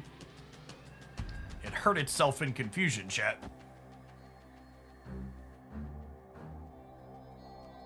Lose to Dr. Doom left.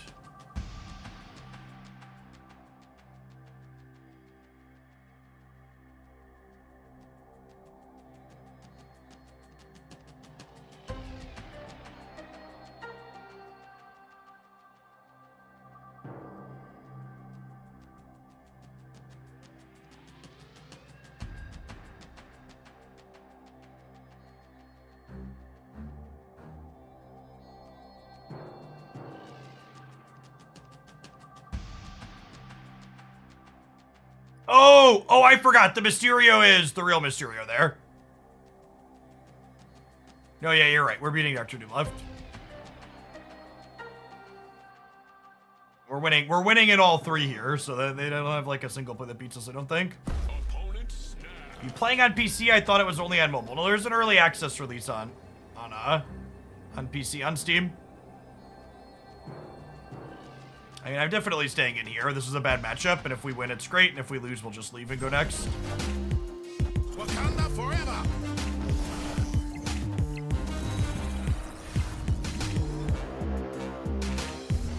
So this is something I've talked about where Conquest really differs from ladder play. On the ladder, you should just leave and not call in a spot like this. In Conquest, the worse a matchup is for you, the more risks you should take in spots where your coin flips are close. Because if you have a coin flip in a bad matchup and can win big on a coin flip, that's probably better than your average case scenario is going to be in that bad matchup. So when you're forced to try and play out the whole match, you should be willing to take bigger risks than you normally would on the ladder, because you're going to need to get lucky to win your bad matchup.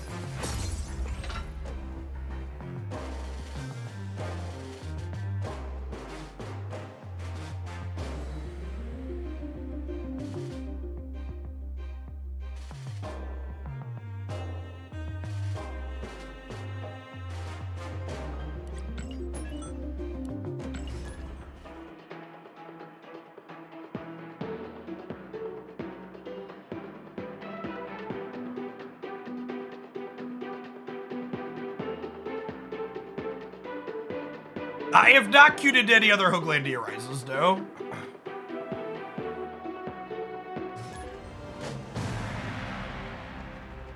Does that mean bad matchup deck-wise? What if I'm a terrible player? Should I just always take big chances? I mean, there's a reason why we talk about how if you're unsure when to snap, you should just always snap on one.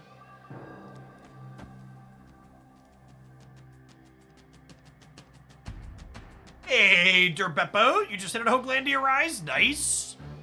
Also, shout out to Derb and all the other lurkers in the chat. 4-month sub, first time chatter from Derb. The lurkers that make Twitch go round. Appreciate y'all.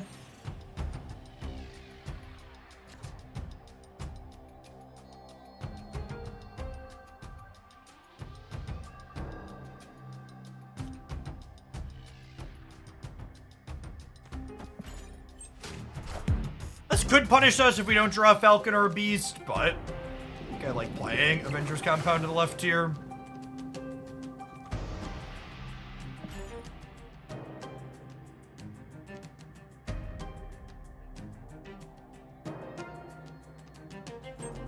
Yes, the inverse of what I just said is also true. If you are in a matchup that's favorable for you, you should be more risk averse. Take fewer chances.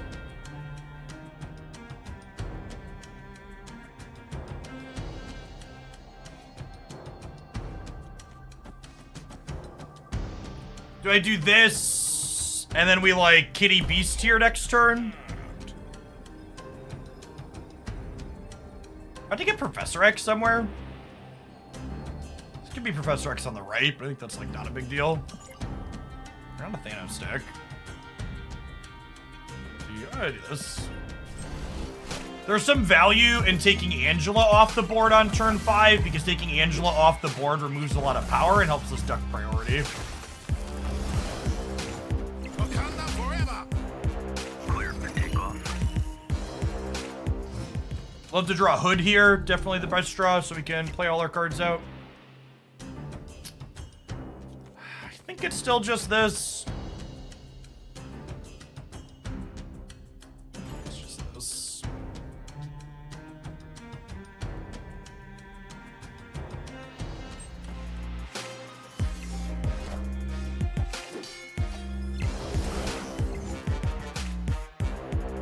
Then ideally, the thing they played here is more than 4, so we're going second next turn. Wakanda forever!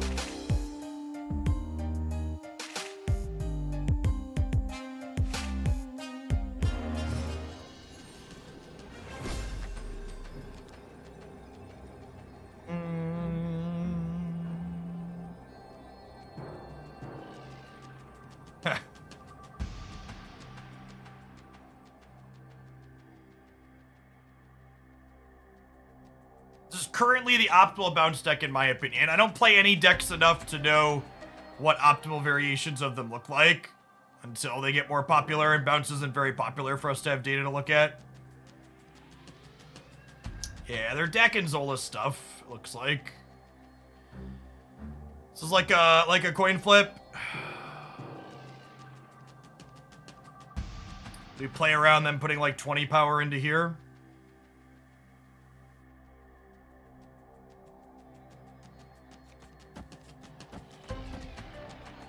This loses to them just playing a big thing here.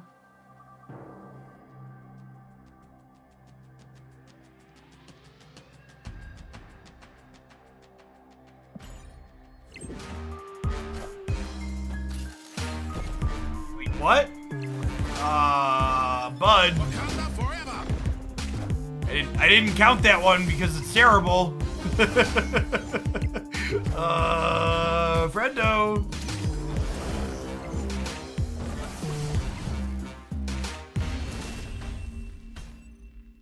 Victory.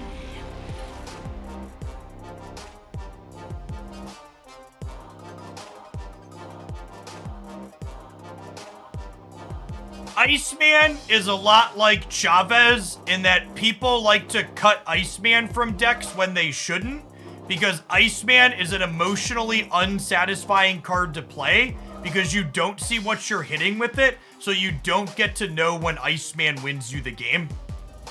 When you are playing Iceman, it wins you lots of games you never know about because your opponent just didn't get to play the card that Iceman jacked up.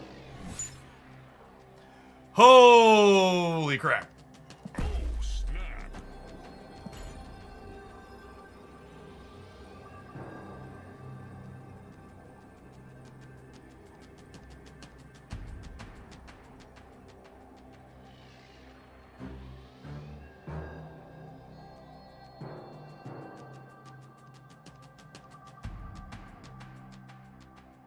You cut Iceman because you wanted an extra big numbers card. This deck already has a ton of big numbers cards. We have Bishop, we have Collector, we have Angela, we have Kitty Pryde, we have Hood, we have Hawkeye. Like half the deck is things that put numbers into play.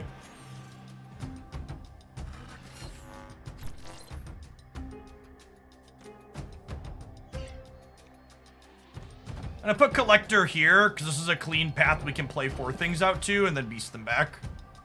So we'll go 3 things here in the center and then Kitty plus beast next turn.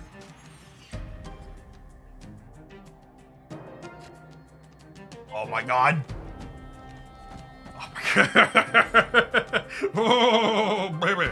Oh, baby.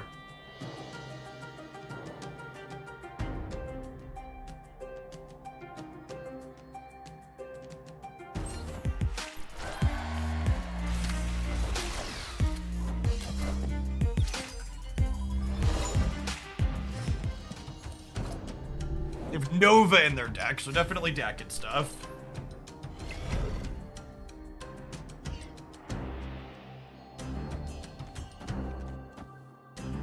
Perfect. Perfect.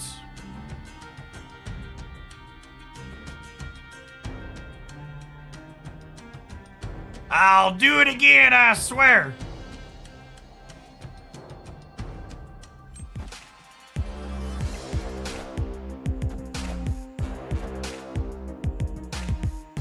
They have Zola to get into the right. That's fine. We're just going to be absolutely massive. Center and left.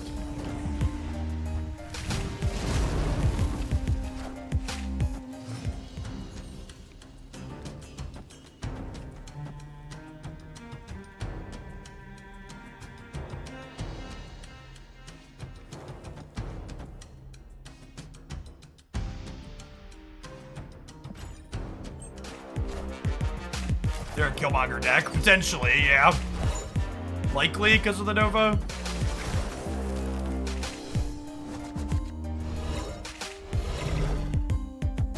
Oh no! Iceman! Iceman! Got me. Can you believe people cut Falcon from this deck, chat? There are living, breathing human beings that play this deck and they cut Falcon. Oh, you know what? They could Zola the Killmonger.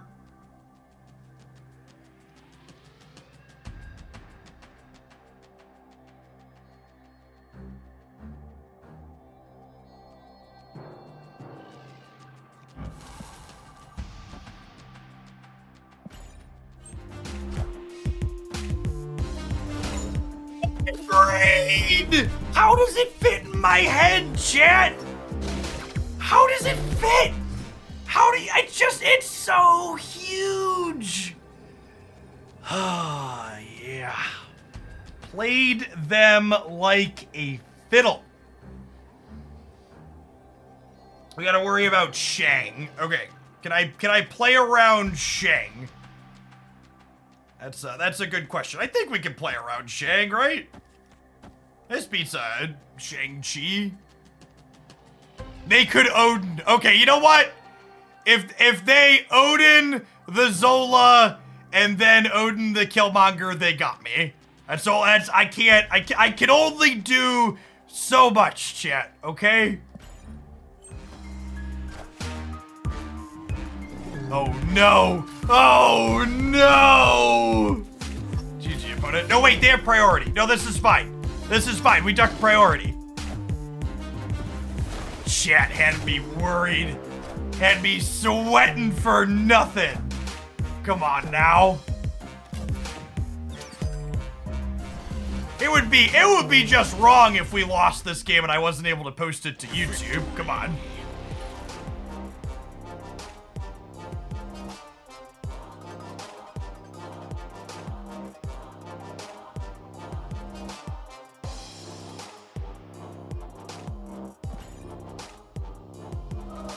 I just want you to know when I'm taking notes on which games could be highlights, I have different rankings, like fine, reasonable, absurd, insane. That's the first time I've ever written one down in capital letters.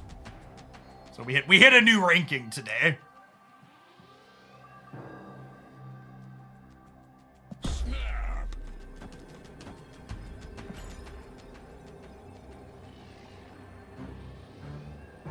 We're just big cube bully at this point, so I'm gonna push the button.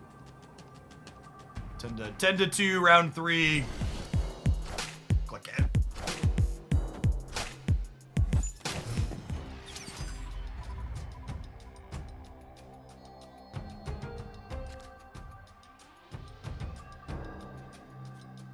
Okay, so I get to Angela here, and then I get to go Demon Falcon.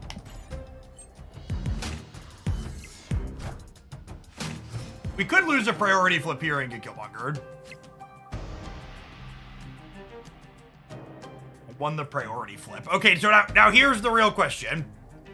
Do I Demon Falcon and play around Killmonger this turn on turn 3? Or do we get greedy and try and Collector first?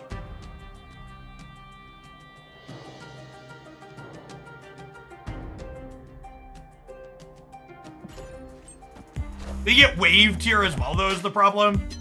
Just magic. Lovely. Oh, it wasn't even a priority flip because this ended up being Necrotia. Oh, gosh. Look at how much we were rewarded on that day, chat. We get an extra Iceman trigger now, too. It's beautiful. Do-do-do. Be-do-do-do-do-do-do.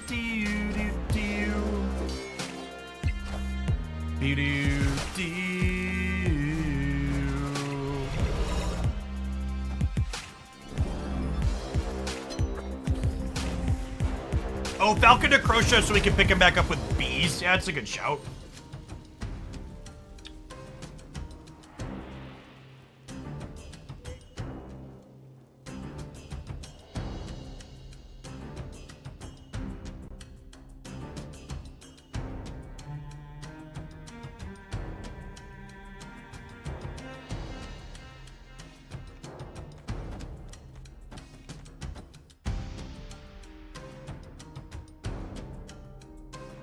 I'm trying to think, how do I get around Killmonger this game? I don't know that we can.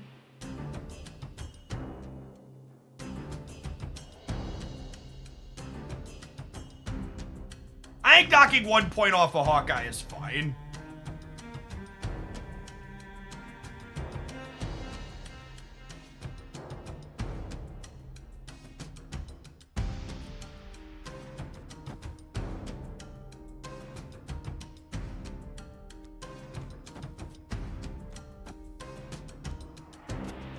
I could do this. No, I'm drawing Chavez next turn guarantees the thing, though. Alright, I'm gonna do this.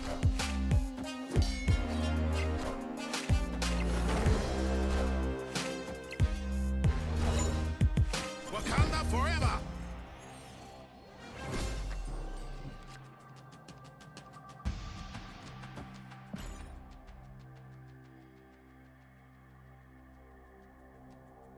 Maybe I'm supposed to Chavez mid to duck priority going into the last turn. Yeah, Wave's a possibility here too, although it's worth noting that Wave's actually not too bad because I have Mysterio to end on if they wave us.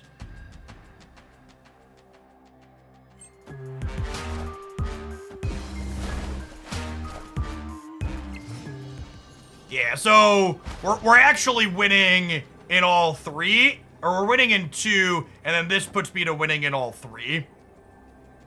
And Arnim Zola could get us, I suppose. Good hit on that. They win the Zola flip on the left.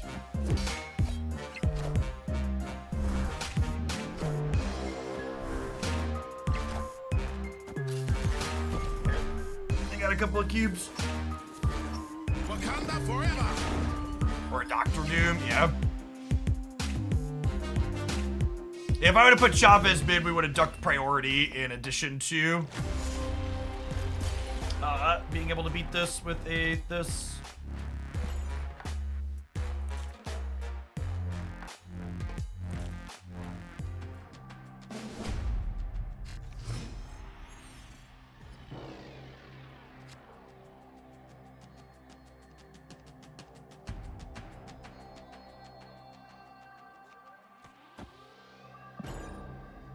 What's this?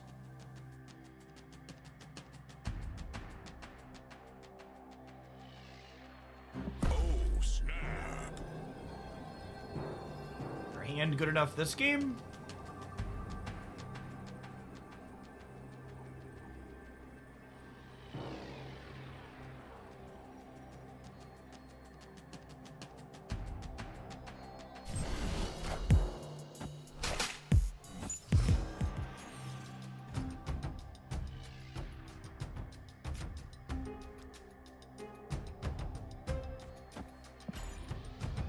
Pretty good location for them in general, just because of Arnim Zola.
Yeah, I think Bishop mid is overkill. When do we have to get to level 10 by in Warhammer to get to 3 months up? Monday night the promo ends. So I'll be pushing it a little bit more on Monday. But if you have time to do it over the weekend.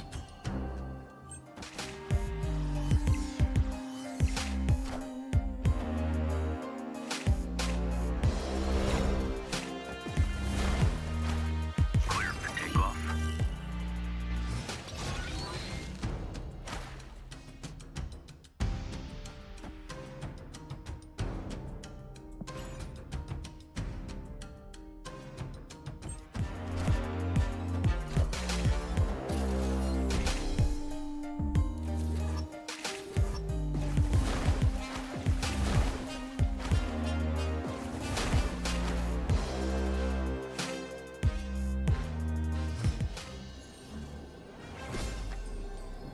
Man, I almost played Falcon too.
No joke, double Iceman as one of our strongest possible starts into a ramp deck like this. They don't have that many cards that cost less than 6. It's very likely to slow them down a lot.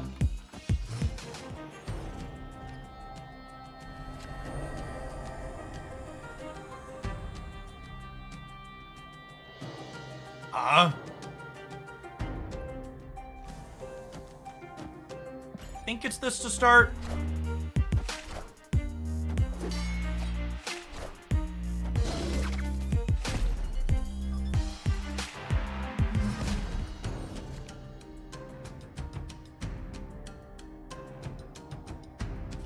On one hand, that kind of sucks, but on the other hand, not having to play around Killmonger later is nice.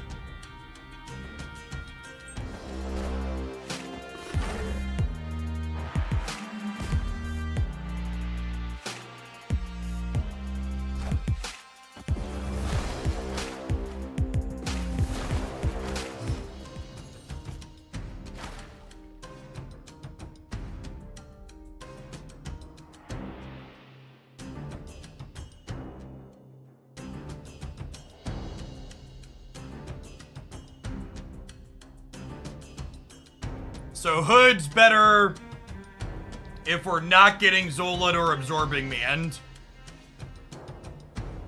But there's a good chance we get Zolan or Absorbing Man, right? Which I think means I just Mysterio here. It's like Mysterio into Chavez.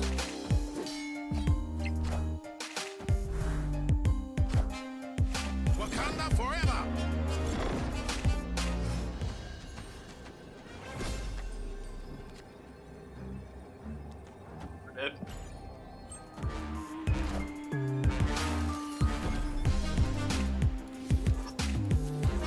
Wakanda forever. We're beating that regardless.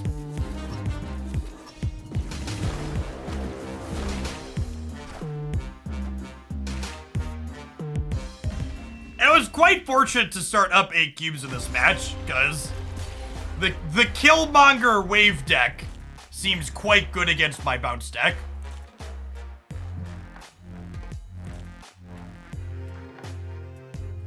There's a good chance we need all 10 of these cubes to try and get these last 2.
Okay.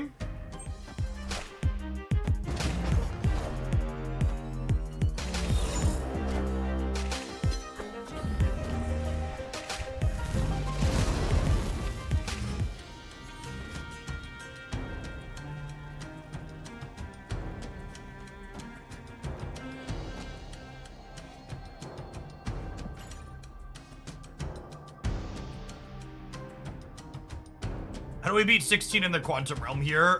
With Angela, hopefully?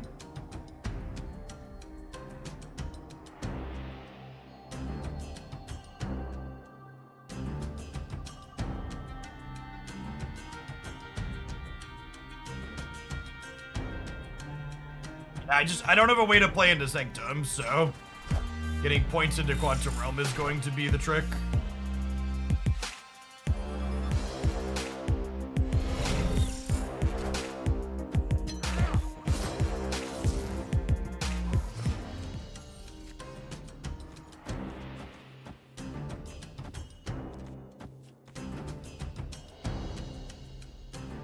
I end with demon, demon, hood, vibranium, demon back in my hand here.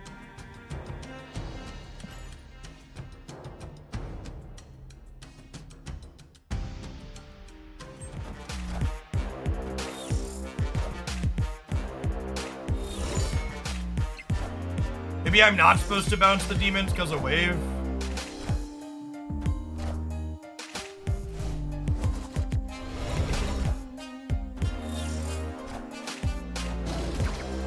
Alright, we duck to Killmonger. Oh!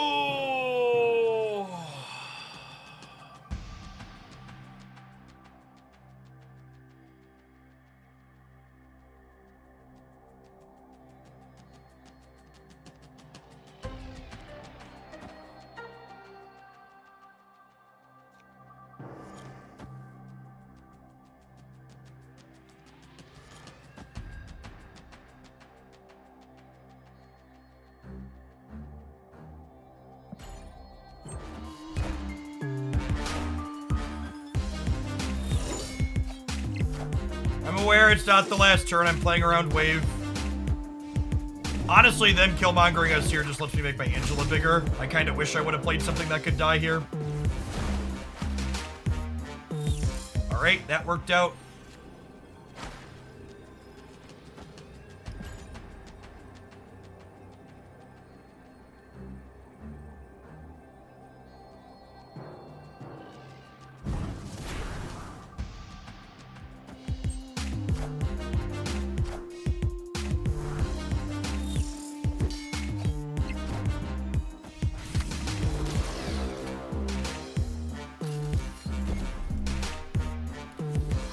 We beat that.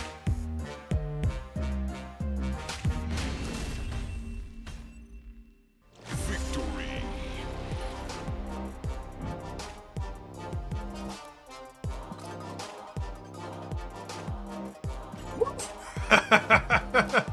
Tough matchup, chat.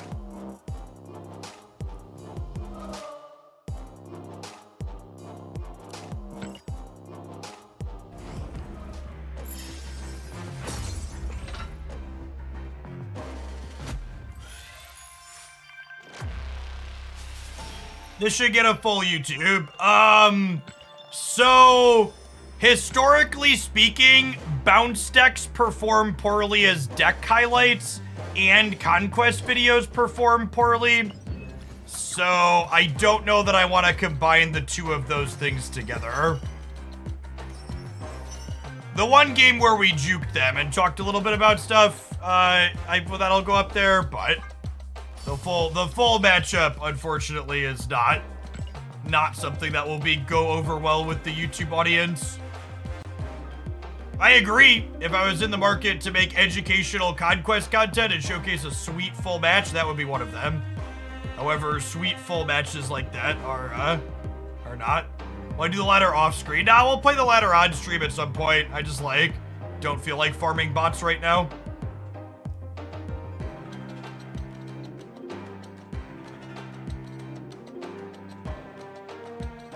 It'll go on the main archive channel where all my stuff goes.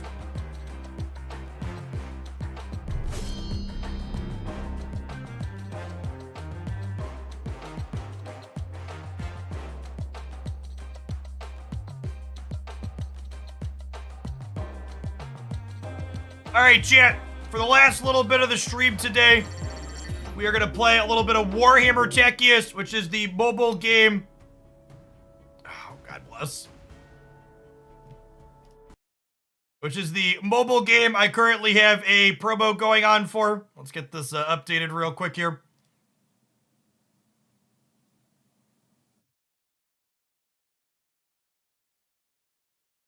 You want an easy way to support the content while also getting a free sub to the channel? Check them out using my link. They're a mobile tactics game we're going to play a little bit of here to close out today. So as whatever happened to that DC game? The DC Dual Force game released. There are 63 people watching it streamed live on twitch.tv right now. It is a smashing success.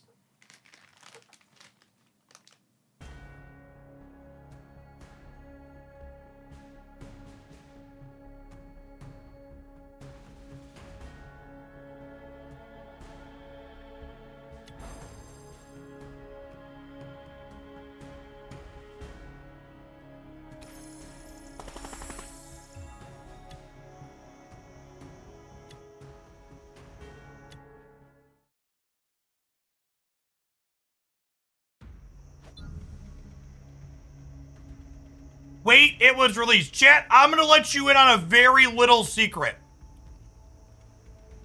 If a video game is open for everyone to download it, and they will let you spend money in their store, then their game is fully released.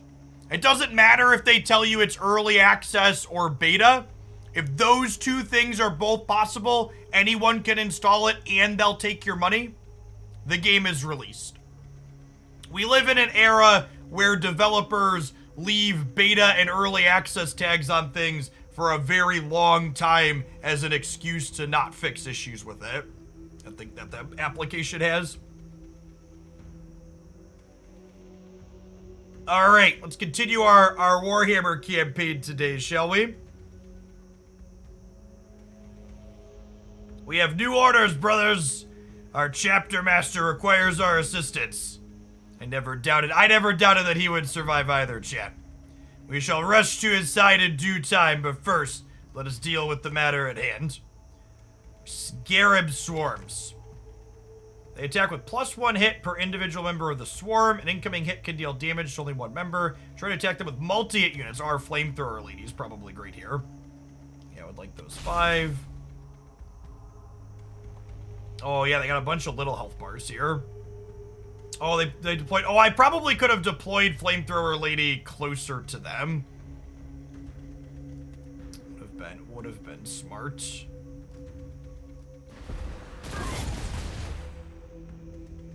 That's fine, he was a multi-hit unit too.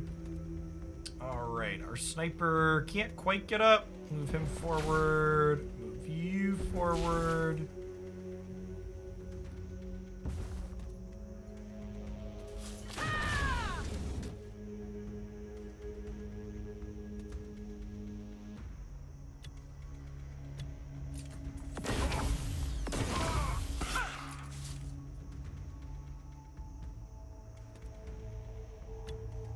Get him up over here and summon our friends.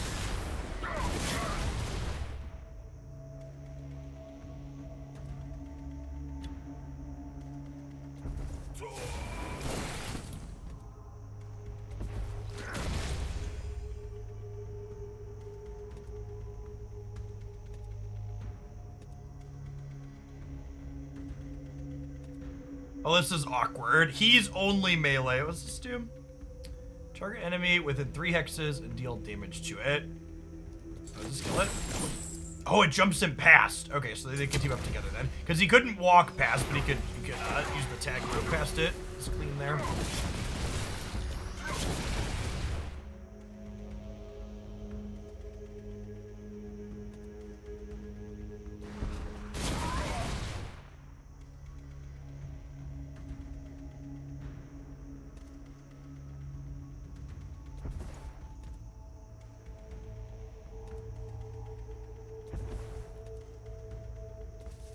Yes, what degree of pushy games can be with their flash sales is a big quality of life thing.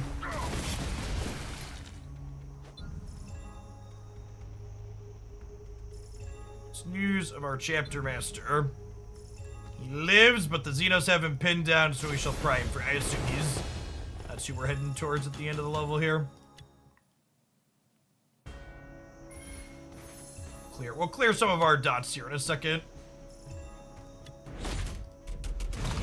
As he clears the dot immediately.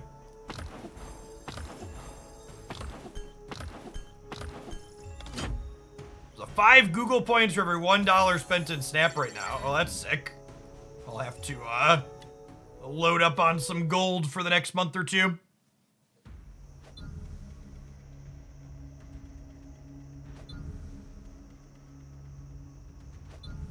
Okay. Our sisters died in service to the Emperor. We have all pledged ourselves to that fate. It's quite the fate, chat. Yeah, this looks fine. Multi-hit, so get up here and kill those dorkos.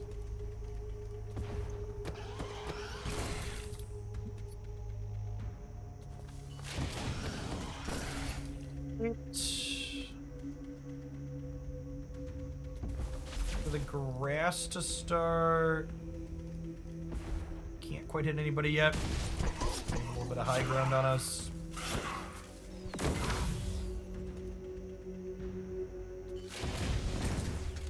Yep. It's great there. Special. Oh, that didn't quite do it. Rude.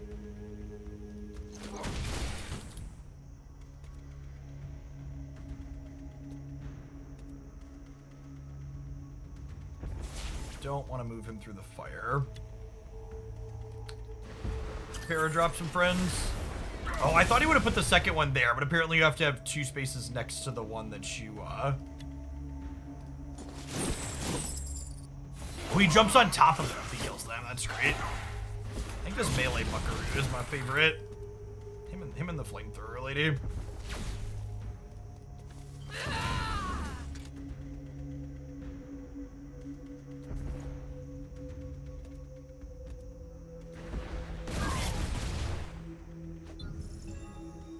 We shall avenge your sister's Vindica before the fight is through.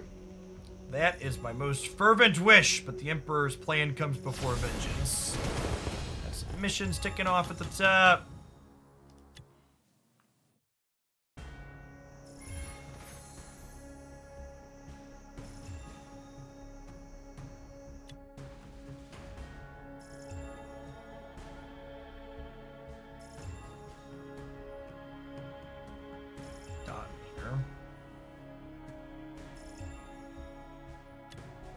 Upgrades here. My sword guy have any upgrades yet? He does not. Well, I can give him a thing. There we go. There we go. Let's get him nice and upgraded. And give him my other book too. Yeah, we're gonna take our melee guy all the way.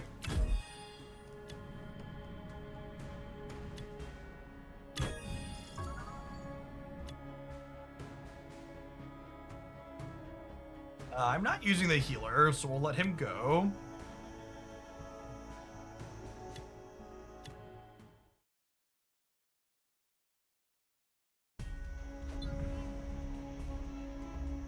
We play different factions. This there's all human people. There's characters from a bunch of different factions, but the current PvE campaign that I'm playing in is all human characters. So I actually have a couple that are from others, but I can't play them in this particular campaign setting.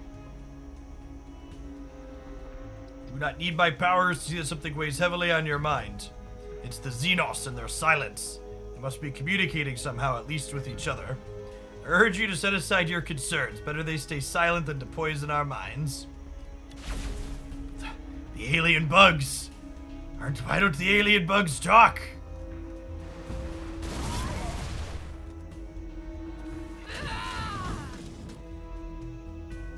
Didn't quite kill those. Shit.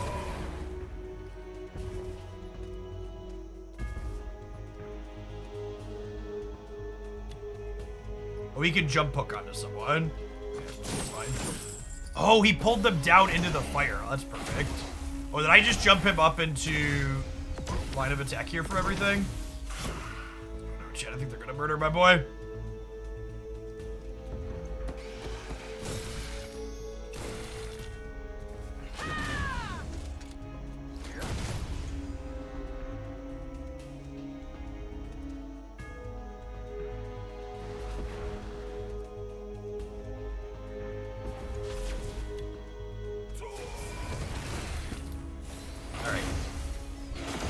Boy preserved.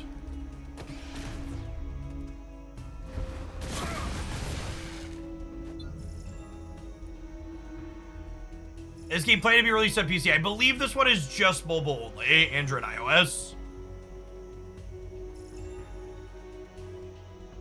Let them keep their mysteries. The Emperor's will is all that requires our focus. Let's just slaughter our way through. Oh, he's one of our higher level ones now. If we put some books into him, perfect.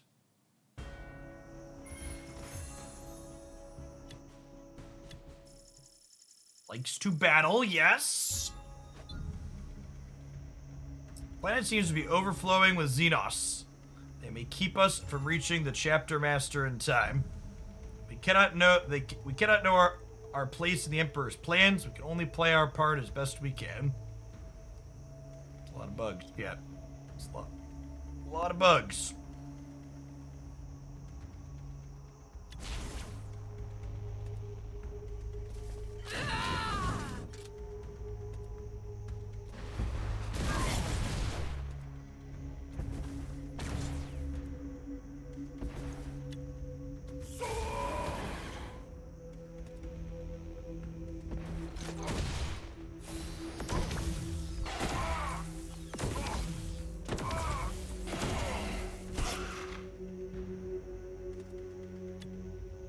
Drop some lads off.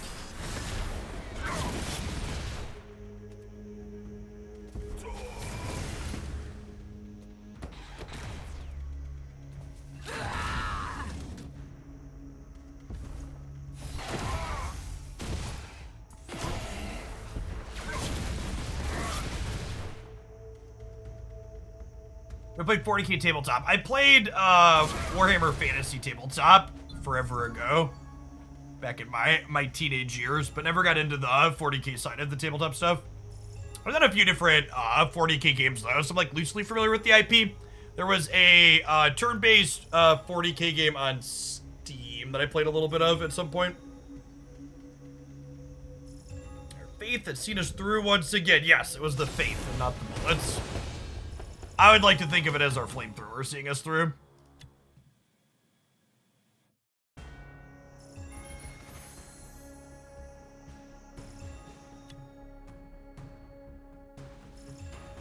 So you can see there's multiple campaigns in here, and I assume which characters you use differ depending on.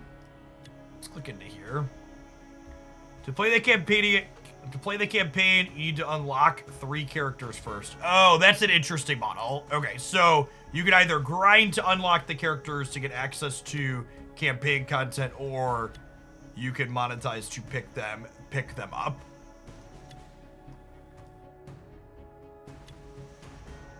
These are the people that the story is about. Oh, and I have some of these guys. Mirror campaign. Do you play the other side? Yeah, so I've unlocked these 2. And this is someone that I assume unlocked the Alpha Null. Is he he's the one that we get inside of here. Oh yeah, he's the next one here. So once we get far enough into here, we can play the inverse on the other side. The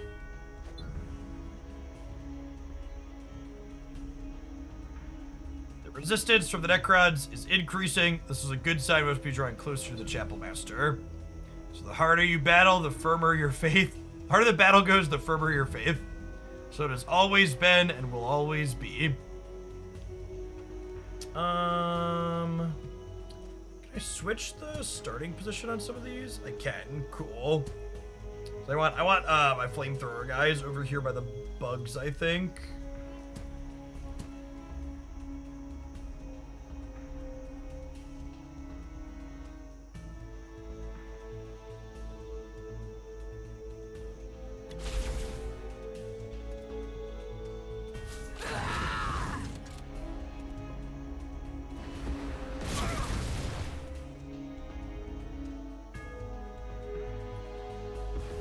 We need to walk up and around here. Hit these. No, they have to be immediately next to each other to get popped there. Got it. Can you... Man, that's a long jump.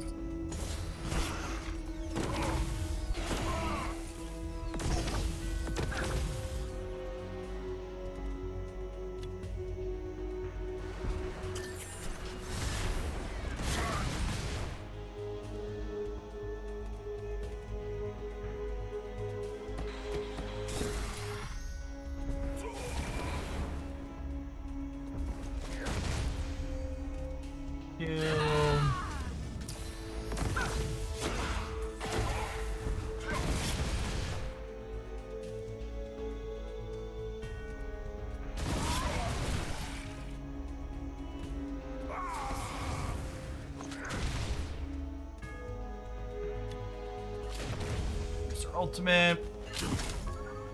Our faith shall always see us through. Our lightning victory target. Our flamethrower gal's almost up to 4.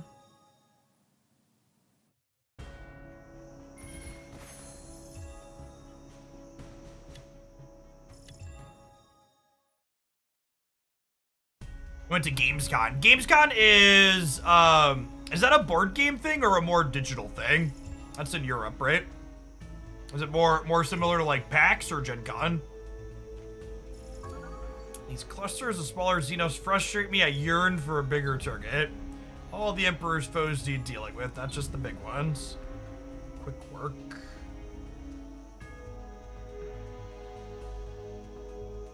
Oh, these 3 have to be deployed well. Makes that choice easy.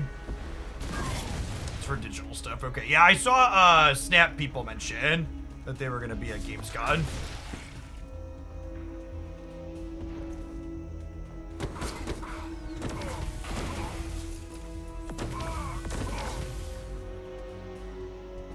Jump him back this way, I think, and deal with the bugs. Shoot you. Chain lightning going. There's a lot of anime stuff there as well. Cool. I wonder if Genshin will have announcements there. They are both of those things.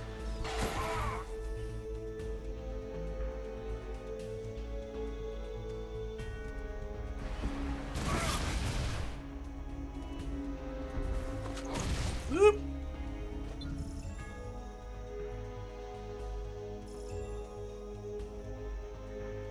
Job well and thoroughly done. Bugs are thoroughly squashed. Traverse 250 hexes. Gonna do that one here in a second.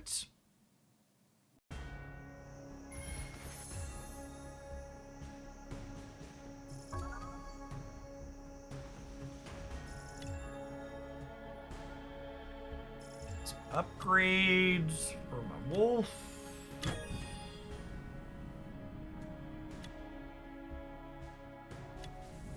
Guy's got an upgrade. He's got a couple.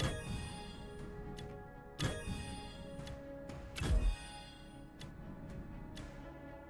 not using him, and we're not in the Necron stuff yet. A couple of things to claim here.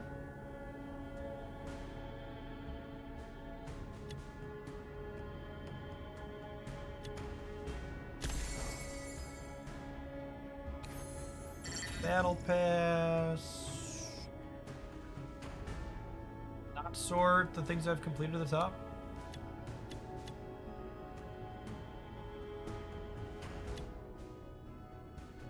Oh, it's a premium mission.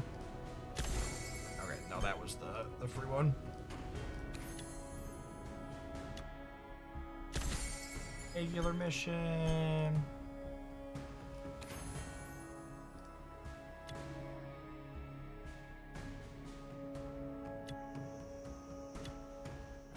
Onward, upwards, backwards, forwards. Look, they send even more of these swarms. It's fine, we got plenty of flamethrower.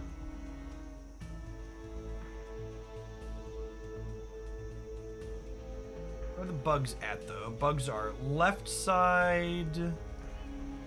Probably want you like that.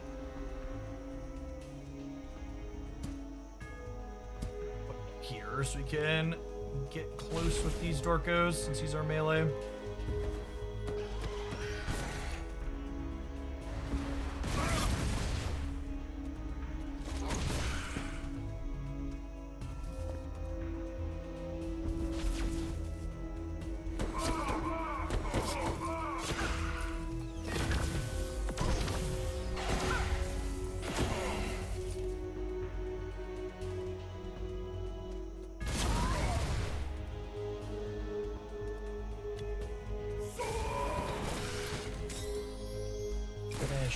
That one with the sniper.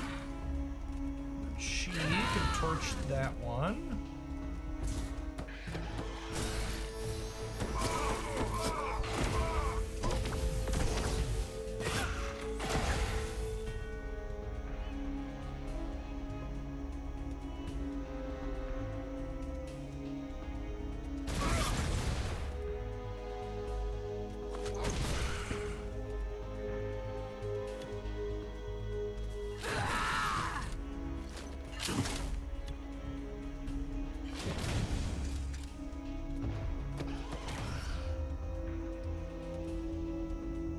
Do a couple here, but not that many. Well, the bug moved. Drop some parafriends over here.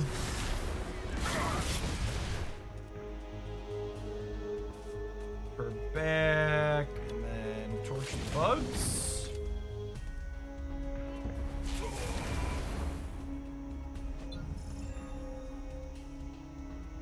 Excellent fuel, chat.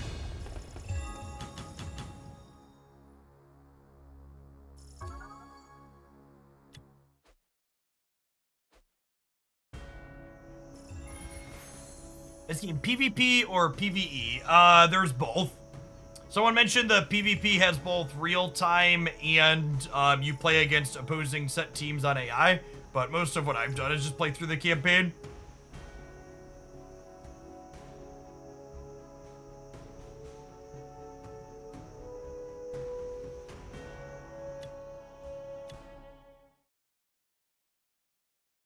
So check it out and add one to the tackiest counter. It's just PvE stuff mostly. The first goal of the tutorial is all PvE, and then power level 10, you can technically do whatever you want, but you can hit it just playing campaign stuff. The stench of the Xenons burning reminds me of my home world. The stench of dumpster fires never abated there. This future sounds truly wonderful. Were you glad to put that place behind you? I was glad to be of service to the Emperor, and all other concerns paled in comparison. Reminds me of the dumpster fires at home.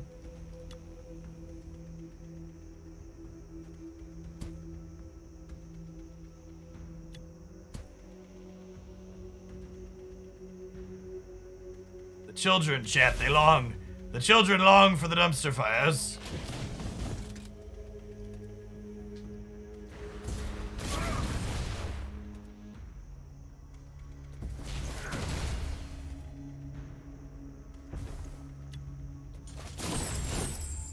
Apple. There's no kill like overkill.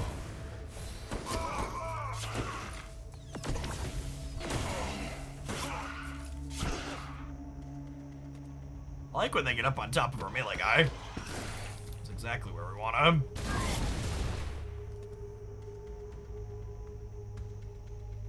Come here, so he's away from the person on top of him.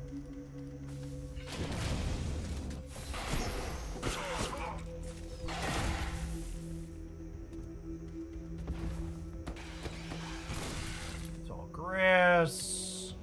Drop some buddies.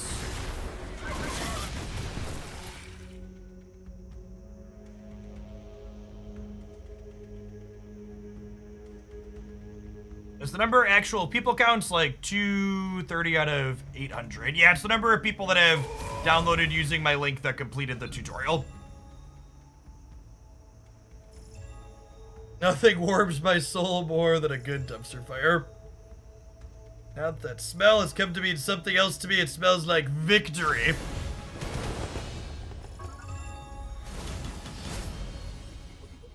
Level 5?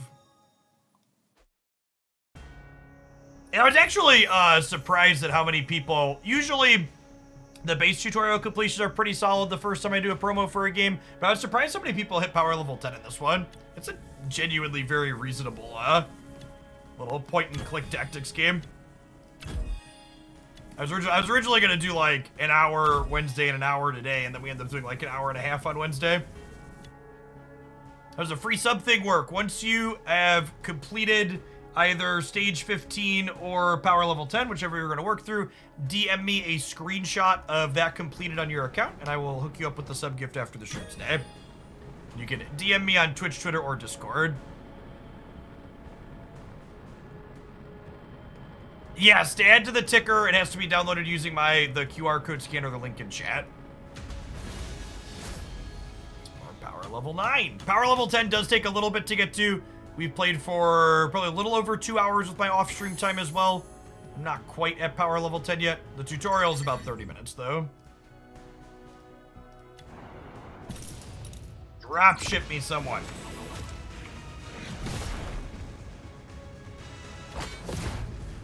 Or pieces of someone, as would be the case.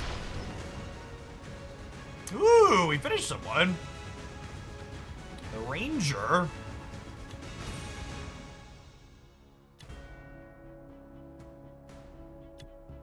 It's a friend. Which area is he in? The Eldari. Who are these people, chat? Oh, this is for one of the other campaigns that we looked at earlier.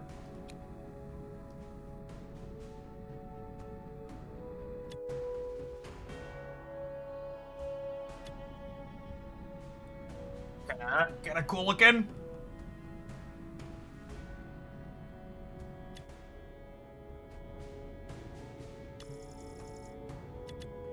Battle pass thing.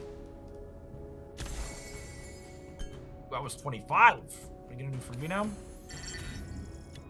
Not quite. They're space elves. Okay. They looked kind of elf adjacent.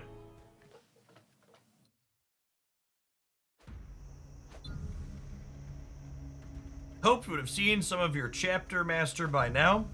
I can sense him out there. He yet lives. Let's move quickly to ensure he remains that way.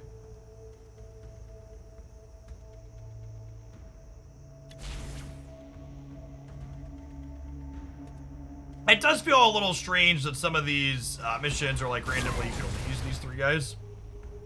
Like they're fine, but I like the other characters a little bit more, I think.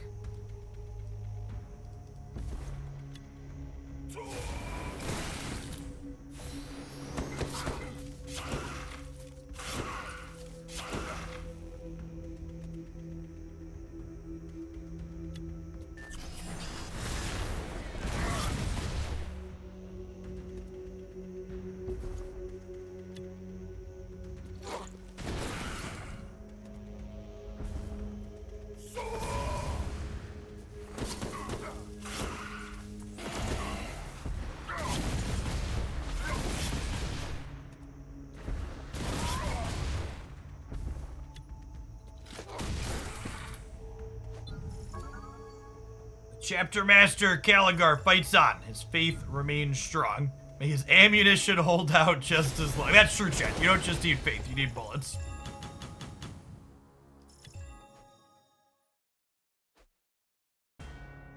There be copious amounts of bullets and faith.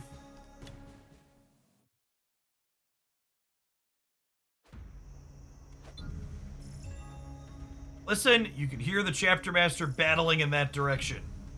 Must reach him before he falls. We cannot fail, must not. Flamethrower and this guy on the side with the most bugs. Melee guy in a decent starting position.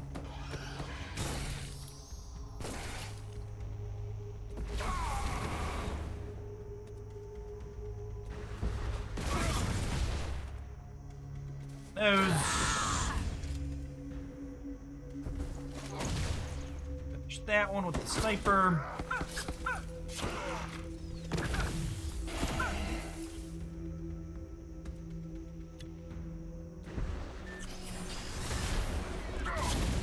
Oh, I should have positioned him in the fire so we could have dropped two guys. Keep doing that.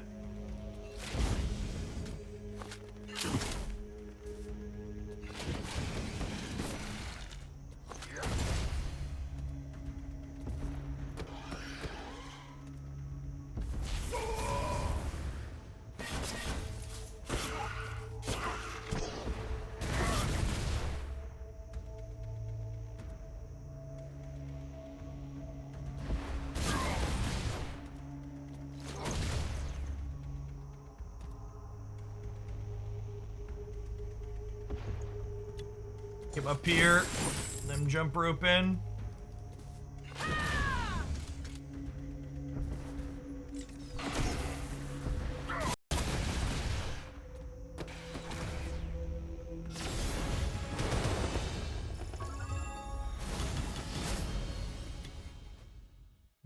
Hold it.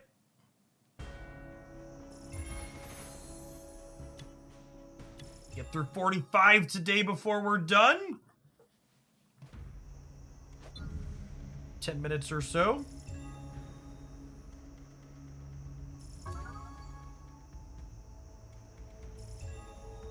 Some bugs.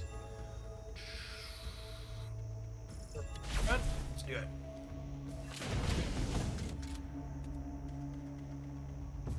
I'll just like get him right on in there. Just all about getting on top of him. Some bugs. Let's can finish these.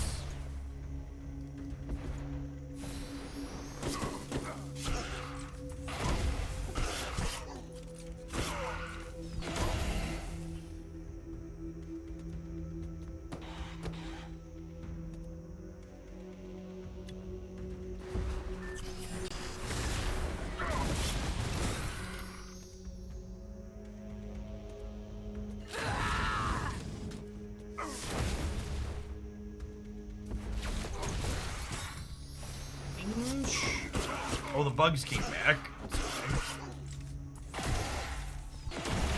Oh no! He killed my melee brawler, chat. That's heckin' rude. Oh yeah, finally at the point where I need to, might finally be at the point where I need to put the healer back on the team.